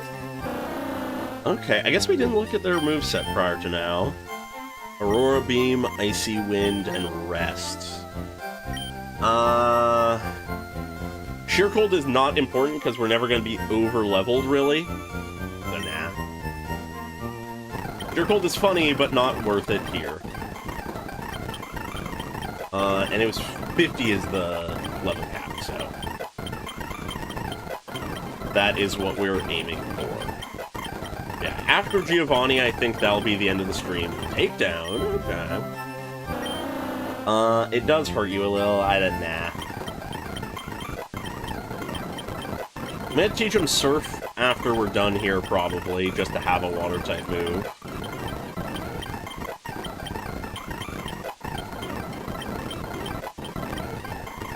Alright.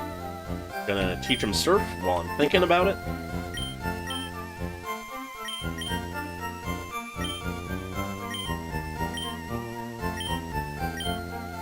And I think I can get rid of Growl, honestly, because I could get rid of one of the ice moves, but one... I'm not going to use Growl.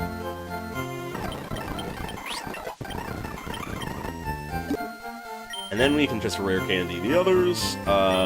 Wahindo is the one who needs it the most. Water Gun, not better than Surf.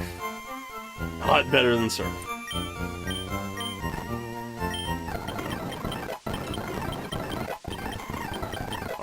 Wahindo is the one with the most leveling to do. Fusion! I'll take it. I'll take it over Tackle, honestly. Da-da-da.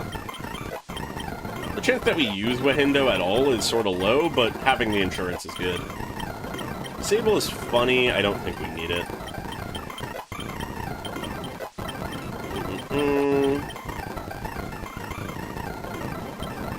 Oh, okay, so if we had kept Fonky as Seal, we could have had Ice Beam already. Oh well. We'll have it for Elite Four. Headbutt is really solid. What does he Curse even specifically do for non-ghost types? I always forget. Da-da-da-da-da.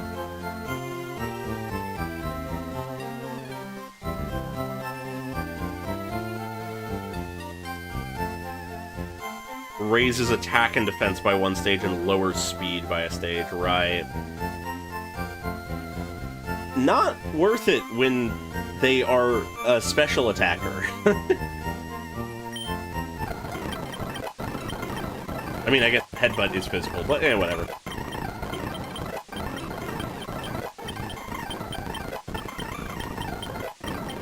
Okay. Making our way. Amnesia. That is a little bit more worthwhile. Arguably. It's defense, but you know. Nah. Let's keep our options. There's the evolution. We're never gonna get the other one, so it's fine. Let me check if my light is still strobing. Okay, seems fine. I guess it was just freaking out for some reason earlier. Oh, withdraw? Nah. No status moves. Well, not status. No, like, stat-changing moves. Who needs them? Why do... Oh, there's Psychic. Why do strategic things when... Never mind, it's strobing. Well, that's annoying. I'm gonna have to deal with that later. Alright. Bye-bye, Confusion. Hello, Psychic.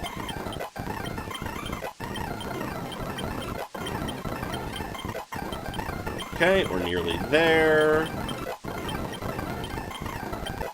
Alright, they're at 50. Then, Goms needs the most leveling.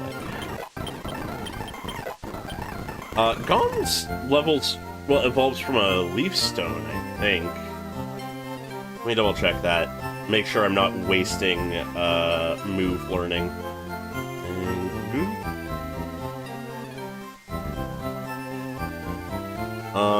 Yeah, Leaf Stone. Okay. Let me take a quick gander at movesets to make sure I'm not fucking up. Because I believe we have a Leaf Stone. Right, okay, so Execute just does not learn much of... Well, not... Executor does not learn much of anything. So it's probably good to keep it as Execute.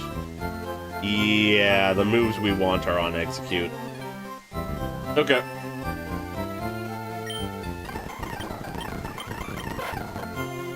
They already have Stun and Poison. I'm gonna get rid of Stun. Because I prefer Sleep to Stun.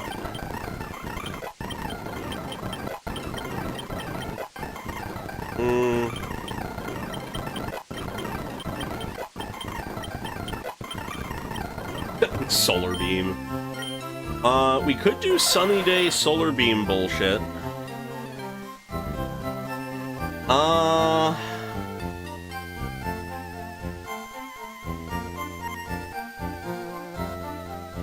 If we did, we'd want to decide between sleep powder and poison powder what we use.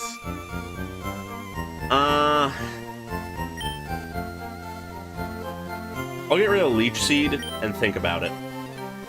Because Sunny Day is not something naturally learned, so we'll have to make that decision.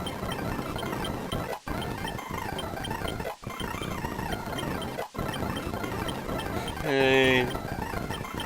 And there we have it, level 50. Then the people who are already really close.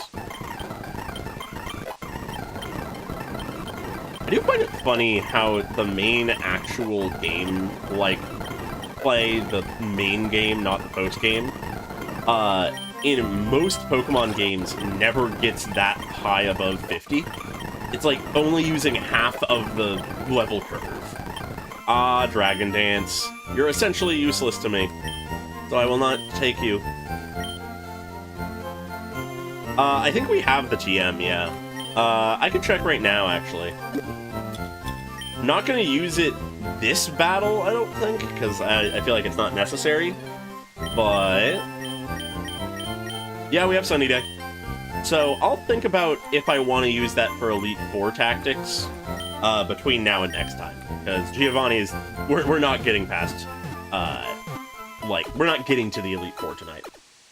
I have not yet done my dailies in all of the games, so it's pretty much going to be Giovanni, and then I close.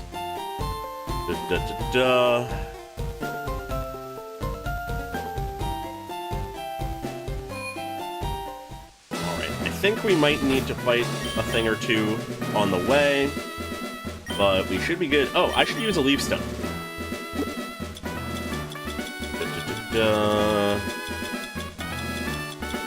Yep, there we go.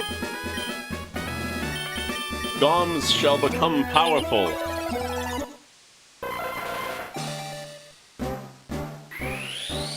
Yeah, I think the final level cap we'll be dealing with is like just above 60 or something.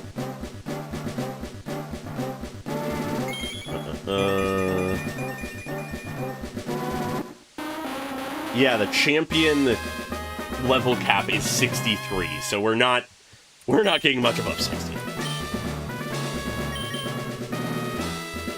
Oh my god, you are so right. Oh my god, Slowbro is just out there for a hug. That is so good. Okay, what's the best route here? If I remember correctly, I think we have to do these two fights to clear a path.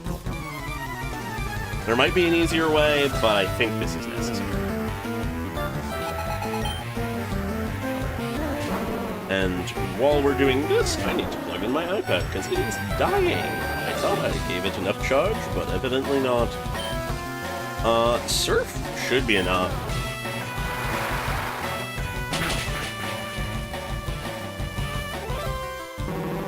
Yeah, one shot. We are 13 levels higher, so it makes sense, but, you know.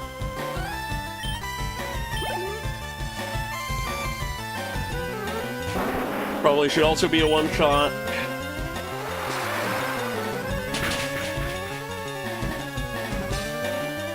Yeah, we're gonna sweep this pretty hard.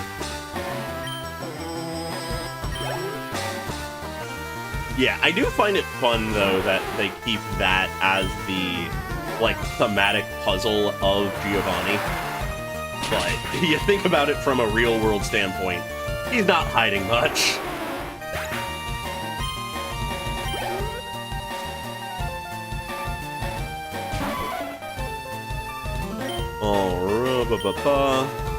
Probably still a one-shot. Really? Okay. I mean, we're tanky enough that it's fine, but... For variety. Okay, then, of course, Hyper Potion. I guess we are to the point where normal trainers have Hyper Potions.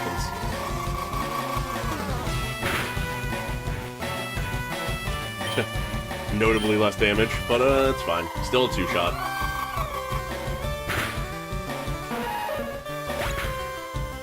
Alright, yeah, getting Ice Beam will be huge. Alright, I think I'm gonna need to do the next fight with someone other than Fungi so that Fungi doesn't over-level.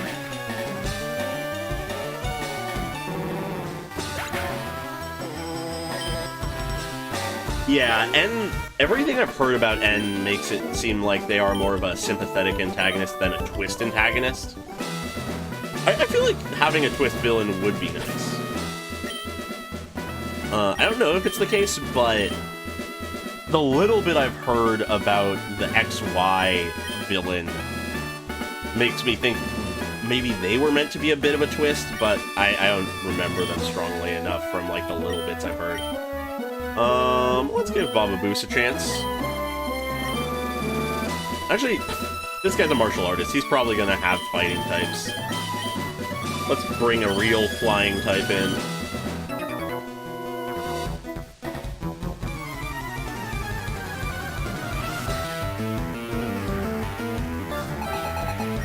Three Pokemon? Yep, fighting types. I predicted correctly. Time to wing attack to victory.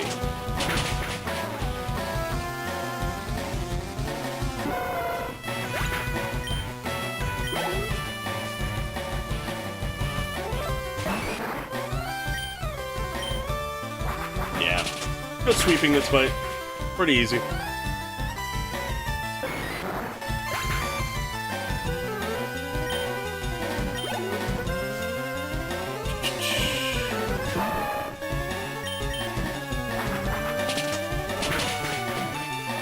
Yeah, I haven't ever played X and Y, so I don't know for sure. I just, like, know random bits and pieces.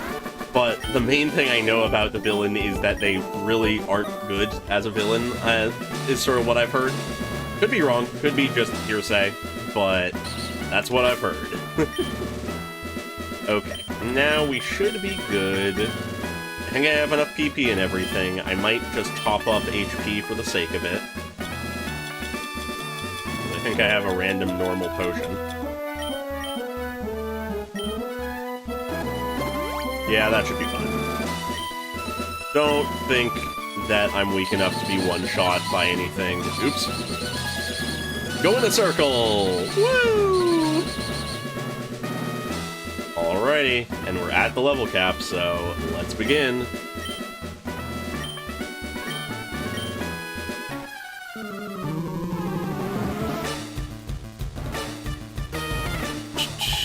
Should be pretty easy, but Koga proved that that is not always the case.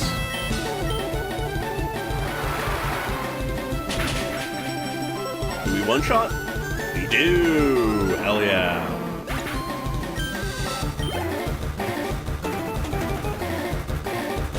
Probably one-shot this one as well, even though it's level 50. It is level 50. I guess they are just that weak.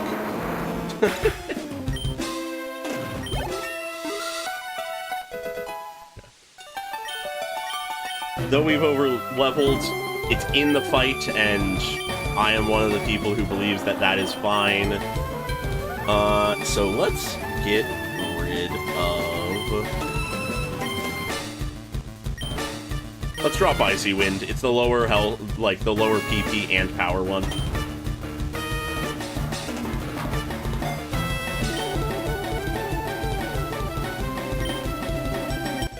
Oh, that sounds pretty cool. Yeah, everything I've heard about X and Y's team and like plot and stuff is that the game itself has a pretty like mediocre to bad plot, but the surrounding the surrounding media does actually some cool stuff with it.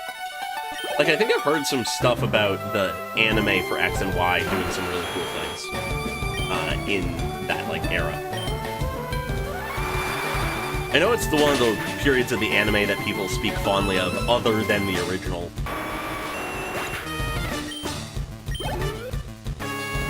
I should get back to watching the anime. That was fun. Anyways, can I beat a Doug trio that actually outspeeds me and has Earthquake? I think so.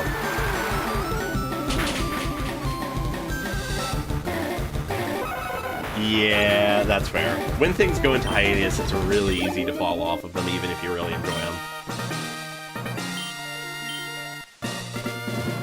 That was the case with me for ReZero a lot. Reading the source material, it only is coming out so frequently. I'm not caught up currently, but that's sort of because of that kind of reason. Anyways, we beat Giovanni. Nice and easy. Our little lady was all that we needed. Bongi, you did good work. Not even below half health. And only a little cheesy because they got 51 mid-fight. Yeah, the tank of Dugong is very nice. Yeah, between the tank and just the good typing and stuff for Elite Four, Dugong is something I'm a fan of. Alright, but with that, next time will be the Victory Road and the Elite Four. Between now and then, I will build up as good a team as I can. We realistically have most of what we want, I think. Because we have just a handful of powerhouses, honestly. Looking at sort of like our best choices. Bongi, absolutely in the team. Goms, gonna keep in the team. Swamp, I think, could actually be pretty valuable, because with Dream Eater in mind, they'd have a psychic damaging move that they could use against Agatha without being a psychic type. Because I think that would work out. Oh no, but Ghost is super effective against Ghost, so that wouldn't really be the best case of it. Right, and Psychic isn't actually effective against Ghost, what am I saying? Yeah, no, absolutely. God. Merple goes all the way for catching Mons. But yeah, no, actually, Swum maybe isn't perfect. Maybe gets in the team, we'll see. Electric types are a solid option, so Bibabu is probably going to be in the team. Need to know what they can learn, though.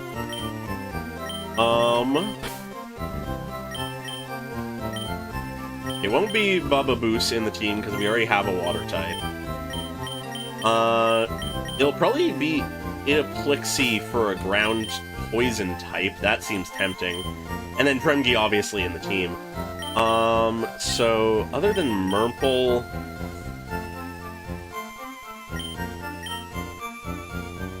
Maybe Zimdi? No, we have a flying type. We have a flying type. We have some good coverage at this. I'll figure it out. I'll figure out what we're doing. But we have a lot of good choices already. So, I'm gonna save. And then it'll be about time to close out the stream. Yes, gambling is very much in my future. We'll see how much I do. Realistically, there are a few more encounters I could grab if I want to truly optimize things, but I think I'll try to keep it to sort of what we've already caught. Because we already do have some really solid things, and also things that just work well against what we'll be up against. But yeah, we'll figure it out. I'll figure it out. And then you'll see the result of my labor. But yeah, with that though, that is the stream for today.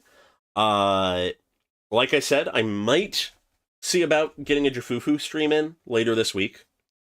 And then next week on Tuesday will be Star Rail with the new version and everything, which is incredibly hype.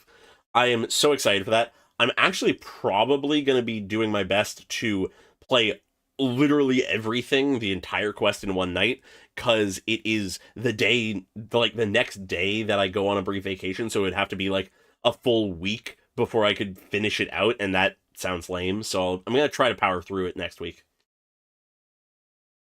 Yeah, sounds good. I'm gonna be immediately doing dailies and then responding to some comments on the video probably. So, yeah. But yeah, with that, hope you all enjoyed. I know I did. It's good to get back to the Pokemon streams. Next one should be the last one of Leaf Green, and then we'll be going into Heart Gold Soul Silver, which is going to be exciting. But yeah, so look out for future announcements on streams, videos, that kind of thing. I'm probably going to be making a post about next anime season because Apothecary Diaries is ending soon, so we're going to be needing to figure out what we watch for the next anime season. So keep an eye out for that. I'm probably going to make some kind of post asking for recommendations in the next couple days so that I can put a poll together. But yeah, I think that's just about it. So, yeah, hope you all enjoyed. See ya.